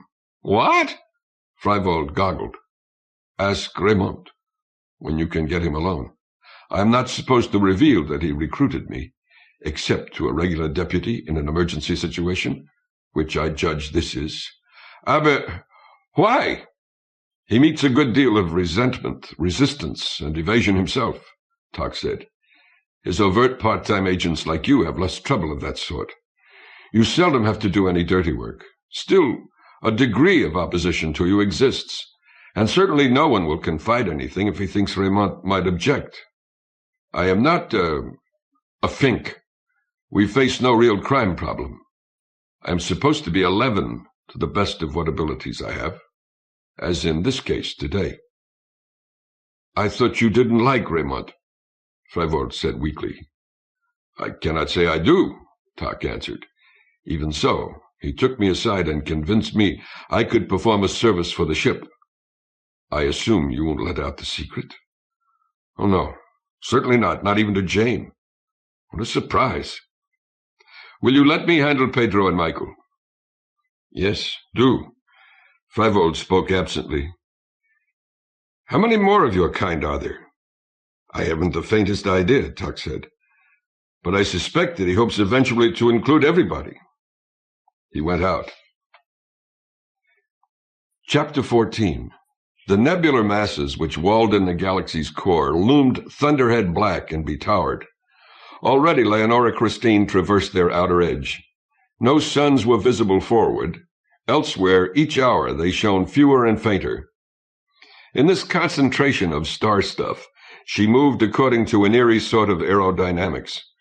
Her inverse tau was now so enormous that space density did not much trouble her. Rather, she swallowed matter still more greedily than before, and was no longer confined to hydrogen atoms. Her readjusted selectors turned everything they met, gas or dust or meteoroids, into fuel and reaction mass. Her kinetic energy and time differential mounted at a dizzying rate. She flew as if through a wind blowing between the sun clusters. Nonetheless, Raymond hailed Nielsen to the interview room. Ingrid Lindgren took her place behind its desk, in uniform. She had lost weight, and her eyes were shadowed. The cabin thrummed abnormally loud, and frequent shocks went through bulkheads and deck. The ship felt irregularities in the clouds as gusts, currents, vortices of an ongoing creation of worlds. "Can this not wait till we have made our passage, Constable?" she asked, alike in anger and weariness. "I don't think so, madam," Raymond replied. "Should an emergency arise, we need people convinced it's worth coping with." "You accuse Professor Nielsen of spreading disaffection. The articles provide for free speech." His chair creaked beneath the astronomer's shifting weight. "I am a scientist," he declared waspishly. "I have not only the right but the obligation to state what is true." Lindgren regarded him with disfavor. He was letting a scraggly beard grow on his chins, had not bathed of late, and was in grimy coveralls. "You don't have the right to spread horror stories," Raymond said. "Didn't you notice what you were doing to some of the women, especially when you talked the way you did at mess? That's what decided me to intervene. But you'd been building up the trouble for quite a while before, Nielsen." "I merely brought out into the open what has been common knowledge from the start," the fat man retorted. "They hadn't the courage to discuss it in detail. I do. They hadn't the meanness. You do." "No personalities," Lindgren said. "Tell me what happened." She had recently been taking her meals alone in her cabin, pleading busyness, and was not seen much off watch. "You know," Nielsen said, "we've raised the subject on occasion." "What subject?" she asked. "We've talked about many." "Talked, yes, like reasonable people," Raymond snapped. "Not lectured a table full of shipmates, most of them feeling low already. Please, Constable." "Proceed, Professor Nielsen." The astronomer puffed himself up. "An elementary thing. I cannot comprehend why the rest of you have been such idiots as not to give it serious consideration. You blandly assume we will come to rest in a Virgo galaxy and find a habitable planet. But tell me how. Think of the requirements. Mass, temperature, irradiation, atmosphere, hydrosphere, biosphere. The best estimate is that 1% of the stars may have planets which are any approximation to Earth." "That," Lindgren said. "Why, certainly—" Nielsen was not to be deprived of his platform. Perhaps he didn't bother to hear her. He ticked points off on his fingers. "If 1% of the stars are suitable, do you realize how many we will have to examine in order to have an even chance of finding what we seek? 50! I should have thought anyone aboard would be capable of that calculation. It is conceivable that we will be lucky and come upon a Nova Terra at the first star we try, but the odds against this are 99 to 1. Doubtless, we must try many. Now the examination of each involves almost a year of deceleration. To depart from it and search elsewhere requires another year of acceleration. Those are years of ship's time, remember? Because nearly the whole period is spent at velocities which are small compared to light's, and thus involve a tau factor near unity, which in addition prevents our going above 1 gravity. Hence we must allow a minimum of 2 years per star, the even chance of which I spoke. And mind you, it is only even. The odds are as good that we will not find Nova Terra in the first 50 stars as they are that we will. This chance requires 100 years of search. Actually, it requires more, because we shall have to stop from time to time and laboriously replenish the reaction mass for the ion drive. Anderson essence or no, we will not live that long. Therefore, our whole endeavor, the risks we take in this fantastic dive straight through the galaxy and out into intergalactic space, it is all an exercise in futility. Quod erat demonstrandum. Among your many loathsome characteristics, Nielsen, Raymond said, is your habit of droning the obvious through your nose. Madame, the astronomer gasped, I protest. I shall file charges of personal abuse. Cut back, Lindgren ordered, both of you. I must admit your conduct offers provocation, Professor Nielsen. On the other hand, Constable, may I remind you that Professor Nielsen is one of the most distinguished men in his vocation that Earth had. He deserves respect. Not the way he behaves, Raymond said, or smells. Be polite, Constable, or I'll charge you myself. Lindgren drew breath. You don't seem to make allowance for humanness. We are adrift in space and time. The world we knew is 100,000 years in its grave. We are rushing nearly blind into the most crowded part of the galaxy. We may at any minute strike something that will destroy us. At best, we must look forward to years in a cramped and barren environment. Don't you expect people to react to that? Yes, madame, I do, Raymond said. I do not expect them to behave so as to make matters worse. There is some truth in that, Lindgren conceded. Nielsen squirmed and looked sulky. I was trying to spare them disappointment at the end of this flight, he muttered. Are you absolutely certain you weren't indulging your ego? Lindgren sighed. Never mind, your standpoint is legitimate. No, it isn't, Raymond contradicted. He gets his 1% by counting every star. But obviously we aren't going to bother with red dwarfs, the vast majority, or blue giants, or anything outside a fairly narrow spectral range, which reduces the field of search by a whopping factor. Make the factor 10, Nielsen said. I don't really believe that. But let's postulate we have a 10% probability of finding Nova Terra at any one of the Sol-type stars we try. That nevertheless requires us to hunt among 5 to get our even chance. 10 years, more like 20, all things considered. The youngest among us will be getting past his youth. The loss of so many reproductive opportunities means a corresponding loss of heredity, and our gene pool is minimal to start with. If we wait several decades to beget children, we can't beget enough. Few will be grown to self-sufficiency by the time their parents start becoming helpless with advancing age. And in any case, the human stock will die out in 3 or 4 generations. I know something about genetic drift, you see. His expression grew smug. I didn't wish to hurt feelings, he said. My desire was to help. By showing your concept of a bold pioneer community, planting humankind afresh in a new galaxy, showing that for the infantile fantasy which it is. Have you an alternative? Lindgren inquired. A tick began in Nilsen's face. Nothing but realism, he said. Acceptance of the fact that we will never leave this ship. Adjustment of our behavior to that fact. Is it the reason you've been soldiering on the job? Raymond demanded. I dislike your term, sir. But it is true there is no point in building equipment for long-range navigation. We're not going anywhere that makes any difference. I cannot even get enthusiastic about Fedorov's and Pereira's proposals concerning the life support systems. You understand, I suppose, Raymond said, that for maybe half the people aboard, the logical thing to do once they've decided you're right is to commit suicide. Possibly. Nielsen shrugged. Do you hate life so much yourself? Lindgren asked. Nielsen half got up and fell down again. He gobbled. Raymond surprised both his listeners by turning soft-mannered. I didn't fetch you here only to get your gloom peddling stopped. I'd rather know why you haven't been thinking how to improve our chances. How can they be? That's what I want to learn from you. You're the observational expert. As I recall, you were in charge of programs back home, which located something like 50 planetary systems. You actually identified individual planets and typed them across light years.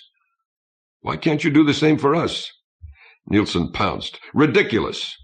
I see that I must explain the topic in kindergarten terms. Will you bear with me, First Officer? Pay attention, Constable. Granted, an extremely large spaceborne instrument can pick out an object the size of Jupiter at a distance of several parsecs. This is provided the object gets good illumination without becoming lost in the glare of its sun. Granted, by mathematical analysis of perturbation data gathered over a period of years, some idea can be obtained about companion planets which are too small to photograph.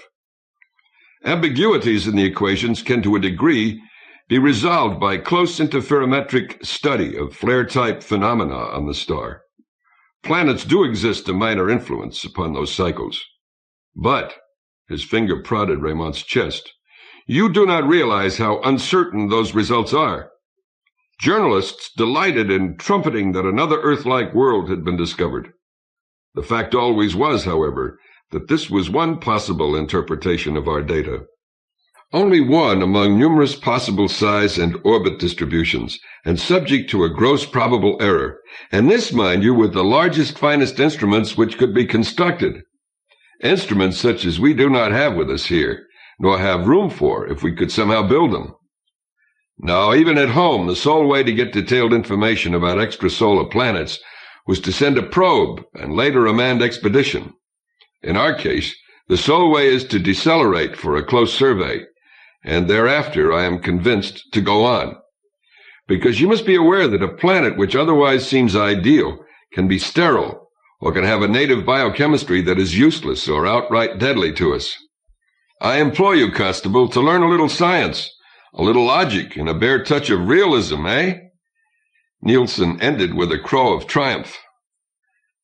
Professor, Lindgren tried. Raymond smiled crookedly. Don't worry, madame, he said. No fight will come of it. His words don't diminish me. He inspected the other man. Believe it or not, he went on, I knew what you've told us. I also knew you are or were an able fellow. You made innovations, designed gadgets that were responsible for a lot of discoveries. You were doing a fine job for us till you quit. Why not put your brain to work on the problems we have? Would you be so good as to condescend to suggest a procedure? Nielsen sneered. I'm no scientist, nor much of a technician, Raymond said. Still, a few things look obvious to me. Let's suppose we have entered our target galaxy. We've shed the ultra-low tau we needed to get there. But we have one yet of, whatever is convenient, 10 to the minus third, maybe? Well, that gives you a terrifically long baseline and cosmic time period to make your observations. In the course of weeks or months, ship's time, you can collect more data on a given star than you had on any of Sol's neighbors. I should think you could find ways to use relativity effects to give you information that wasn't available at home. And naturally, you can observe a large number of Sol-type stars simultaneously. So you're bound to find some you can prove with exact figures that leave no reasonable doubt, have planets with masses and orbits about like Earth's. Assuming that, the question of atmosphere-biosphere will remain. We need a short-range look. Yes. Must we stop to take it, though? Suppose instead we lay out a course which brings us hard by the most promising suns in sequence while we continue to travel near light speed. In cosmic time, we'll have hours or days to check whatever planet interests us. Spectroscopic, thermoscopic, photographic, magnetic. Write your own list of clues. We can get a fair idea of conditions on the surface. Biological conditions, too. We can look for items like thermodynamic disequilibrium, chlorophyll reflection spectra, polarization by microbe populations, based on L-amino acids. Yes, I imagine we can get an excellent notion of whether that planet is suitable. At low tau, we can examine any number in a small stretch of our own time. We'll have to use automation and electronics, in fact. We ourselves couldn't work fast enough. Then, when we've identified the right world, we can return to it. That will take a couple of years, agreed. But they'll be endurable years. We'll know with high probability that we have a home waiting for us. Color mounted in Lindgren's features. Her eyes grew less dull. Good Lord, she said. Why didn't you speak of this before? I'd other problems on my mind, Raymond answered. Why didn't you, Professor Nielsen? Because the whole thing is absurd, the astronomer snorted. You presuppose instrumentation we do not have. Can't we build it? We have tools, precise equipment, construction supplies, skilled workmen. Your team has already made progress. You demand speed and sensitivity increased by whole orders of magnitude over anything that ever existed. Well, Raymond said. Nielsen and Lindgren stared at him. The ship trembled. Well, why can't we develop what we need? Raymond asked in a puzzled voice. We've some of the most talented, highly trained, imaginative people our civilization produced. They include every branch of science. What they don't know, they can find in the microtapes. They're used to interdisciplinary work. Suppose, for instance, Emma Glassgold and Norbert Williams got together to draw up the specifications for a device to detect and analyze life at a distance. They'd consult others as needed. Eventually, they'd employ physicists, electronicians, and the rest for the actual building and debugging. Meanwhile, Professor Nielsen, you may have been in charge of a group making tools for remote planetography. In fact, you're the logical man to head up the entire program.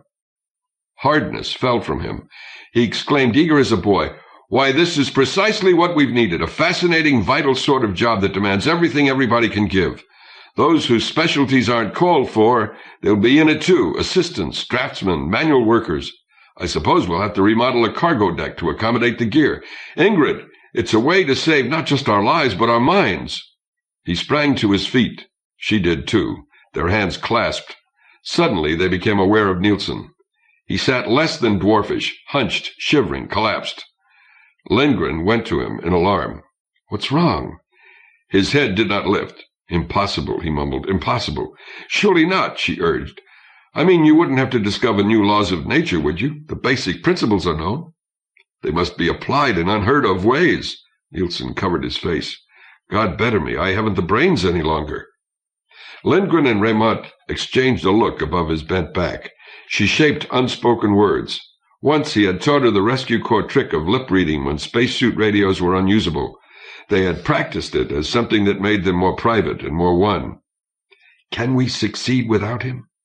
"I doubt it. He's the best chief for that kind of project. At least lacking him, our chance is poor." Lindgren squatted down beside Nielsen. She laid an arm across his shoulders. "What's the trouble?" she asked most softly. "I have no hope," he snuffled. "Nothing to live for." "You do." "You know, Jane deserted me months ago. No other woman will. Why should I care? What's left for me?" Raymond's lips formed. "So behind everything was self-pity."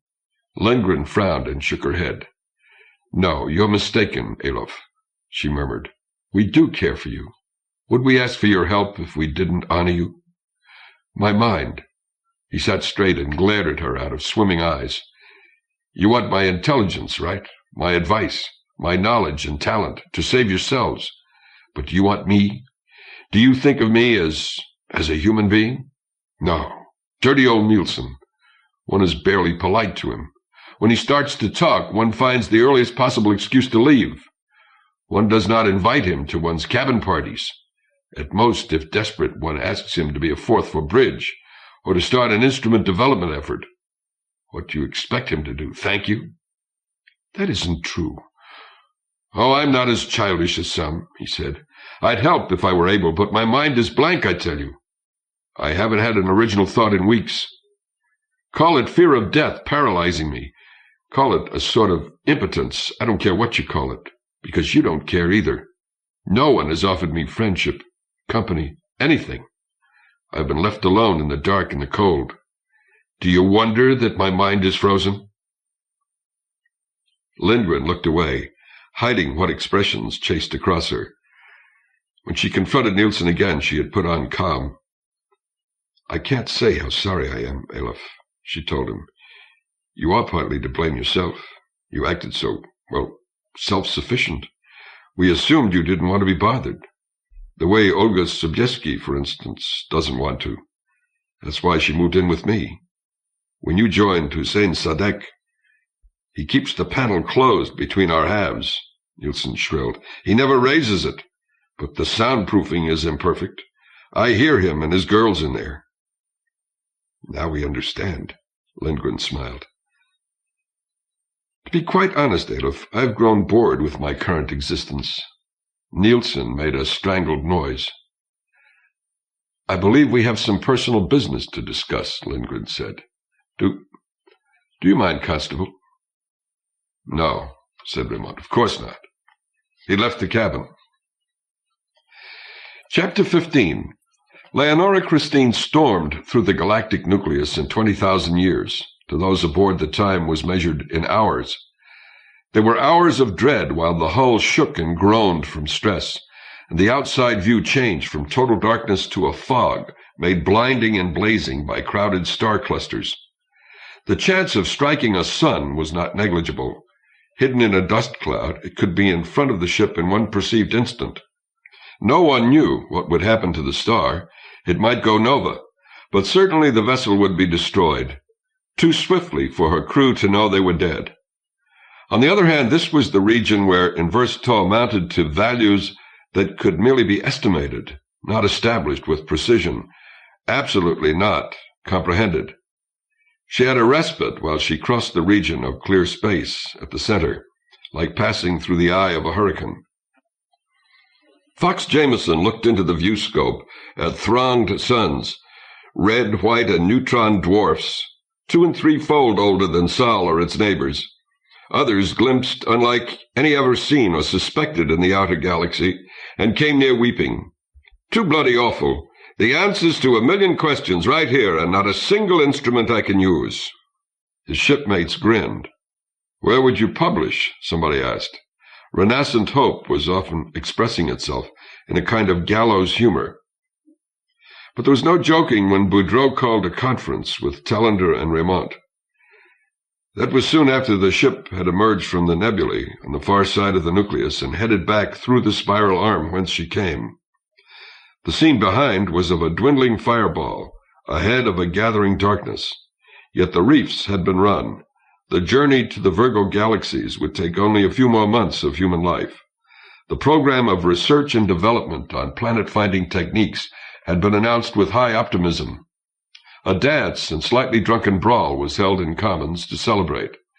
Its laughter, stamping, lilt of Urho Latvala's accordion drifted faintly down to the bridge. I should perhaps have let you enjoy yourselves like everybody else, Boudreau said. His skin was shockingly sallow against hair and beard. But Mohandas Chidambaran gave me the results of his calculations from the latest readings after we emerged from the core. He felt I was best qualified to gauge the practical consequences, as if any rule book existed for intergalactic navigation. Now he sits alone in his cabin and meditates. Me. When I got over being stunned, I thought I should notify you immediately. Captain Tellander's visage drew tight, readying for a new blow. What is the result? He asked. What is the subject? Raymond added. Matter density in space before us, Boudreau said. Within this galaxy, between whole galactic clusters. Given our present tau, frequency shift of the neutral hydrogen radio emission, the instruments already built by the astronomical team obtain unprecedented accuracy. What have they learned, then? Boudreau braced himself. The gas concentration drops off slower than we supposed. With the tau we will probably have by the time we leave the Milky Way galaxy, 20 million light-years out, halfway to the Virgo group, as nearly as can be determined. We will still not dare turn off the force fields. Telander closed his eyes. Raymond spoke jerkily. We've discussed that possibility in the past. The scar stood livid on his brow. That even between two clusters, we won't be able to make our repair. It's part of the reason why Fedorov and Pereira want to improve the life support systems. You act as if you had a different proposal. The one we talked about not long ago, you and I, Boudreau said to the captain. Raymond waited. Boudreau told him in a voice turned dispassionate. Astronomers learned centuries back, a cluster or family of galaxies like our local group is not the highest form in which stars are organized. These collections of 1 or 2 dozen galaxies do in turn tend to occur in larger associations, superfamilies. Raymond made a rusty laugh. Call them clans, he suggested. Eh? Why, all right. A clan is composed of several families. Now, the average distance between members of a family, individual galaxies within a cluster, is, say 1,000,000 light years. The average distance between one family and the next is greater, as you would expect, on the order of 50 million light years. Our plan was to leave this family and go to the nearest beyond, the Virgo group. Both belong to the same clan. Instead, if we're to have any hope of stopping, we'll have to leave the entire clan. Yes, I am afraid so. How far to the next one? I can't say. I didn't take journals along. They would be a bit obsolete by now, no? Be careful, Tellender warned. Boudreaux gulped. I begged the captain's pardon. It was a rather dangerous joke. He went back to lecturing tone. Chidambaran doesn't believe anyone was sure. The concentration of galactic clusters drops off sharply at a distance of about 60 million light years from here. Beyond that, it is a long way to other rich regions. Chidambaran guessed at 100 million light years or somewhat less. Else the hierarchical structure of the universe would have been easier for astronomers to identify than it was. Surely between clans, space is so close to a perfect vacuum that we won't need protection. Can we navigate there? Raymond snapped. Sweat glistened on Boudreaux's countenance. You see the hazard, he said. We will be bound into the unknown more deeply than we dreamed. Accurate sightings and placements will be unobtainable. We shall need such a tow. A minute, Raymond said. Let me outline the situation in my layman's language to make sure I understand you. He paused, rubbing his chin with a sandpapery sound. Under the distant music, frowning until his thoughts were marshaled. We must get not only into interfamily, but into clan space, he said. We must do this in a moderate shipboard time. Therefore, we must run tow down to a value of 1 billionth or less. Can we do it? Evidently, or you wouldn't talk as you've done. I imagine the method is to lay a course within this family that takes us through the nucleus of at least one other galaxy, and then likewise through the next family, be it the Virgo cluster or a different one, determined by our new flight pattern, through as many individual galaxies as possible, always accelerating. Once the clan is well behind us, we should be able to make our repair. Afterward, we'll need a similar period of deceleration.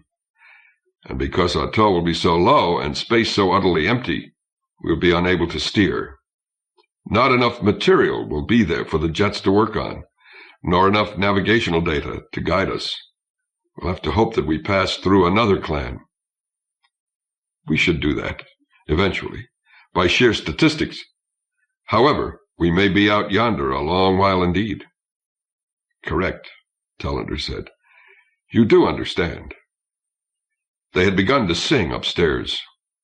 But me and my true love will never meet again on the bonny, bonny banks of Loch Lomond. Well, Raymond said, there doesn't appear to be any virtue in caution. In fact, for us, it's become a vice.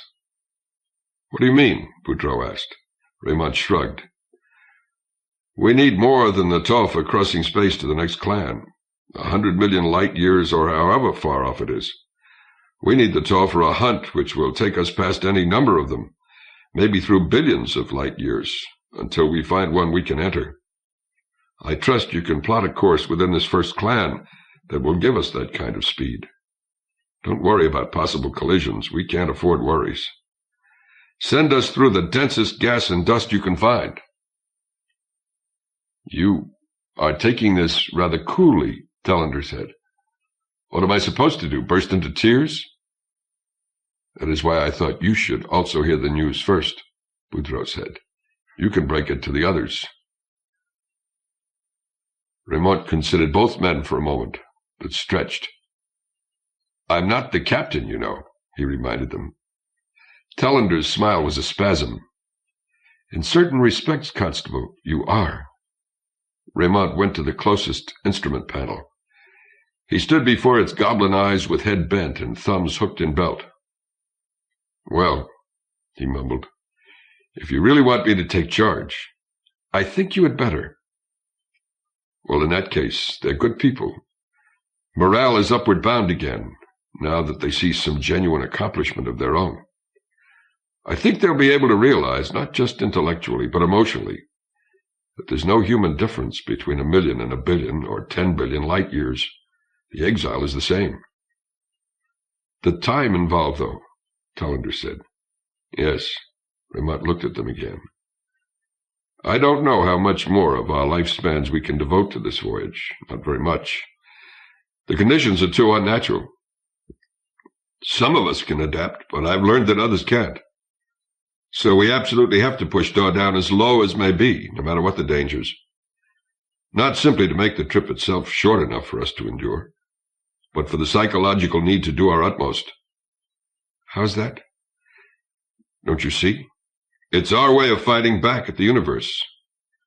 Vogue la galère. Go for broke. Full steam ahead and damn the torpedoes. I think if I can put the matter to our people in those terms, they'll rally. For a while, anyhow. The wee birdies in the wildflowers spring, and in sunshine the waters are sleeping. Chapter 16. The course out of the Milky Way was not straight. It zigzagged a little, as much as several light centuries, to pass through the densest accessible nebulae and dust banks.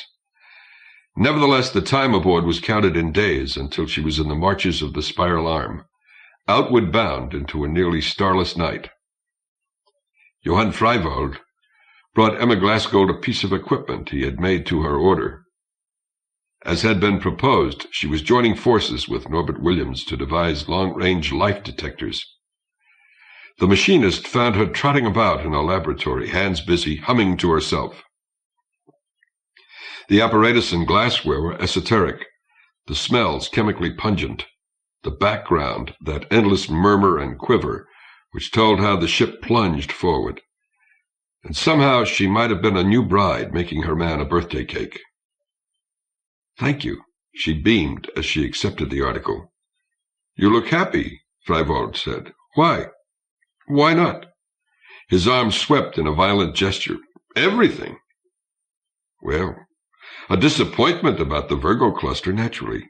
Still, Norbert and I, she broke off, blushing. We have a fascinating problem here, a real challenge, and he's already made a brilliant suggestion about it. She cocked her head at Freiwald. I've never seen you in this black a mood. What's become of that cheerful Nietzscheanism of yours? Today we leave the galaxy, he said, forever. Why, you knew? Yes, I also know I must die sometime, and Jane too, which is worse. That does not make it easier. The big blond man exclaimed suddenly, imploringly, Do you believe we will ever stop? I can't say, Glassgold answered. She stood on tiptoe to pat his shoulder. It was not easy to resign myself to the possibility. I did, though, through God's mercy. Now I can accept whatever comes to us and feel how good most of it is. Surely you can do the same, Johann. I'd try, he said. It is so dark out there. I never thought that I, grown up, would again be afraid of the dark. The great whirlpool of suns contracted and paled astern. Another began slowly growing forward. In the viewscope, it was a thing of delicate, intricate beauty, jeweled gossamer. Beyond it, around it, more appeared, tiny smudges and points of radiance.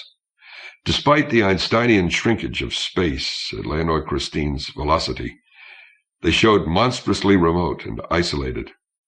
That speed continued to mount, not as fast as in the regions left behind. Here the gas concentration was perhaps 100,000th of that near Sol, but sufficiently to bring her to the next galaxy in some weeks of her own time. Accurate observations were not to be had without radical improvements in astronomical technology, a task into which Nielsen and his team cast themselves with the eagerness of escapers. Testing a photoconverter unit, he personally made a discovery. A few stars existed out here. He didn't know whether random perturbations had sent them drifting from their parental galaxies uncountable billions of years ago, or whether they had actually formed in these deeps in unknown fashion. By a grotesquely improbable chance, The ship passed near enough to one that he identified it, a dim, ancient red dwarf, and could show that it must have planets from the glimpse his apparatus got before the system was swallowed anew by distance. It was an eerie thought, those icy, shadowy worlds, many-fold older than Earth, perhaps one or two with life upon them, and never a star to lighten their nights. When he told Lindgren about it, she said not to pass the information any further. Several days later, returning home from work, he opened the door to their cabin and found her present. She didn't notice him. She was seated on the bed, facing away, her eyes on a picture of her family. The light was turned low, dusking her, but falling so coldly on her hair that it looked white. She strummed her lute and sang, to herself. It was not the merriment of her beloved bellman. The language, in fact, was Danish. After a moment, Nielsen recognized the lyrics. Jacobson's Songs of Gura, and Schoenberg's melodies for them. The call of King Valdemar's men, raised from their coffins to follow him on the spectral ride that he was condemned to lead, snarled forth. Be greeted, King, here by Gura Lake. Across the island our hunt we take. From stringless bow let the arrow fly that we have aimed with a sightless eye. We chase and strike at the shadow heart, and dew like blood from the wound will start. Night ravens swinging and darkly winging, and leafage foaming where hoofs are ringing. So shall we hunt every night, they say, until that hunt on the judgment day. Hola, horse, and hola, hound, stop a while upon this ground. Here's the castle which erstwhile was. Feed your horses on thistledown. Man may eat of his own renown.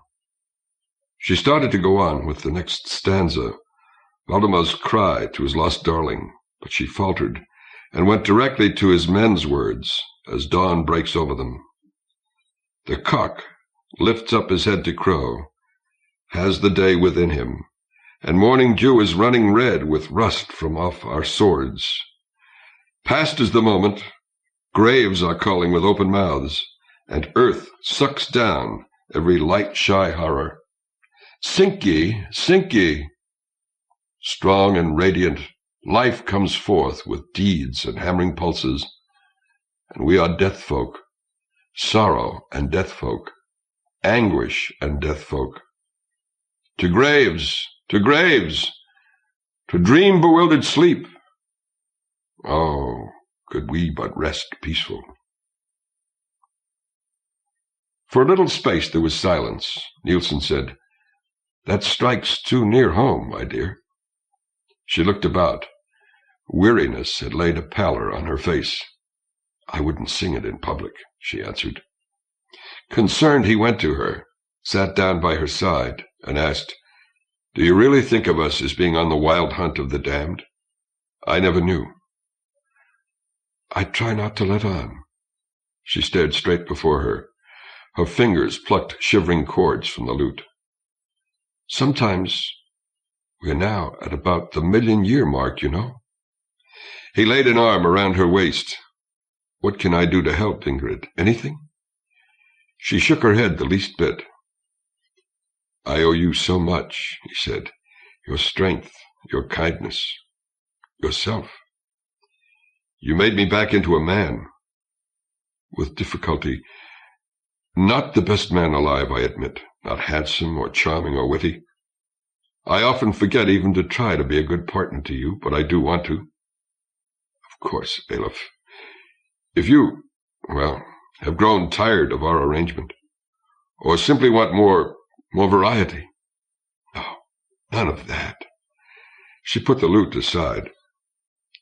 We have the ship to get to harbor, if ever we can. We dare not let anything else count. He gave her a stricken glance, but before he could inquire just what she meant, she smiled, kissed him, and said, Still, we could use a rest, a forgetting. You can do something for me, Alef. Draw our liquor ration. Help yourself to most of it. You're sweet when you've dissolved your shyness. We'll invite somebody young and ungloomy, Luis, I think, and Maria, and laugh and play games and be foolish in this cabin and empty a pitcher of water over anybody who says anything serious. Will you do that?" "If I can," he said. Leonora Christine entered the next galaxy in its equatorial plane. To maximize the distance she would traverse through its wealth of gas and stardust. Already on the fringes, where the suns were as yet widely scattered, she began to bound at high acceleration. The fury of that passage vibrated ever more strongly and noisily through her. Captain Tellender kept the bridge. Seemingly, he had little control. The commitment was made. The spiral arm curved ahead like a road, shining blue and silver. Occasional giant stars came sufficiently close to show in the now modified screens, distorted with the speed effects that sent them whirling past as if they were sparks blown by the wind that shouted against the ship. Occasional dense nebulae enclosed her in night or in the fluorescence of hot newborn stellar fires. Lenke and Barrios were the men who counted then, conning her manually through that fantastic 100,000-year plunge. The displays before them, the intercom voices of Navigator Boudreau, explaining what appeared to lie ahead, or Engineer Fedorov warning of undue stresses, gave them some guidance.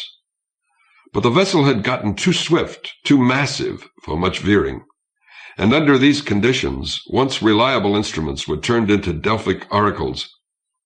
Mostly the pilots flew on skill and instinct, perhaps on prayer. Captain Tellender sat throughout those shipboard hours, so unmoving that you might have thought him dead. A few times he bestirred himself. "Heavy concentration of stuff identified, sir. Could be too thick for us. Shall we try to evade?" Responses came from him. "No, carry on. Take every opportunity to bring down tow, if you estimate even 50-50 odds in our favor." Their tone was calm and unhesitant. The clouds around the nucleus were thicker and made heavier weather than those in the home galaxy. Thunders toned in the hull, which rocked and bucked to accelerations that changed faster than could be compensated. Equipment broke from its containers and smashed. Lights flickered, went out, was somehow rekindled by sweating, cursing men with flash beams. Folk in darkened cabins awaited their deaths. "Proceed on present course," Tellender ordered, and he was obeyed. And the ship lived. She broke through into starry space and started out the other side of the immense Catherine wheel. In little more than an hour, she had re-entered intergalactic regions. Tellender announced it without fanfare. A few people cheered. Boudreau came before the captain, trembling with reaction, but his features altogether alive. "Mon Dieu, sir, we did it. I was not sure it would be possible. I would not have had the courage, me, to issue the commands you did. You were right. You won us everything we hoped for." "Not yet," said the seated man. His inflection was unchanged. He looked past Boudreau. "Have you corrected your navigational data? Will we be able to use any other galaxies in this family?" "Why, well, yes. Several, although some are small elliptical systems. And we will probably only manage to cut a corner across others. Too high a speed. By the same token, however, we should have less trouble and hazard each time, considering our mass. And we can certainly use at least 2 other galactic families, maybe 3, in similar fashion." Boudreau tugged his beard. "I estimate we will be into interclan space, well into it, so we can make those repairs in another month." "Good," Tellender said. Boudreau gave him a close regard and was shocked. Beneath its careful expressionlessness, the captain's countenance was that of a man drained empty. Dark, the absolute night. Instruments straining magnification and amplification, reconverting wavelengths, identified some glimmer in that pit. Human senses found nothing. Nothing. "We're dead," Fedorov's words echoed in earplugs and skulls. "I feel alive," Raymond replied. "What else is death but the final cutting off? No sun, no stars, no sound, no weight, no shadow. Fedorov's breath was ragged, too clear over a radio which no longer carried the surf noise of cosmic interference. His head was invisible against empty space. His suit lamp threw a dull puddle of light onto the hull that was reflected and lost in horrible distances. "Let's keep moving," Raymond urged. "Who are you to give orders?" demanded another man. "What do you know about Bassard engines? Why are you out with this work party anyhow?" "I can manage myself in free fall and armor," Raymond told him, "and so provide you an extra pair of hands. I know we'd better get the job done fast, which seems to be more than you bagel brains realize." "What's the hurry?" Fedorov mocked. "We have eternity. We're dead, remember?" "We will indeed be dead if we're caught, force shields down, in anything like a real concentration of matter," Raymond retorted. "It'd take less than 1 atom per cubic meter to kill us with our present taw, which puts the next galactic clan only weeks away." "What of it?" "Well, are you absolutely certain, Fedorov, that we won't strike an embryo galaxy, family, clan, some enormous hydrogen cloud, still dark, still falling on itself?" "At any instant?" "At any millennium, you mean," the chief engineer said.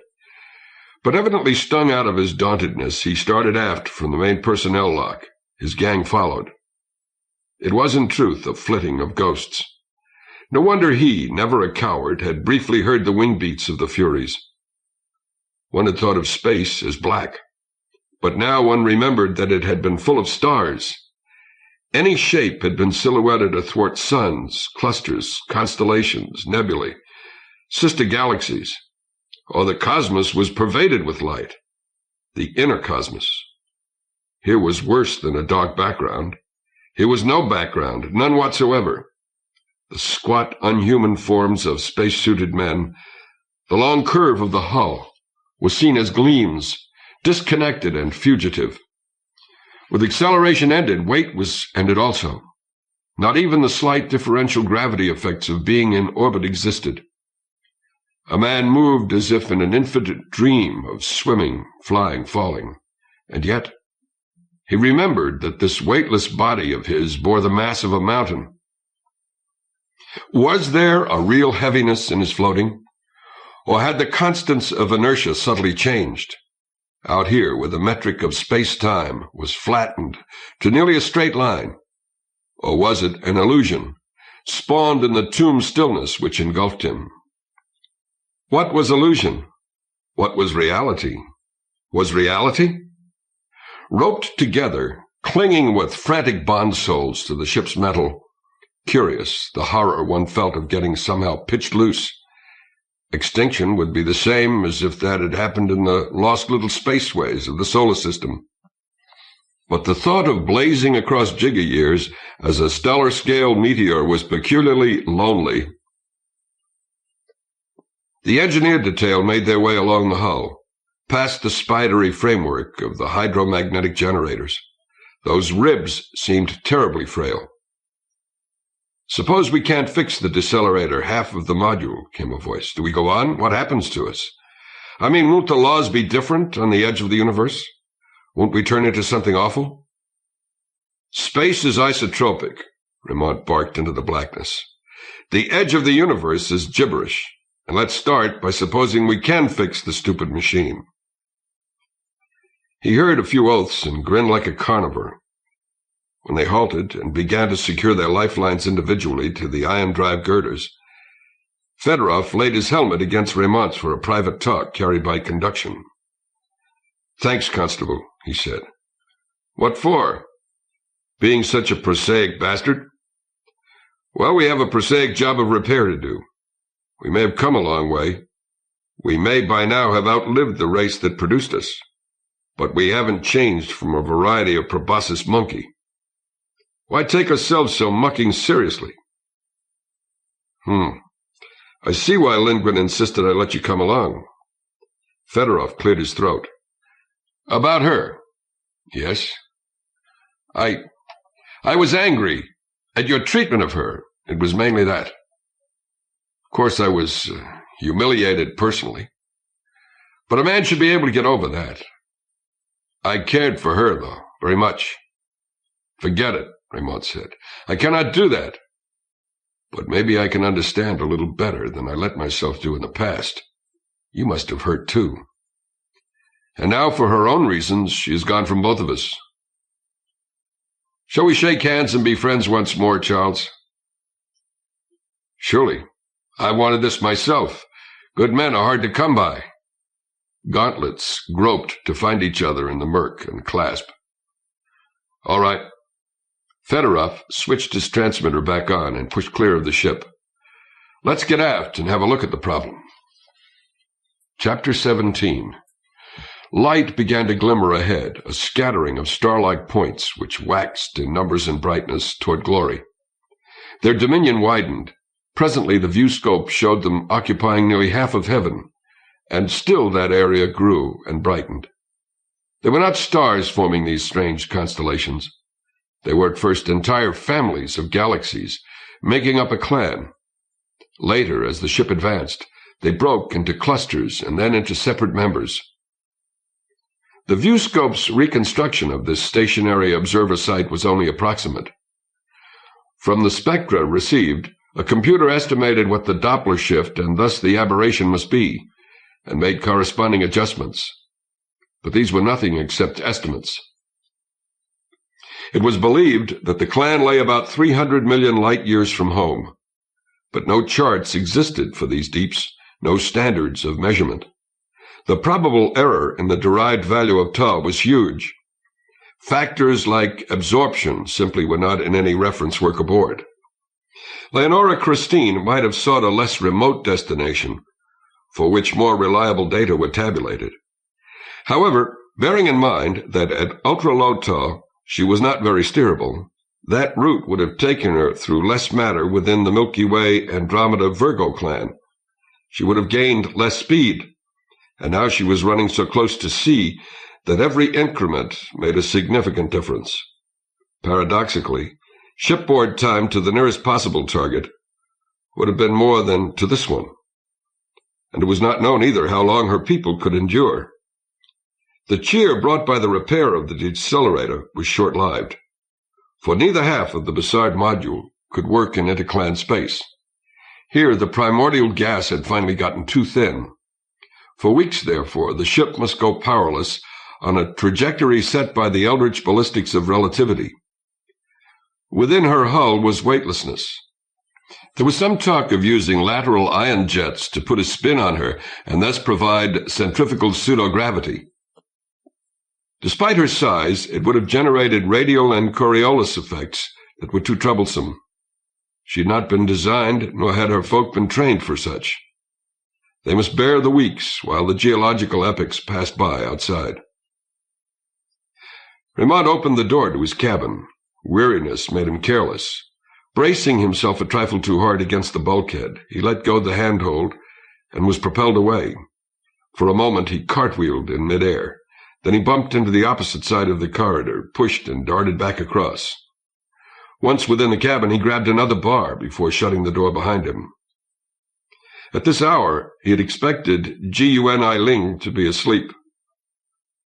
But she floated wakeful, a few centimeters off their joined beds, a single line anchoring her. As he entered, she switched off the library screen with a quickness that showed she hadn't really been paying attention to the book projected on it.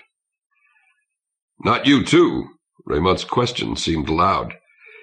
They had been so long accustomed to the engine pulse as well as the force of acceleration that free fall still brimmed the ship with silence. "What?" Her smile was tentative and troubled. They'd had scant contact lately. He had too much work under these changed conditions, organizing, ordering, cajoling, arranging, planning. He would come here merely to snatch what slumber he might. "Have you also become unable to rest in 0G?" he asked. "No. That is, I can. A strange, light sort of sleep, filled with dreams. But I seem fairly refreshed afterward." "Good," he sighed. 2 more cases have developed." "Insomniac, you mean?" "Yes, verging on nervous collapse. Every time they do drift off, they wake again, screaming. Nightmares. I'm not sure whether weightlessness alone does it to them, or if that's only the last thing needed for breaking stress. Neither is Urho Latvala. I was just conferring with him. He wanted my opinion on what to do now that he's running short of psychodrugs. What did you suggest? Raymond grimaced. I told him who I thought unconditionally had to have them, and who might survive a while without.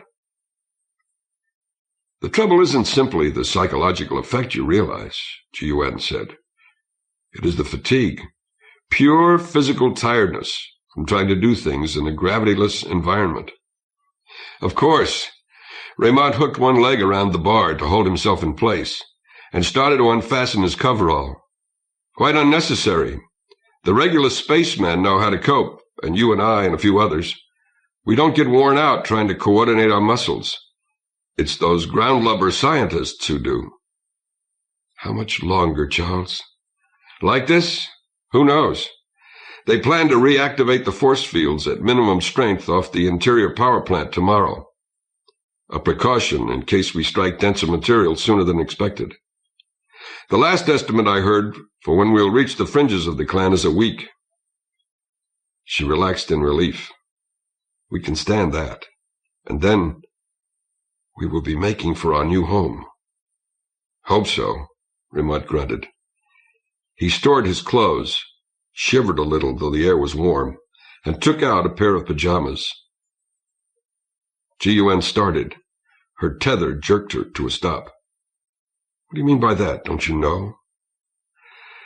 Look, Eileen, he said in an exhausted tone.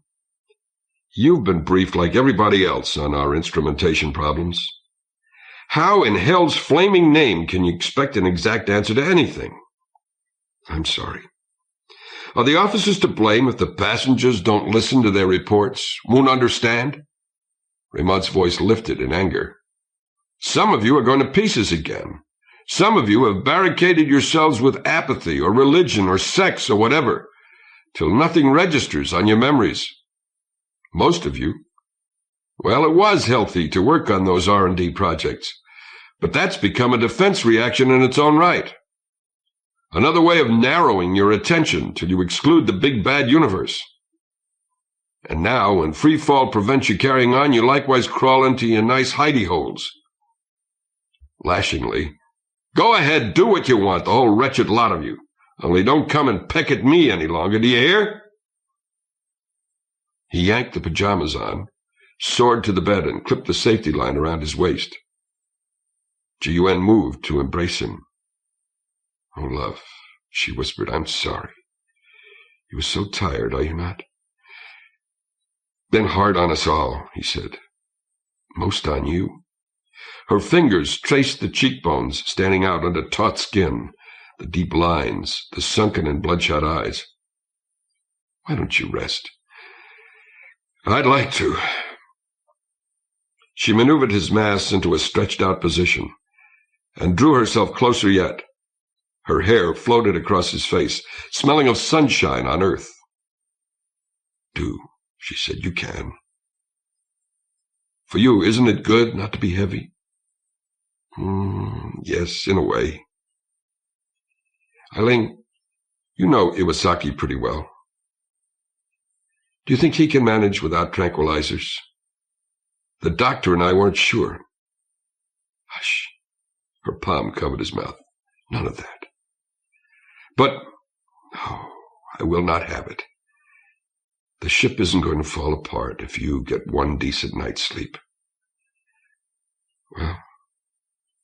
Well, maybe not. Close your eyes. Let me stroke your forehead. There. Isn't that better already? Now, think of nice things. Like what? Have you forgotten? Think of home. No, best not that, I suppose. Think of the home we are going to find. Blue sky, warm, bright sun, light falling through leaves, dappling the shade, blinking on a river. And the river flows, flows, flows, singing you to sleep. She kissed him very lightly. Our own house. A garden. Strange, colorful flowers. Oh, but we will plant seeds from earth, too. Roses, honeysuckle, apple, rosemary for remembrance. Our children. He stirred. The fret returned to him. Wait a minute. We can't make personal commitments. Not yet. You might not want any given man. I'm fond of you, of course, but... She brushed his eyes shut again before he saw the pain on her. We are daydreaming, Charles. She laughed low. Stop being all solemn and literal-minded. Just think about children, everyone's children, playing in a garden. Think about the river, forests, mountains, birdsong, peace. He tightened an arm around her slenderness. You're a good person. You are yourself. A good person who ought to be cuddled. Would you like me to sing you to sleep? Yes. His words were becoming indistinct. Please. I like Chinese music. She continued smoothing his brow while she drew breath. The intercom circuit clicked shut. Constable, said Tallander's voice, are you there? Raymond snapped awake. Don't, G.U.N. begged. Yes, Raymond said. Here I am. Would you come to the bridge? Confidential. Aye, aye. Raymond undid his lifeline and pulled the pajama top over his head. They could not give you 5 minutes, could they? G.U.N. said. Must be serious, he answered. Don't mention it around until you hear from me. In a few motions he had resumed coverall and shoes and was on his way. Tallander and, surprisingly, Nielsen awaited him. The captain looked as if he had been struck in the belly. The astronomer was excited, but had not wholly lost his self-command of recent months. He clutched a bescribbled sheet of paper. Navigation difficulties, eh? Raymond deduced. Where's Boudreau? This doesn't concern him immediately, Nielsen said. I have been computing the significance of observations I've made with the newest instruments. I've reached a frustrating conclusion. Raymond wrapped fingers around a grip and hung in the stillness, regarding them. The fluor light cast the hollows of his face into shadows. The gray streaks which had lately appeared in his hair stood forth sharp by contrast. We can't make that galactic clan ahead of us after all, he foretold. That's right. Tallander drooped. No, not right in a strict sense, Nielsen declared fussily. We will pass through. In fact, we will pass through not only the general region, but if we choose, through quite a fair number of galaxies, within certain of the families which comprise the clan. You can distinguish that much detail already? Raymond wondered. Boudreau couldn't. I told you I have new equipment, with its balkiness now tinkered out, Nielsen said. You recollect that after Ingrid gave me some special lessons, I became able to work in free fall with a degree of efficiency. The precision of my data seems even more than hoped for when we instigated the project. Yes, I have a reasonably accurate map of that part of the clan which we might traverse. On such basis, I have calculated what options are open to us. Get to the point, goddamn you! Raymond yelled. At once he curbed himself, inhaled, and said, Apologies. I'm a little overwrought. Please go on. Once we get in where the jets have a decent amount of matter to work on, why can't we break? We can, Nielsen replied quickly. Certainly we can. But our inverse taw is immense. Remember, we acquired it by passing through the densest attainable portions of several galaxies en route to interclan space. It was necessary. I don't dispute the wisdom of the decision. Nevertheless, the result is that we are limited in what paths we can take that intersect the space occupied by this clan. The paths form a rather narrow conoidal volume, as you might guess. Raymond gnawed his lip. And it turns out there doesn't happen to be enough matter in that cone. Correct. Nielsen's head bobbed. Among other things, the difference in velocity between us and these galaxies, due to the expansion of space, reduces the effectiveness of our Bussard engine more than it reduces the amount of deceleration required. His professorial manner was returning to him. At best, we will emerge on the other side of the clan after an estimated 6 months of ship's time under deceleration, mind you, with a taw that remains on the order of 10 to the minus third or fourth power. No further important change of velocity can be made in the space beyond, into clan space. Hence it would be impossible for us to reach another clan, giving that high a value of taw, before we die of old age. The pompous voice cut off. The beady eyes looked expectant. Raymond met them rather than Talander's sick-gutted stare. "Why am I being told this and not Lindgren?" he asked. A tenderness made Nielsen briefly another man. "She works cruelly hard. What can she do here? I thought I had best let her sleep." "Well, what can I do?" "Give us your advice," Talander said. "But, sir, you're the captain." "We have been over this ground before, Carl. Well, yes, I suppose I can make the decisions, issue the commands, order the routines, which will take us crashing on through space." Talander extended his hands. They trembled like autumn leaves. "More than that I can no longer do, Carl. I have not the strength left. You must tell our shipmates." "Tell them we've failed?" Raymond grated.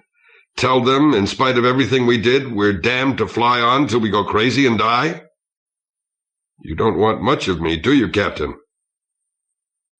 "The news may not be that bad," Nielsen said. Raymond snatched at him, missed, and hung with a raw noise in his throat. "We have some hope," he managed finally.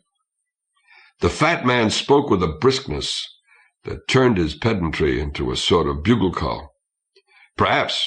I have no worthwhile data. The distances are too vast. We cannot choose another specific galactic clan and aim for it. We would see it with too great an inaccuracy, and across too many millions of years of time. However, I do believe we can base a hope on the laws of chance. Someplace, eventually, we could meet the right configuration. Either an especially large clan, through whose galaxy-densest portions we can lay a course, or else 2 or 3 clans rather close to each other, more or less along a straight line, so that we can pass through them in succession, or else one whose velocity with respect to us happens to be favorable. You see, if we could come upon something like that, we would be in reasonable shape. We would be able to break in a few years of ship's time." "What are the odds?" Raymond's words clanked. Now Nielsen shook his head. "I cannot say. Perhaps not too bad. This is a big and varied cosmos. If we continue sufficiently long, I should imagine we have a finite probability of encountering what we need." "How long is sufficiently long?" Raymond made a gesture to halt. "Don't bother answering, I can tell. It's on the order of billions of years, tens of billions maybe. That means we've got to have a lower taw yet, a taw so low that we can actually circumnavigate the universe in years or in months. And that, in turn, means we can't start slowing as we enter this clan up ahead. No, we accelerate again. After we've passed through, well, we should have a shorter period of ship's time in free fall than the current one has been, until we strike another clan. Probably there, too, we'll find it advisable to accelerate, running taw still lower." "Yes, I know. It makes it still harder to find a place where we can come to rest. But anything else gives us no measurable chance at all, right?" "I expect we'll be taking every opportunity to accelerate that we come upon, till we see a journey's end we can make use of, if we ever do. Agreed?" Talander shuddered. "Can any of us hold to it?" he said. "We must," Raymond stated. Once more he spoke crisply. "I'll figure out a tactful way to announce your news. It was among the possibilities that have been discussed by nearly everyone. That helps. I'll have the few men I can trust ready. No, not for violence. Ready with leadership, steadiness, encouragement. and we'll embark on a general training program for weightlessness. No reason why it has to cause trouble. We'll teach every last one of those ground lubbers how to handle himself in zero-G. How to sleep. By God, how to hope! He smote his palms together with a pistol sound. Don't forget, we can depend on some of the women, too, Nielsen said. Yes, certainly. Like Ingrid Lindgren. Like her, indeed. I'm afraid you will have to go rouse her, Elif. We've got to assemble our cadre. The unbreakables. The people who understand people. Assemble them and plan this thing. Start suggesting names. Chapter 18. The reaches of space-time cannot be numbered by man's familiar integers. They cannot even be honestly counted by orders of magnitude. To feel this fact, recapitulate. Leonora Christine spent most of a year getting within 1% of light velocity. The time aboard was about the same, because the value of tau only began to drop sharply when she was quite near sea. During that initial period, she covered half a light-year of space, approximately 5 trillion kilometers. Thereafter, the decrease became constantly more swift.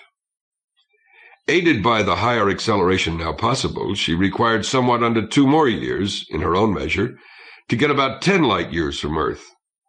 That was where she met her grief.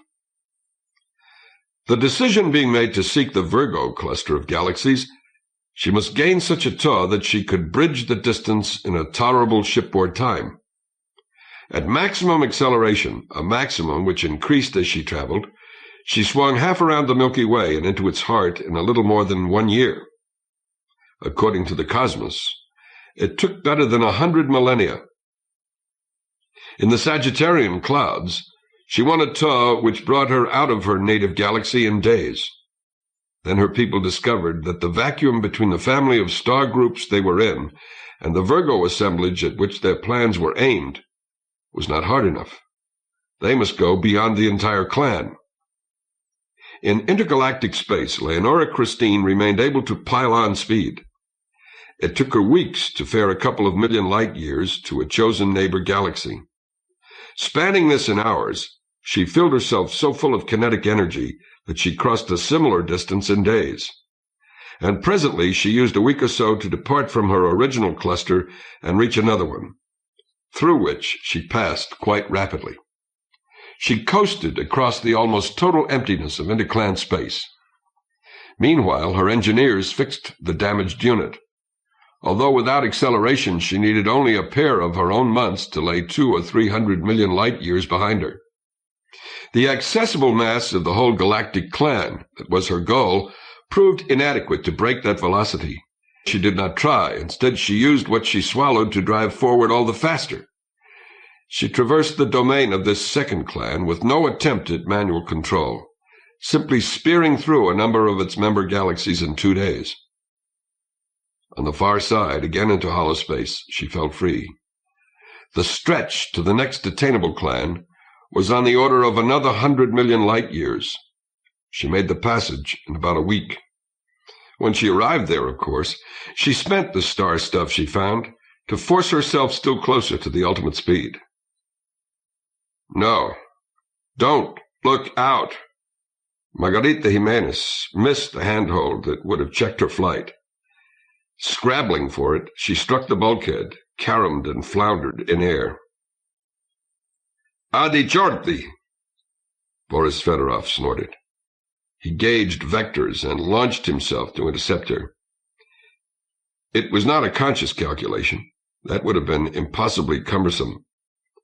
Like a hunter who aimed for a moving target, he used the skills and multiple senses of his body.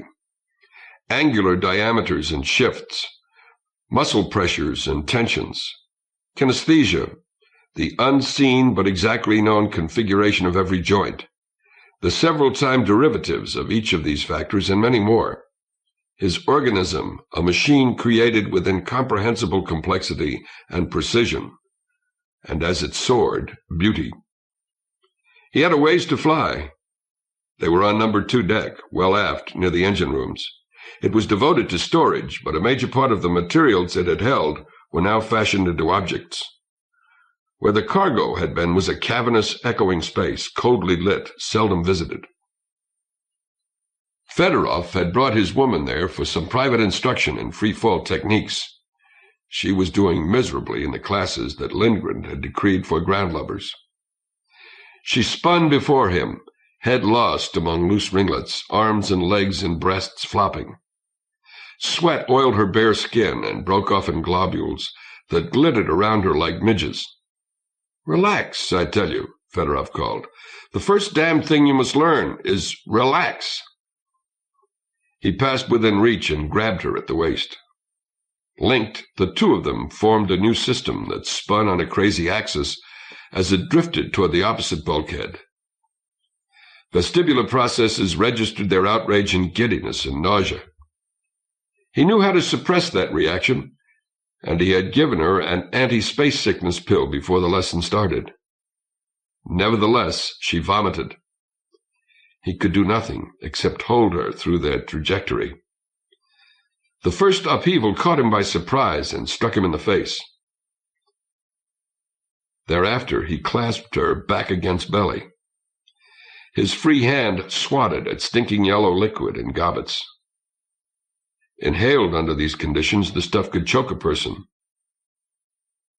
When they hit metal, he snatched the nearest support, an empty rack.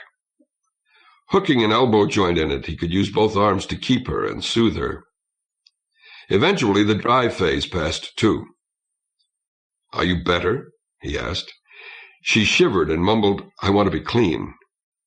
Yes, we'll find a bath. Wait here. Hang on, don't let go. I'll come in a few minutes." Fedorov shoved free again.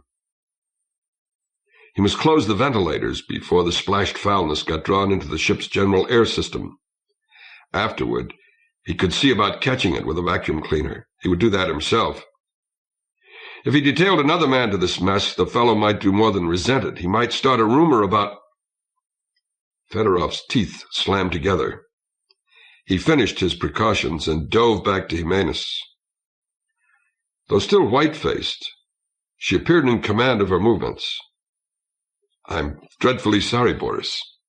Her speech came hoarse, out of a larynx burned by stomach acid. "I should never have agreed to come this far from a suction toilet." He poised in front of her and asked grimly, "How long have you been puking?" She shrank away. He caught her before she drifted loose. His clasp was savage on her wrist. "When was your last period?" he demanded. "You saw." "I saw what could easily have been a fake, especially considering how busy I've been in my work. Give me the truth." He shook her. Unanchored, her body was twisted at the shoulders. She screamed. He let go as if she had turned incandescent. "I didn't mean to hurt you," he gasped. She bobbed from him. He got her just in time, hauled her back and held her tightly against his besmeared breast. 3 months, she stammered through her weeping. He let her cry while he stroked the matted hair. When she was done, he helped her to a bathroom. They sponged each other fairly clean. The organic liquid they used had a pungency overriding the stench on them, but its volatilization was so rapid and thorough that Jimenez shuddered with chill. Fedorov chucked the sponges into the chute of a laundry-bound conveyor and turned on a hot air blower. He and she basked for minutes. "Do you know," he said after much silence, "if we have solved the problem of hydroponics and zero gravity, we should be able to design something that will give us a real bath, or even a shower." She didn't smile, only huddled near the grill. Her hair billowed backward. Fedorov stiffened. "All right," he said. "How did it happen? Isn't the doctor supposed to keep track of every woman's contraceptive schedule?" She nodded, not looking at him. Her reply was scarcely to be heard. "Yes. 1 shot a year, though, for 25 of us. And he has many things on his mind other than routine." "You didn't both forget?" No. I went to his office on my usual date. It's embarrassing when he has to remind a girl. He wasn't in. Out taking care of someone in trouble, maybe. His chart for us lay on his desk. I looked at it. Jane had been in for the same reason, I saw the same day. Probably an hour or two earlier. Suddenly, I snatched his pen and wrote OK after my own name in the space for this time. I scribbled it the way he does. It happened before I really knew what I was doing. I ran. Why didn't you confess afterward? He's seen battier impulses than that since the ship went astray. He should have remembered, Jimenez said louder. If he decided that he must have forgotten I was in, why should I do his work for him? Fedorov cursed and grabbed after her. He stopped his hand short of the bruised wrist. In the name of sanity, he protested, Latvala's worked to death, trying to keep us functional. And you ask why you should help him. Her defiance grew more open. She faced him and said, You promised we could have children. Why, well, that's true. We want as many as we can once we have a planet. And if we do not find a planet, what then? Can't you improve the biosystems, as you've been bragging? We've put that aside in favor of the instrumentation project. It may take years. A few babies won't make that much difference, meanwhile, to the ship. The damn ship! But the difference to us. He moved toward her. Her eyes widened. She crawled from him, handhold to handhold. No! She yelled. I know what you're after. You'll never take my baby. He's yours, too. If you cut my baby out of me, I'll kill you. I'll kill everyone aboard. Quiet! He bellowed. He backed off a little. She clung where she was, sobbing and baring teeth. I won't do a thing myself, he said. We'll see the constable. He went to the exit. Stay here. Pull yourself together. Think how you want to argue. I'll fetch clothes for us. On his errand, the sole words he uttered were through the intercom, requesting a private talk with Raymond. Nor did he speak to Jimenez, or she to him, on their way to their cabin. When they were inside, she seized his arms. Boris, your own child. You can't. And Easter coming. He tethered her. Calm down, he warned. Here. He gave her a squeeze bottle with some tequila in it. This may help. Don't drink much. You'll need your wits about you. The door chimed. Fedorov admitted Raymond and closed it again. Would you like a dram, Charles? The engineer asked. The features he confronted might have been a visor on a war helmet. We'd better discuss your problem first, said the constable. Margarita is pregnant, Fedorov told him. Raymond floated quiet, lightly gripping a bar. Please, Jimenez began. Raymond waved her to silence. How did that happen? He inquired, softly as the ship's breath from the ventilators. She tried to explain and couldn't. Fedorov put it in a few words. I see. Raymond nodded. About 7 months to go, Why do you consult me? You should have gone directly to the first officer. She'll be the one in any event who disposes of the case. I have no power except to arrest you for a grave breach of regulation. You? We are friends, I thought, Charles, Fedorov said. My duty is to the whole ship, Raymond answered in the same monotone as before. I can't go along with anyone's selfish action that threatens the lives of the rest. One tiny baby? Jimenez cried. And how many more desired by others? Must we wait forever? It would seem proper to wait till you know what our future is likely to be. A child born here could have a short life and a grisly death. Jimenez locked fingers over her abdomen. "You won't murder him, you won't." "Be still," spat from Raymond. She choked but obeyed. He turned his gaze on Fedorov. "What are your views, Boris?" Slowly the Russian retreated until he was beside his woman.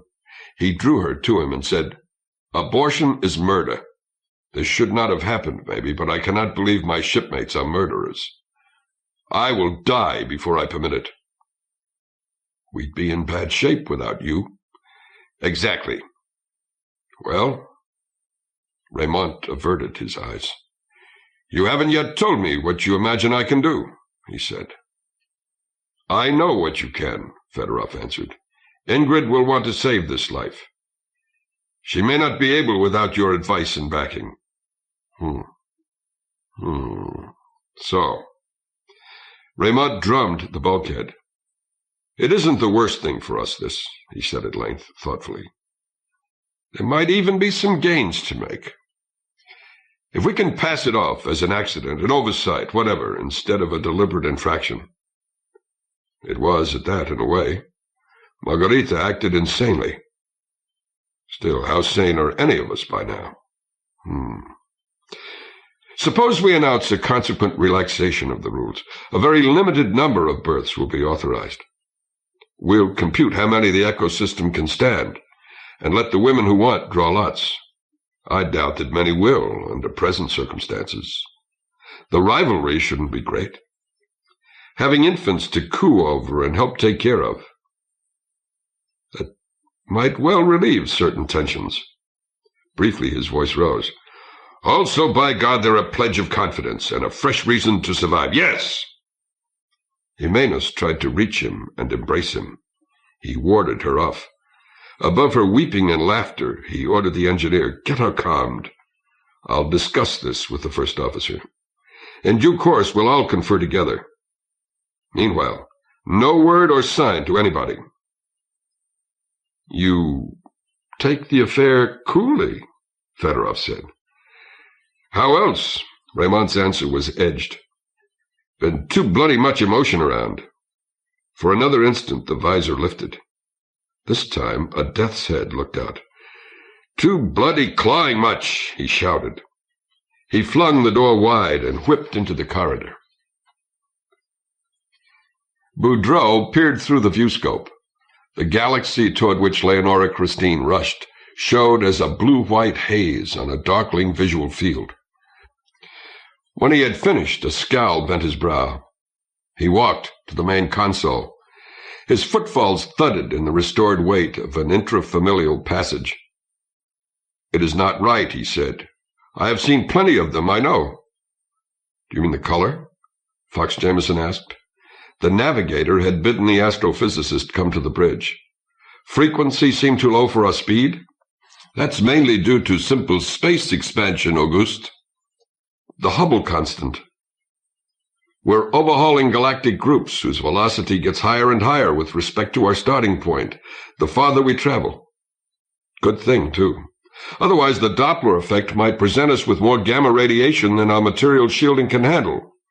And to be sure, as you very well know, we're counting heavily on the same space expansion to help us into a situation where we can stop.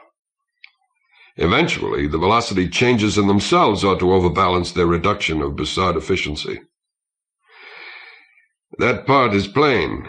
Boudreau leaned on the desk, shoulders hunched, brooding over the notes he had made.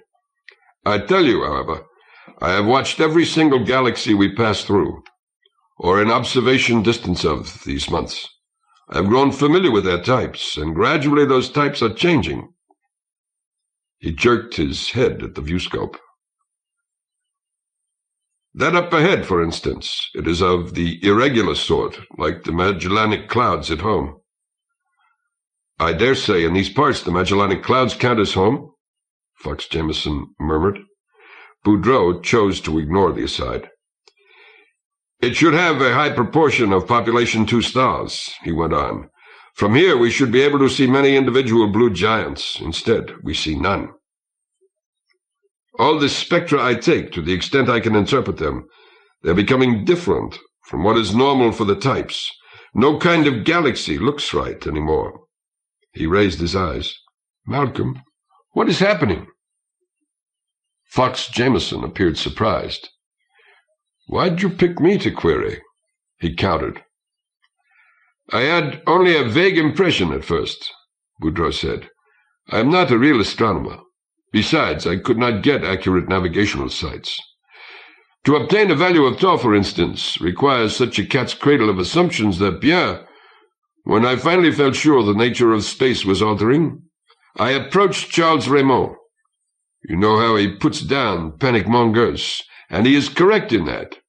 He told me to call in one of your team quietly and report the answer back to him. Fox Jameson chortled. Why, you two pathetic beggars. Haven't you anything else to stew about? Actually, I thought it to be common knowledge. So common that none of us pros happen to mention it. Starved, though everyone is, for fresh conversation. Makes a chap wonder what else he's overlooking, eh? Qu'est-ce que c'est? Consider, Fox Jameson said. He settled one thigh and buttock on the desk. Stars evolve. They build heavier elements than hydrogen and thermonuclear reactions. If one is so big that it explodes as supernova at the end of its life, it scatters some of those atoms back into the interstellar medium. A more important process, though, if less spectacular, is the shedding of mass by smaller stars, the majority in their red giant stage on the way to extinction. New generations of stars and planets condense out of this enriched medium and add to it in their turn. Over the ages, you get a rising proportion of metal-rich suns. That affects the overall spectrum. But of course no star gives back more than a percentage of the material which formed it. Most matter stays locked in dense bodies, cooling toward absolute zero. So the interstellar medium becomes depleted. Space within the galaxies grows more clear.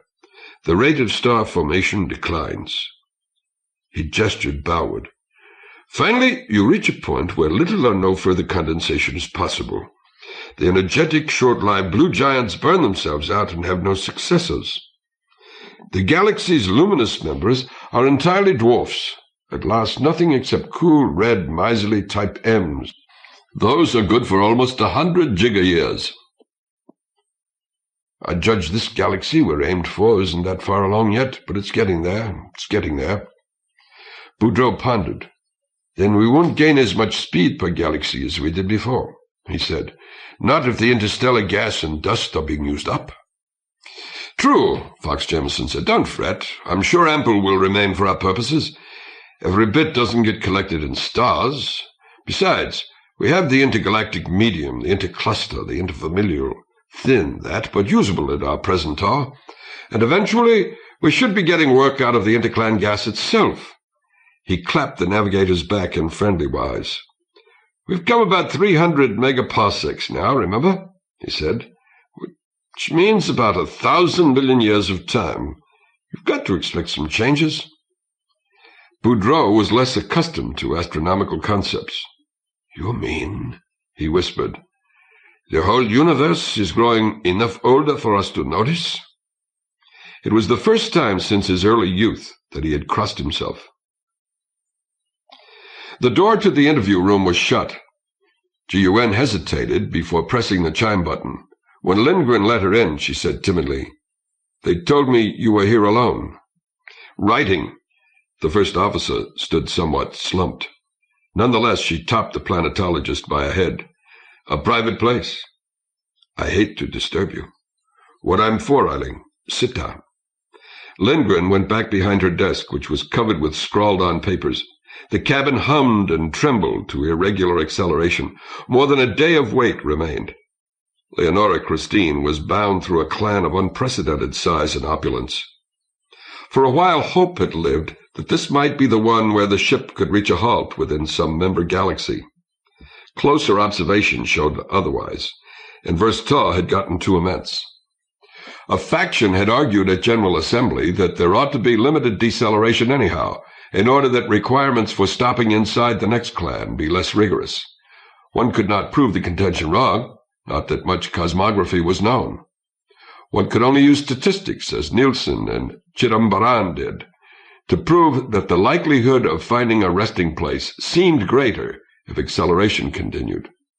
The theorem was too involved for most persons to follow. The ship's officers elected to take it on faith and maintain full forward thrust. Raymond had to quell some individuals whose objections approached mutiny. Jiwen perched herself on the edge of a visitor's chair.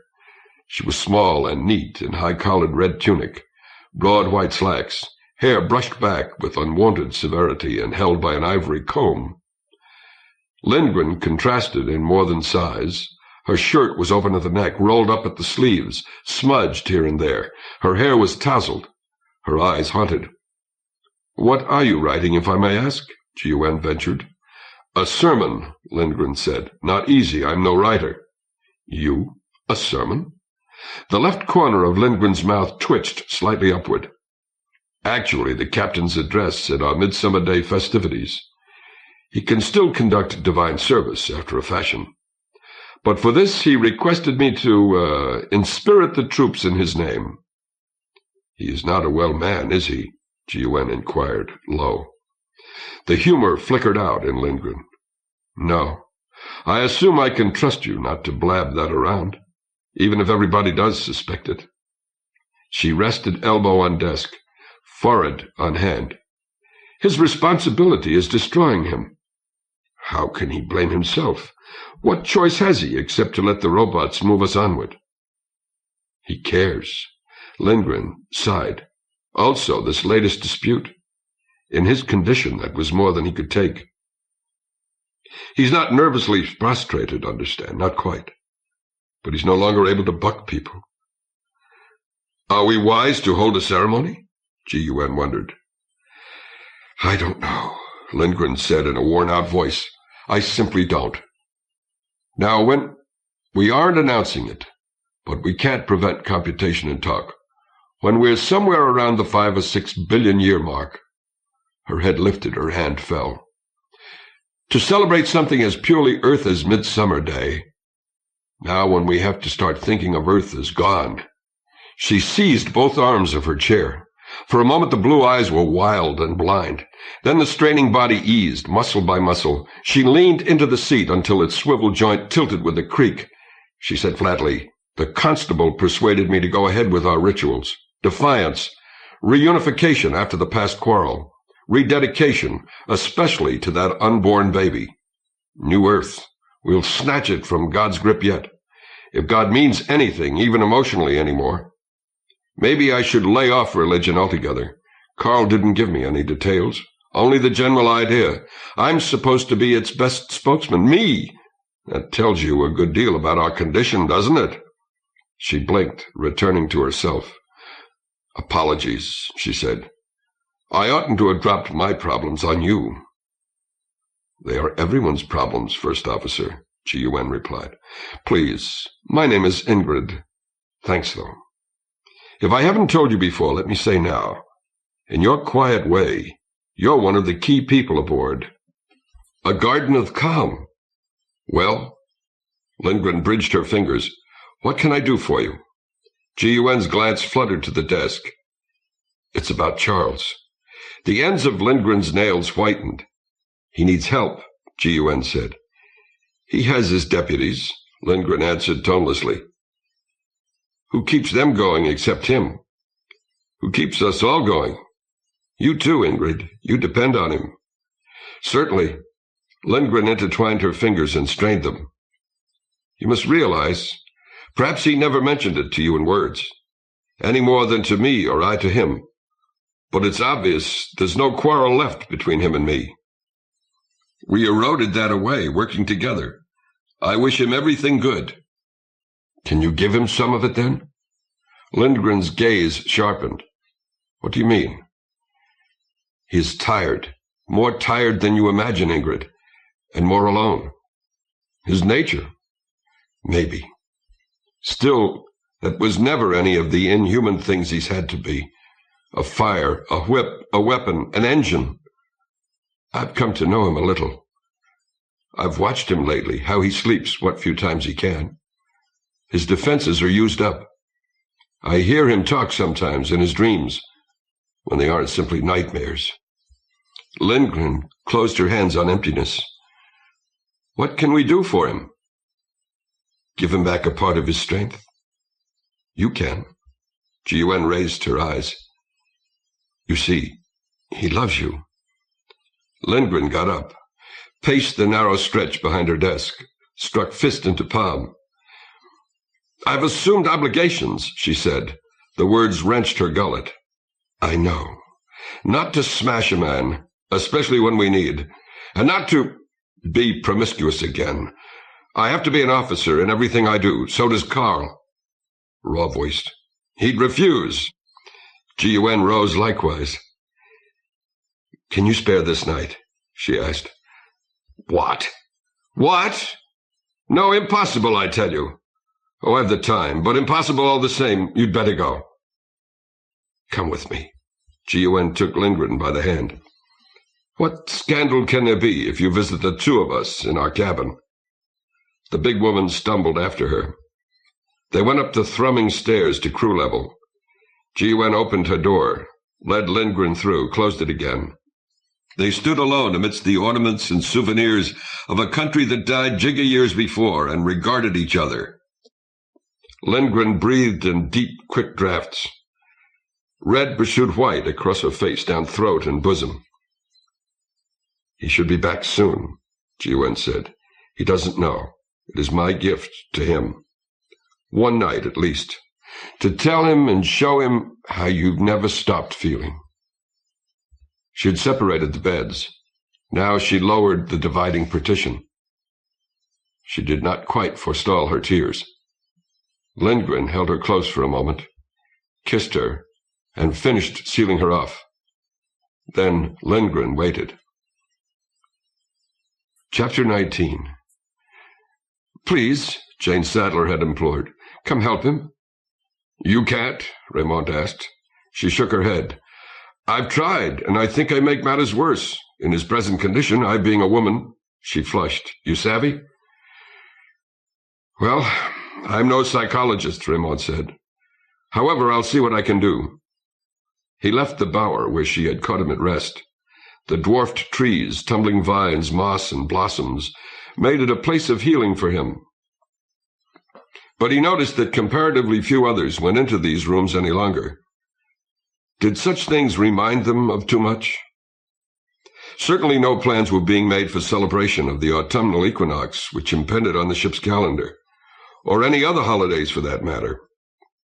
The midsummer festival had been dishearteningly hushed.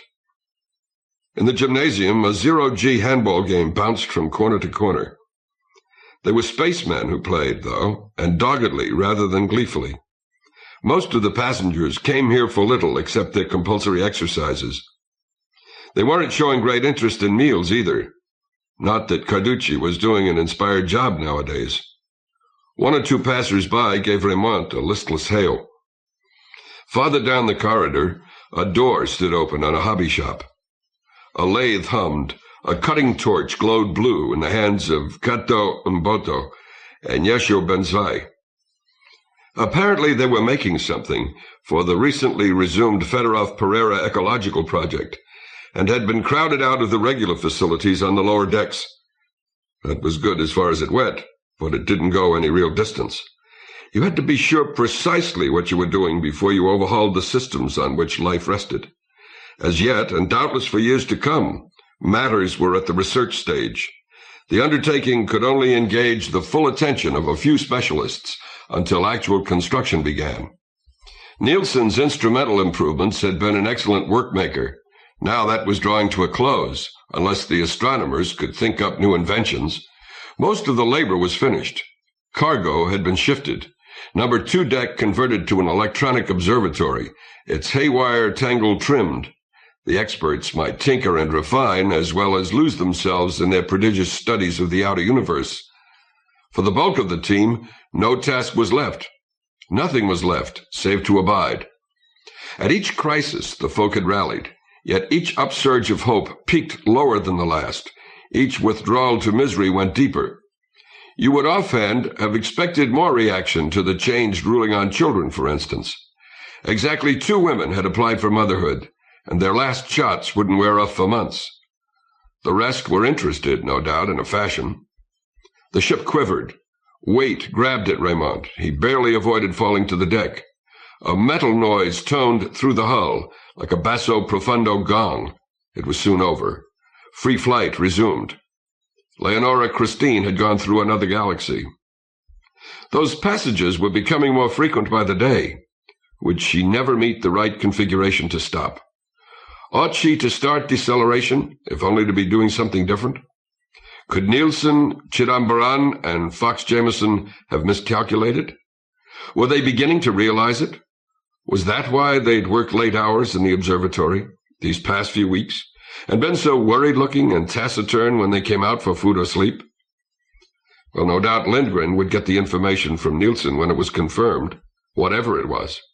Raymond floated along the stairwell to the crew deck. After a pause at his own cabin, he found the door he wanted and chimed. Getting no response, he tried it. Locked. Sadler's adjoining door wasn't. He entered her side.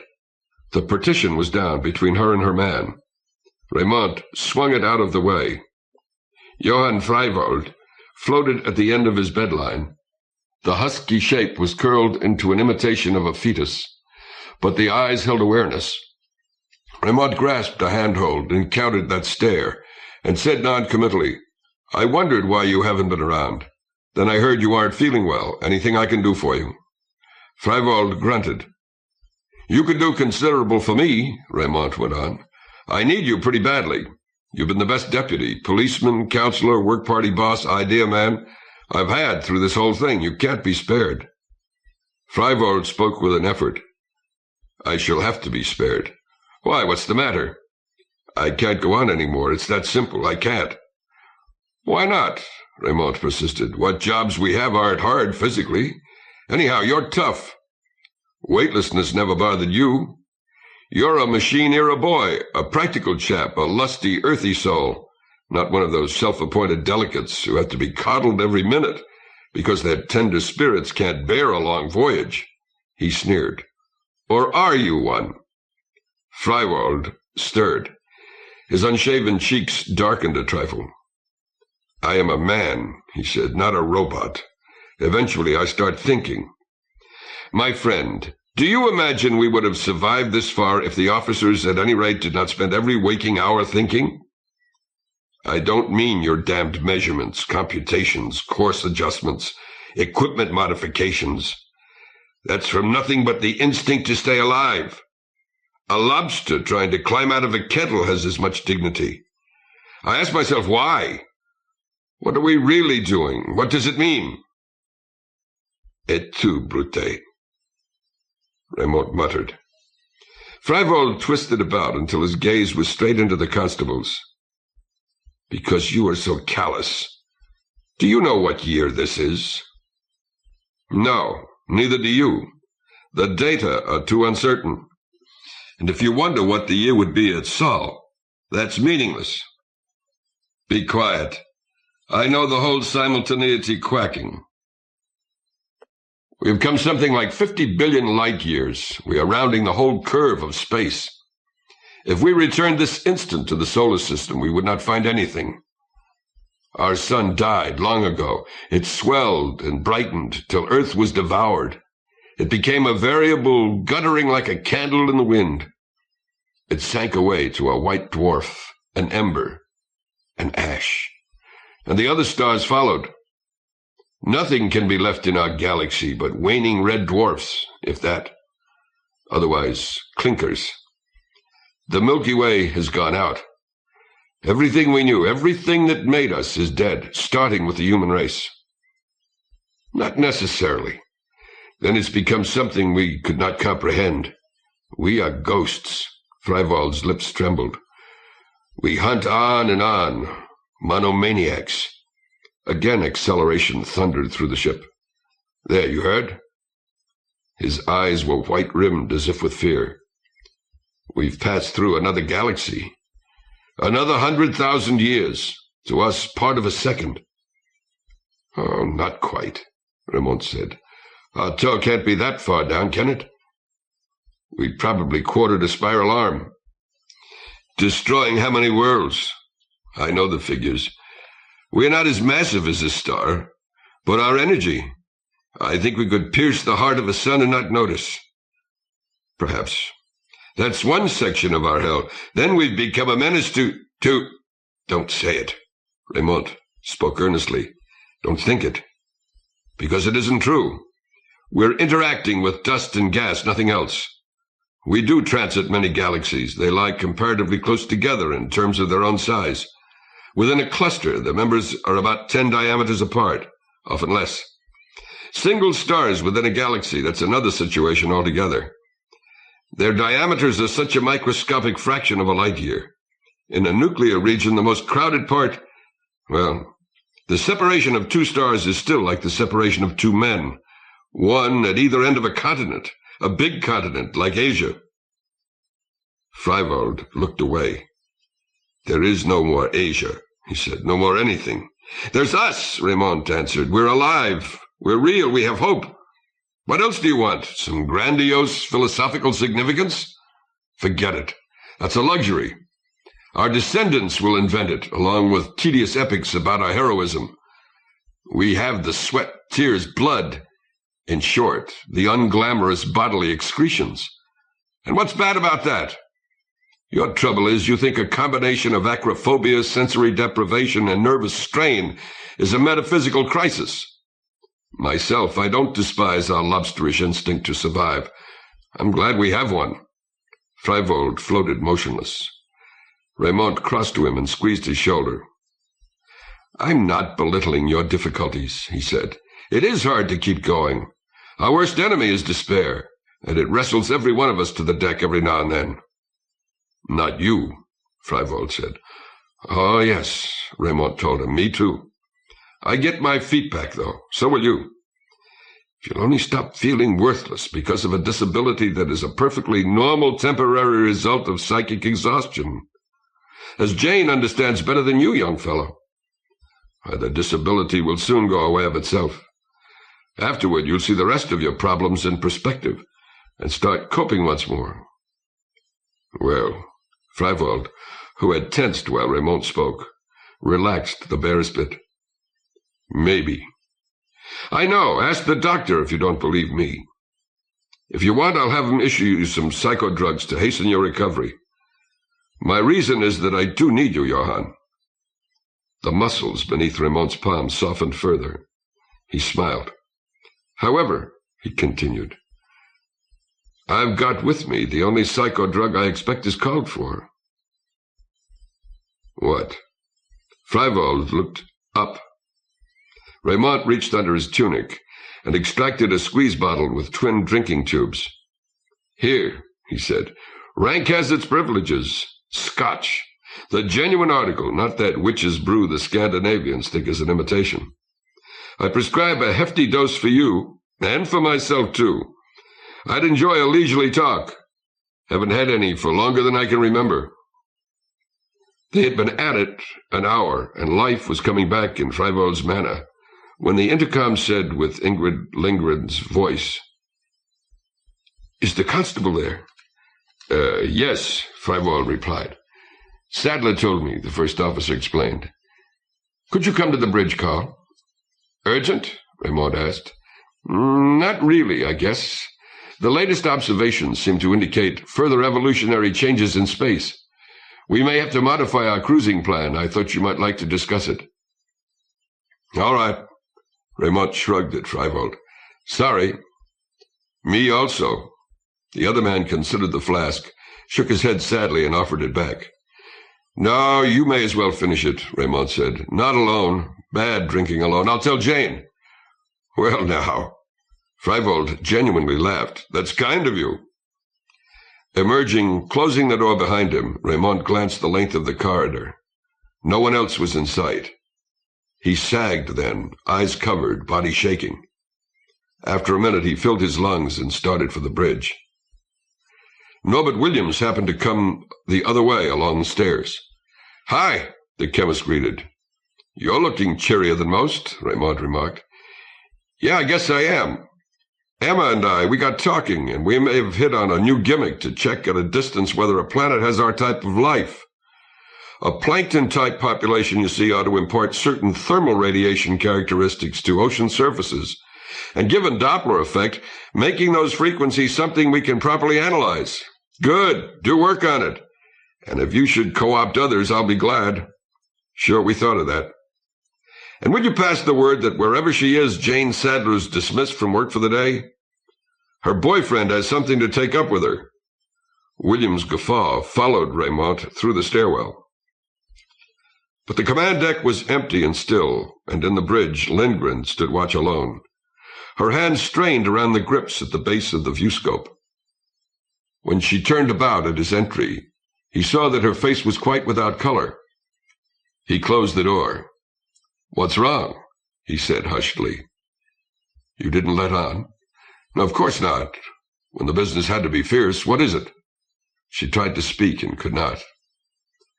"Are more people due at this meeting?" Raymond asked. She shook her head. He went to her, anchored himself with a leg wrapped around a rail, and the other foot braced to the deck, and received her in his arms. She held him as tightly as she had done on their single stolen night. "No," she said against his breath. "Elif and Auguste Boudreau. They told me. Otherwise just Malcolm and Mohandas now. They asked me to tell the old man. They don't dare. Don't know how. I don't either. How to tell anyone." Her nails bit through his tunic. "Carl, what shall we do?" He ruffled her hair a while, staring across her head, feeling her heartbeat quick and irregular. Again the ship boomed and leaped, and soon again. The notes that rang through her were noticeably higher pitched than before. The draft from a ventilator blew cold. The metal around seemed to shrink inward. "Go on," he said at last. "Tell me, Erskling." "The universe. The whole universe. It's dying." He made a noise in his throat, otherwise he waited. At length she was able to pull far enough back from him that they could look into each other's eyes. She related in a slurred, hurried voice. "We've come farther than we knew, in space and time. More than 100 billion years. The astronomers began suspecting it when... I don't know. I only know what they've told me. Everybody's heard how the galaxies we see are getting dimmer. Old stars fading, new ones not being born. We didn't think it would affect us. All we were after was one little sun, not too different from Sol. There ought to be many left. The galaxies have long lives. But now... The men weren't sure. The observations are hard to make, but they started to wonder if we might not have underestimated the distance we've gone. They've checked Doppler shifts extra carefully, especially of late when we seem to pass through more and more galaxies and the gas between them seems to be growing denser. They found that what they observed could not be explained in full by any thought we can possibly have. Another factor had to be involved. The galaxies are crowding together. The gas is being compressed. Space isn't expanding any longer. It's reached its limit and is collapsing inward again. Elov says the collapse will go on and on to the end. "We?" he asked. "Who can tell? Except the figures show we can't stop. We could, I mean, but by the time we did, nothing would be left. Except blackness, burned out suns, absolute zero, death, nothing. We don't want that," he said stupidly. "No. What do we want?" Strange that she was not crying. "I think, Carl, shouldn't we say good night? All of us to each other. A last festival with wine and candlelight. And afterward go to our cabins, you and I to ours, and love if we can and say good night. We have morphine for everyone. And oh, Carl, we're so tired. It would be so good to sleep." Raymond drew her close to him again. "Did you ever read Moby Dick?" she whispered. "That's us. We've pursued the white whale to the end of time. And now, that question. What is man that he should outlive his God?" Raymond put her from him gently and sought the viewscope. Looking forth, he saw for a moment a galaxy pass. It must be only some 10,000s of parsecs distant, for he saw it across the dark very large and clear. The form was chaotic. Whatever structure it had once had was disintegrated. It was a dull, vague redness, deepening at the fringes to the hue of clotted blood. It drifted from his sight. The ship went through another, storm-shaken by it. But of that one, nothing was visible. Raymond hauled himself back to the command deck. Teeth gleamed in his visage. "Now," he said. Chapter 20. From the stage, he and she looked upon their assembled shipmates. The gathering was seated, safety harnessed into chairs whose legs were secured with bond grips to the gymnasium deck. Anything else would have been dangerous. Not that weightlessness prevailed. The past week had seen conditions change so rapidly that those who knew could not have deferred an explanation longer had they wanted to. Between the tow, which interstellar atoms now had with respect to Leonore Christine, and the compression of lengths in her own measurement because of that tow, and the dwindling radius of the cosmos itself, her ramjets drove her at a goodly fraction of 1 G across the outermost abysses of interclan space, and oftener came spurts of higher acceleration as she passed through galaxies. They were too fast for the interior fields to compensate. They felt like the buffeting of waves, and each time the noise that sang in the hull was more shrill and windy. 4 dozen bodies hurled together could have meant broken bones or worse, but 2 people, trained and alert, could keep their feet with the aid of a handrail, and it was needful that they do so. In this hour, folk must have before their sight a man and a woman who stood together, unbowed. Ingrid Lindgren completed her account. "That is what is happening. We will not be able to stop before the death of the universe." The muteness into which she had spoken seemed to deepen. A few women wept, a few men shaped oaths or prayers, but none was above a sough. In the front row, Captain Tellender bent his head and covered his face. The ship lurched in another squall. Sound passed by, throbbing, groaning, whistling. Lindgren's fingers momentarily clasped Raymond's. "The constable has something to tell you," she said. He trod forward.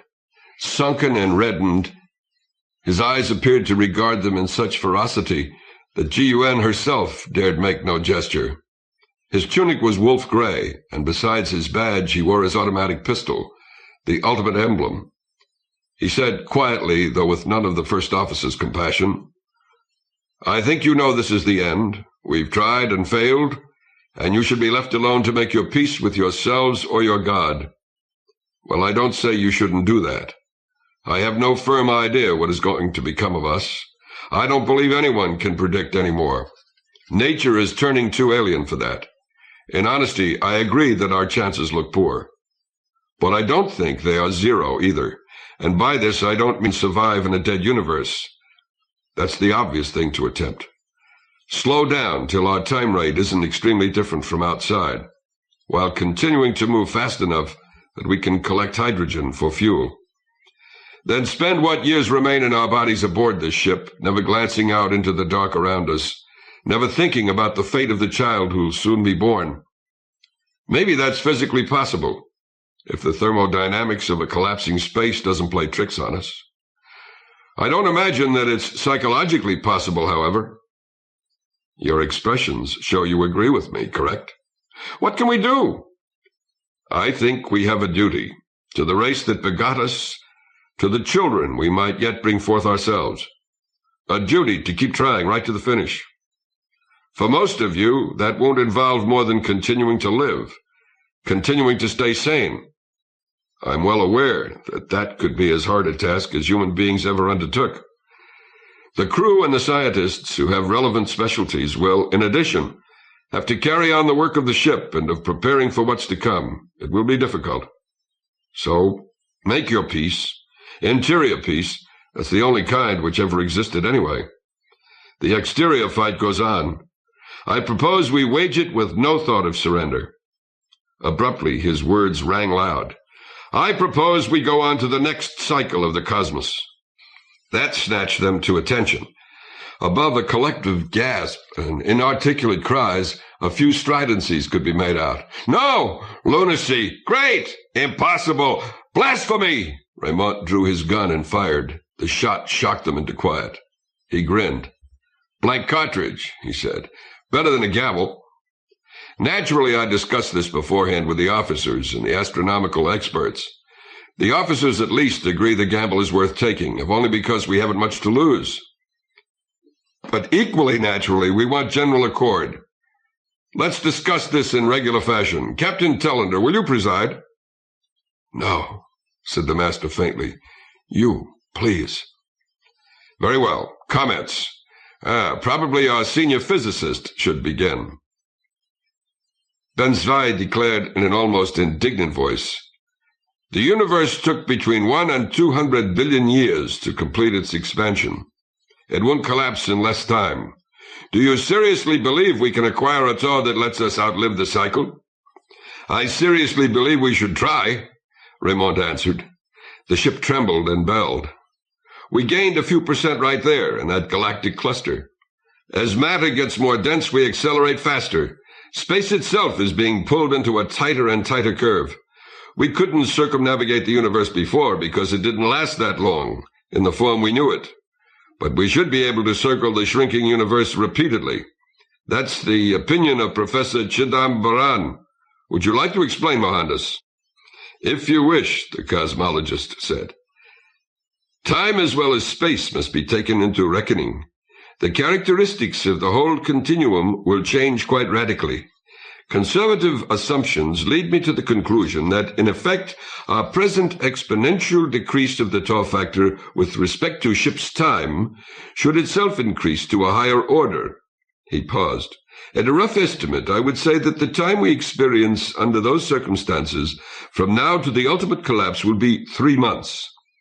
Into the hush that followed, another rustle of stupefaction, he added, Nevertheless, as I told the officers when they asked me to make this calculation, I do not see how we can survive.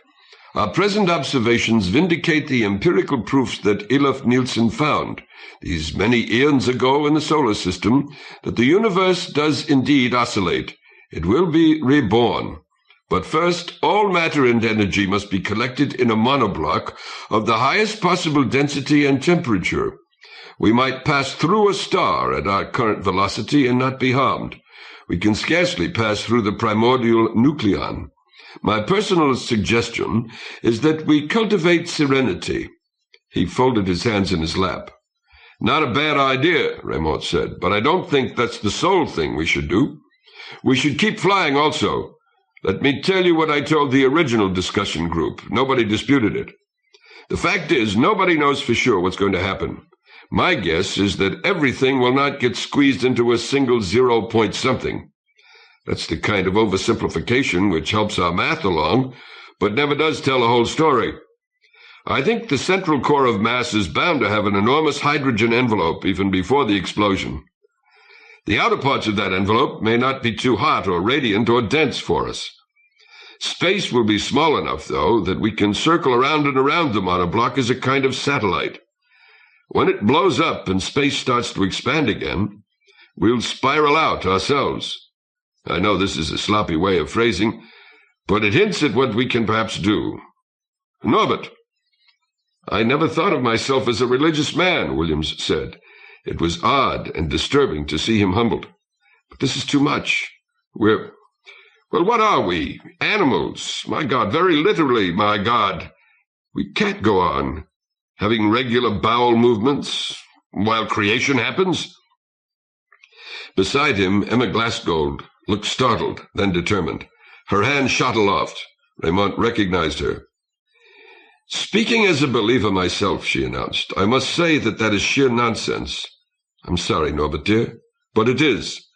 God made us the way he wanted us to be. There's nothing shameful about any part of his handiwork. I would like to watch him fashion new stars and praise him as long as he sees fit that I should. Good for you, Ingrid Lindgren called. I might add, Raymond said, I being a man with no poetry in his soul, I suspect no soul to keep the poetry in. I might suggest you people look into yourselves and ask what psychological twists make you unwilling to live through the moment when time begins over. Isn't there down inside some identification with your parents, maybe? You shouldn't see your parents in bed, therefore you shouldn't see a new cosmos begotten. Now that doesn't make sense. He drew breath. We can't deny what's about to happen is awesome, but so is everything else, always. I never thought stars were more mysterious or had more magic than flowers. Others wanted to talk. Eventually everyone did. Their sentences threshed wearily around and around the point. It was not to no purpose. They had to unburden themselves. But by the time they could finally adjourn the meeting after a unanimous vote to proceed, Raymond and Lindgren were near a collapse of their own. They did seize a moment's low-speaking privacy as the people broke into groups and the ship roared with the hollow noise of her passage. She took both his hands and said, "How I want to be your woman again." He stammered in gladness. "Tomorrow? We'd have to move personal gear and explain to our partners. Tomorrow, my Ingrid?" "No," she answered. "You didn't let me finish. All of me wants to, but I can't." Stricken, he asked, "Why?" "We mustn't risk it. The emotional balance is too fragile. Anything might let hell loose in any one of us. Elof and Eiling would take it hard that we left when death is this near. She and he could—" Raymond chopped off in mid-word. "No, he could. She would. But no. You wouldn't be the man I'd lie awake nights wishing for, if you could ask that of her. She never let you talk about those hours she gave us, did she?" "No. How did you guess?" "I didn't guess. I know her, and I won't have her do it again for us, Carl. Once was right. It won us back what we'd built together. Oftener by stealth is not any way to treat that thing." Lindgren's speech stiffened into practicalities. "Besides, Elof, he needs me. He blames himself, his advice, for letting us run the ship too long, as if any mortal man could have known. If he should learn that the desperation, maybe the suicide of a single individual could bring the whole crew down in hysteria." She straightened, faced him squarely, smiled, and said, her tone soft again, "Afterward, yes, when we are safe. I'll never let you go then." "We may never be safe," he protested. "Chances are we won't. I want you back before I die." "And I you. But we can't. We mustn't. They depend on you, absolutely. You're the only man who can lead us through what lies ahead. You've given me courage till I can help you a little.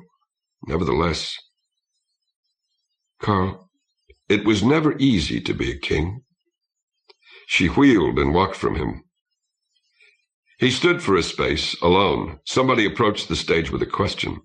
He waved the somebody aside. "Tomorrow," he said. Springing to the deck, he made his way to Ji-Wen, who waited him at the door. She told him in an almost matter-of-fact voice, "If we die with the last stars, Charles, I will still have had more from my life than I ever hoped, knowing you. What can I do for you?" He regarded her.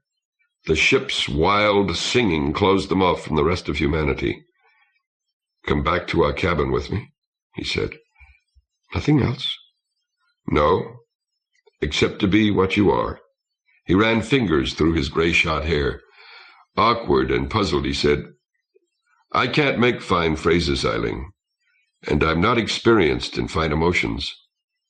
Tell me, is it possible to love two different people at once?" She embraced him. "Of course it is, silly." Her answer was muffled by his flesh and less steady than before.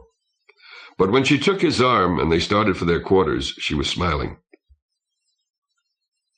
"Do you know," she added at length, I wonder if the biggest surprise in these next months isn't how stubbornly ordinary life will keep on being. Chapter 21. Margarita's daughter was born in the night. No suns remained visible. The ship rolled through gales and thunder. While the birth took place, the father was bossing a work gang and straining his own muscles to further strengthen the hull. The baby's first cry responded to the noise of inward-falling worlds. Things quieted down for a time afterward. The scientists had observed and computed until they understood something about those strange forces galloping through the light years. Reprogrammed, the robots got the ship to sailing with the winds and vortices more often than across them. Not everyone was in the mood to celebrate with a party, but those were whom Johann Freivold and Jane Sadler invited. By dimming lights, she reduced the corner of the gym which they used to a room small and warm. This brought into vivid relief the Halloween ornaments she had hung up. "Is that wise?" Raymond asked when he arrived with GUN. "We're not far off from the date by the calendar," Sadler replied. "Why not combine the occasions? I think the jack-o'-lanterns add a touch of color we sure can use." "They might be too reminding. Not of Earth, maybe. I suppose we're getting over that, but of, Yeah, it crossed my mind. A ship full of witches, devils, vampires, goblins, bogles, and spooks, screaming their way down the sky toward the Black Sabbath. Well, aren't we?" Sadler grinned and snuggled close to Freivold. He laughed and hugged her. "I feel exactly like doing that kind of nose-thumbing." The rest agreed. They drank more than they were used to and got rowdy. At last they enthroned Boris Fedorov on the stage, with a garland and a lei and 2 girls to wait on his every wish. Several other folks stood in a ring, arms linked, bawling out a song that had been ancient when the vessel left home. "It makes no difference where I end up when I die. It makes no difference where I end up when I die. Up to heaven or down to hell come, I've got friends who make me welcome. It makes no difference where I end up when I die." Michael O'Donnell, entering late after his watch ended — there were live standbys at every stress point these days — pushed through the crowd. "Hey, Boris," he called. The racket drowned him out. "Oh, you've got no use for money when you die. For St. Peter wants no ticket when you stand at heaven's wicket. Oh, you've got no use for money when you die." He reached the stage. "Hey, Boris, congratulations! You shall have my old bicycle when I die. You shall have—" "Thank you," Fedorov boomed. "Mainly Margarita's work. She runs quite a shipyard, no? For the final kilometer goes on tandem with St. Peter." "What will you name the kid?" O'Donnell asked. "I'll shoot craps with old St. Peter when I die." "Haven't decided yet," Fedorov said. He waved a bottle. "I can tell you, though, it won't be Eve. If I shoot as I've shot here—" "Embla," Ingrid Lindgren suggested. "The first woman in the Eddick story." "I can take him for a beer." "Not that either," Fedorov said. "I'll shoot craps with old St. Peter when I die." "Nor Leonora Christine," the engineer went on. "She's not going to be any damn symbol. She's going to be herself." The singers began dancing in a circle.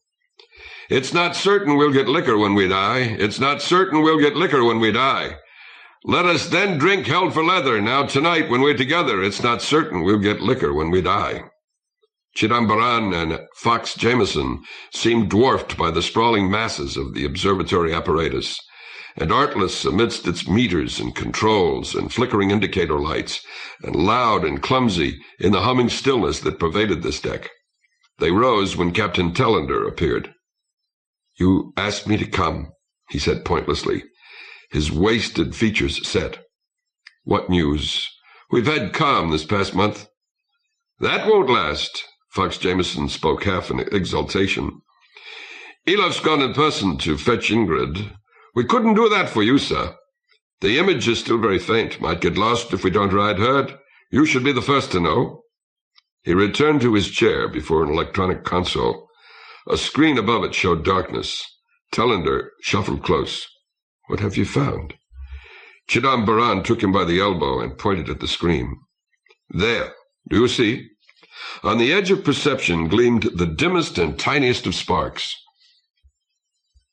"A good ways off, naturally," Fox Jameson said into the silence. We'll want to maintain a most respectful distance. What is it? Tallender quavered.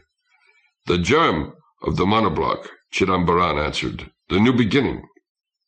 Tallender stood long and long, staring, before he went to his knees. The tears ran quietly down his face.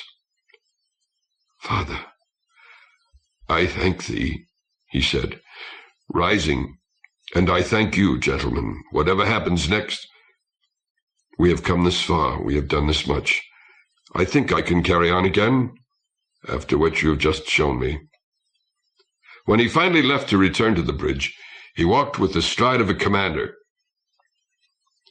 Leonora Christine shouted, shuddered, and leaped.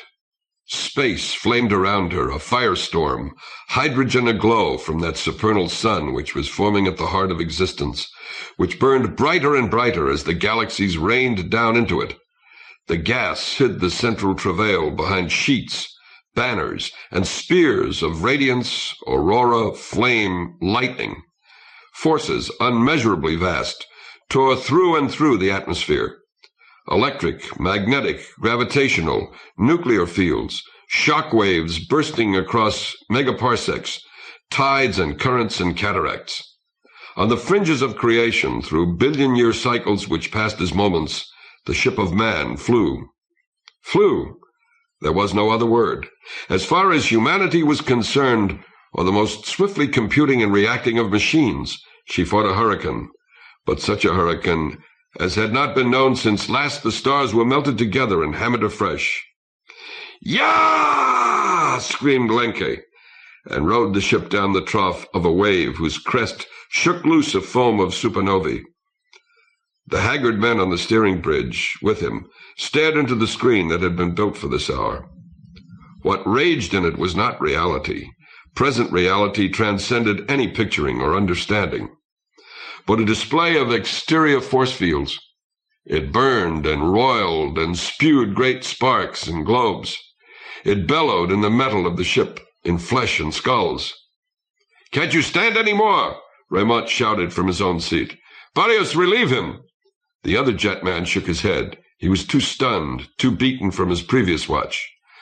"Okay," Raymond unharnessed himself. "I'll try. I've handled a lot of different types of craft." No one heard him through the fury around, but all saw him fight across the pitching, whirling deck. He took the auxiliary control chair on the opposite side of Lenke from Barrios and laid his mouth close to the pilot's ear. "Phase me in!" Lenke nodded. Together their hands moved across the board. They must hold Leonora Christine well away from the growing monoblock, whose radiation would otherwise surely kill them.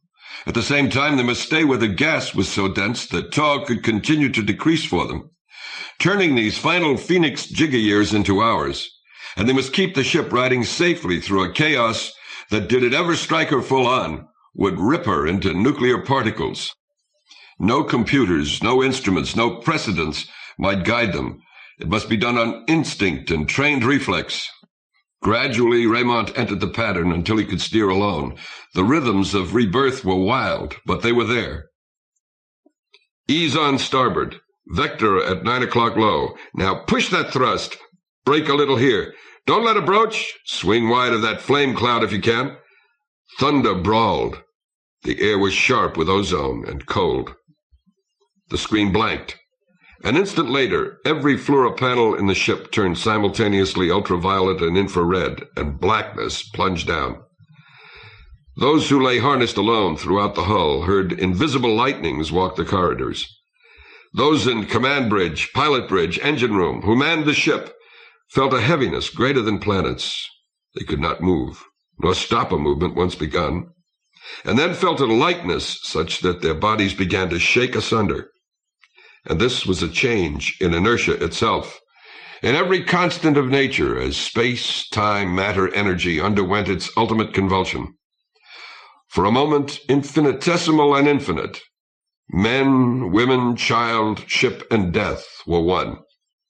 It passed, so swiftly that they could not tell if it had been. Light came back, and outside vision.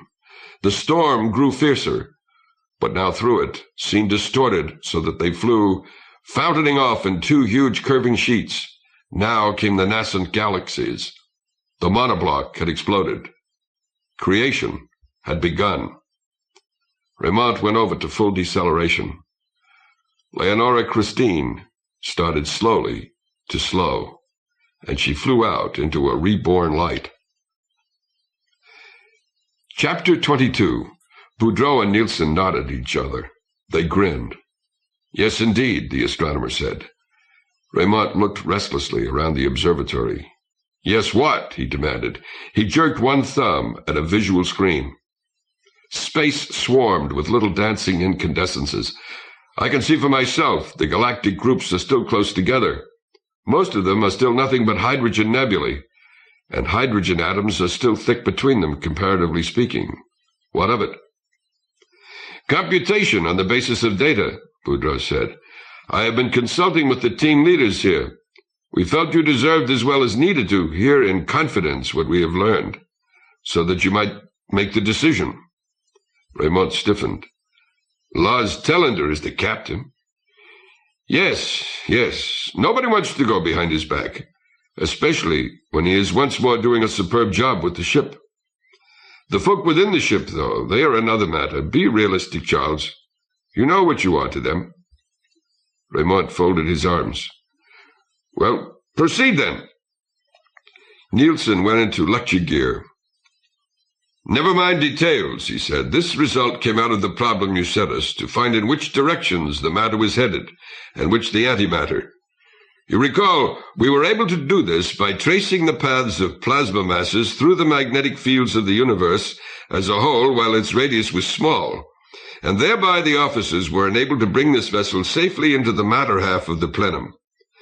Now, in the course of making those studies, we collected and processed an astonishing amount of data, and here is what else we have come up with. The cosmos is new, and in some respects disordered.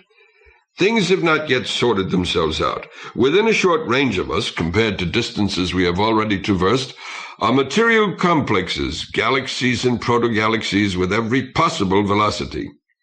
We can use that fact to our advantage. That is, we can pick the clan, family, cluster, and individual galaxy we want to make our destination.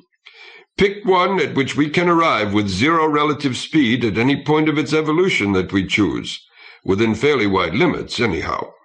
We couldn't get to a galaxy which is more than about 15 billion years old by the time we reach it, not unless we wanted to approach it circuitously. Nor can we overtake any before it is about 1 billion years old, but otherwise we can choose what we like.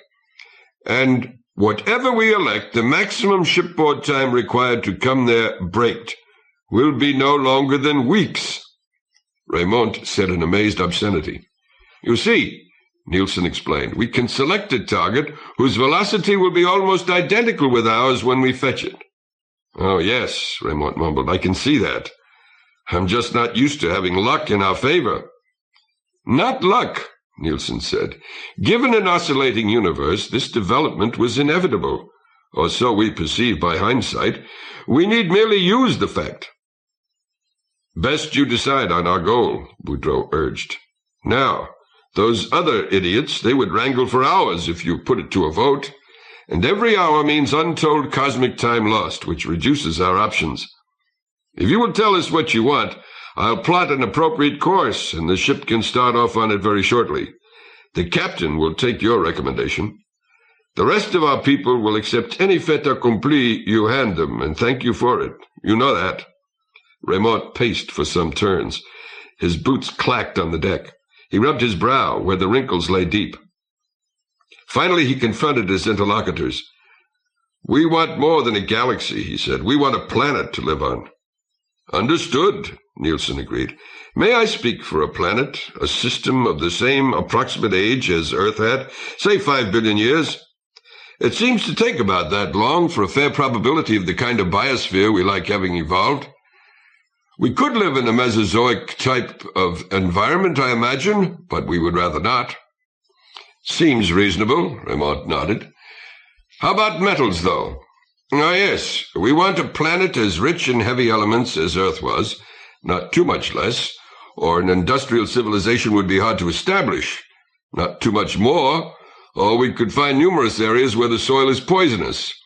Since higher elements are formed in the earlier generations of stars, we should look for a galaxy that will be as old at rendezvous as ours was. No, Raymond said. Younger. Eh? Boudreau blinked. We can probably find a planet like Earth, also with respect to metals in a young galaxy, Raymond said. A globular cluster ought to have plenty of supernovae in its early stages, which ought to enrich the interstellar medium locally, giving second-generation G-type suns about the same composition as Sol. As we enter our target galaxy, let's scout for that kind. We may not detect any that we can reach in less than years, Nielsen warned. Well, then we don't, Raymond answered. We can settle for a planet less well endowed with iron and uranium than Earth was. That's not crucial. We have the technology to make do with light alloys and organics. We have hydrogen fusion for power. The important thing is that we be about the first intelligent race alive in those parts. They stared at him. He smiled in a way they had not seen before. I'd like us to have our pick of worlds when our descendants get around to interstellar colonization, he said. And I'd like us to become, the elders. Not imperialists, that's ridiculous. But the people who were there from the beginning and know their way around and are worth learning from. Never mind what physical shape the younger races have. Who cares? But let's make this as nearly as possible a human galaxy, in the widest sense of the word human, maybe even a human universe. I think we've earned that right. Leonora Christine took only 3 months of her people's lives from the moment of creation to the moment when she found her home. That was partly good fortune, but also due to forethought. The newborn atoms had burst outward with a random distribution of velocities. Thus, in the course of ages, they formed hydrogen clouds, which attained distinct individualities. While they drifted apart, these clouds condensed into subclouds, which, under the slow action of many forces, differentiated themselves into separate families, then single galaxies, then individual suns. But inevitably, in the early stages, exceptional situations occurred. Galaxies were as yet near to each other. They still contained anomalous groups. Thus, they exchanged matter. A large star cluster might form within one galaxy, but having more than escape velocity might cross to another, with stars coalescing in it, meanwhile, that could capture it. In this way, the variety of stellar types belonging to a particular galaxy was not limited to those that it could have evolved at its own age. Zeroing in on her destination, Leonora Christine kept watch for a well-developed cluster, whose speed she could easily match. And as she entered its domain, she looked for a star of the right characteristics, spectral and velocital. To nobody's surprise, the nearest of that sort had planets. She decelerated toward it. The procedure differed from the original scheme, which had been to go by at high speed, making observations while she passed through the system. Raymond was responsible for it. This once, he said, let a chance be taken. The odds weren't too bad. Measurements made across light years with the instruments and techniques developed aboard ship gave reason to expect that a certain attendant of that yellow sun might offer a haven to man. If not, a year would have been lost. The year required to reapproach C with respect to the entire galaxy. But if there actually was a planet such as lived in memory, no further deceleration would be called for. 2 years would have been gained. The gamble seemed worthwhile. Given 25 fertile couples, an extra 2 years meant an extra 500 ancestors for the future race. Leonora Christine found her world the very first time. Chapter 23. On a hill that viewed wide across a beautiful valley, a man stood with his woman. Here was not New Earth. That would have been too much to expect. The river far below them was tinted gold with tiny life, and ran through meadows whose many-fronded growth was blue. Trees looked as if they were feathered in shades of the same color, and the wind set some kinds of blossoms in them to chiming. It bore scents which were like cinnamon, and iodine, and horses, and nothing for which men had a name. On the opposite side lifted stark palisades, black and red, fanged with crags, where flashed the horns of a glacier. Yet the air was warm, and humankind could thrive here. Enormous above river and ridges towered clouds which shone silver in the sun. Ingrid Lindgren said, "You mustn't leave her, Carl. She deserves too well of us." "What are you talking about?" Raymond retorted. "We can't leave each other. None of us can. Eiling understands you're something unique to me. But so is she, in her own way. So are we all, everyone to everyone else, aren't we? After what we've been through together?" "Yes. It's only... I never thought to hear those words from you, Carl, darling." He laughed. "What did you expect?" "Oh, I don't know. Something harsh and unyielding." "The time for that is over," he said. "We've got where we were going. Now we have to start afresh." "Also with each other?" she asked a little teasingly. "Yes, of course. Good Lord, hasn't this been discussed enough among the bunch of us? We'll need to take from the past what's good and forget what was bad. Well, the whole question of jealousy simply isn't relevant. There'll be no later immigrants. We have to share our genes around as much as we can. 50 of us to start a whole intelligent species over again. So your worry about someone being hurt or left out or anything, it doesn't arise. With all the work ahead of us, personalities have no importance whatsoever." He pulled her to him and chuckled down at her. "Not that we can't tell the universe Ingrid Lindgren is the loveliest object in it," he said, threw himself down under a tall old tree and tugged her hand. "Come here. I told you we were going to take a holiday." Steely scaled, with a skirling along its wings, passed overhead one of those creatures called dragons. Lindgren joined Raymond, but hesitantly. "I don't know if we should, Carl," she said. "Why not?" "Too much to do. Construction, planting, everything's coming along fine. The scientists haven't reported any menace, actual or potential, that we can't deal with. We can well afford to loaf a bit." "All right, let's face the fact." She brought the words unwillingly forth. "Kings get no holidays." "What are you babbling about?" Raymond lounged back against the rough, sweet-scented bowl and rumpled her hair, which was bright beneath the young sun. After dark there would be 3 moons to shine upon her, and more stars in the sky than men had known before. "You," she said, "they look to you. The man who saved them, the man who dared survive. They look to you for—" He interrupted her in the most enjoyable way. "Carl," she protested. "Do you mind?" "No, certainly not. On the contrary, but I mean your work." "My work," he said, "is my share of the community's job, no more and no less.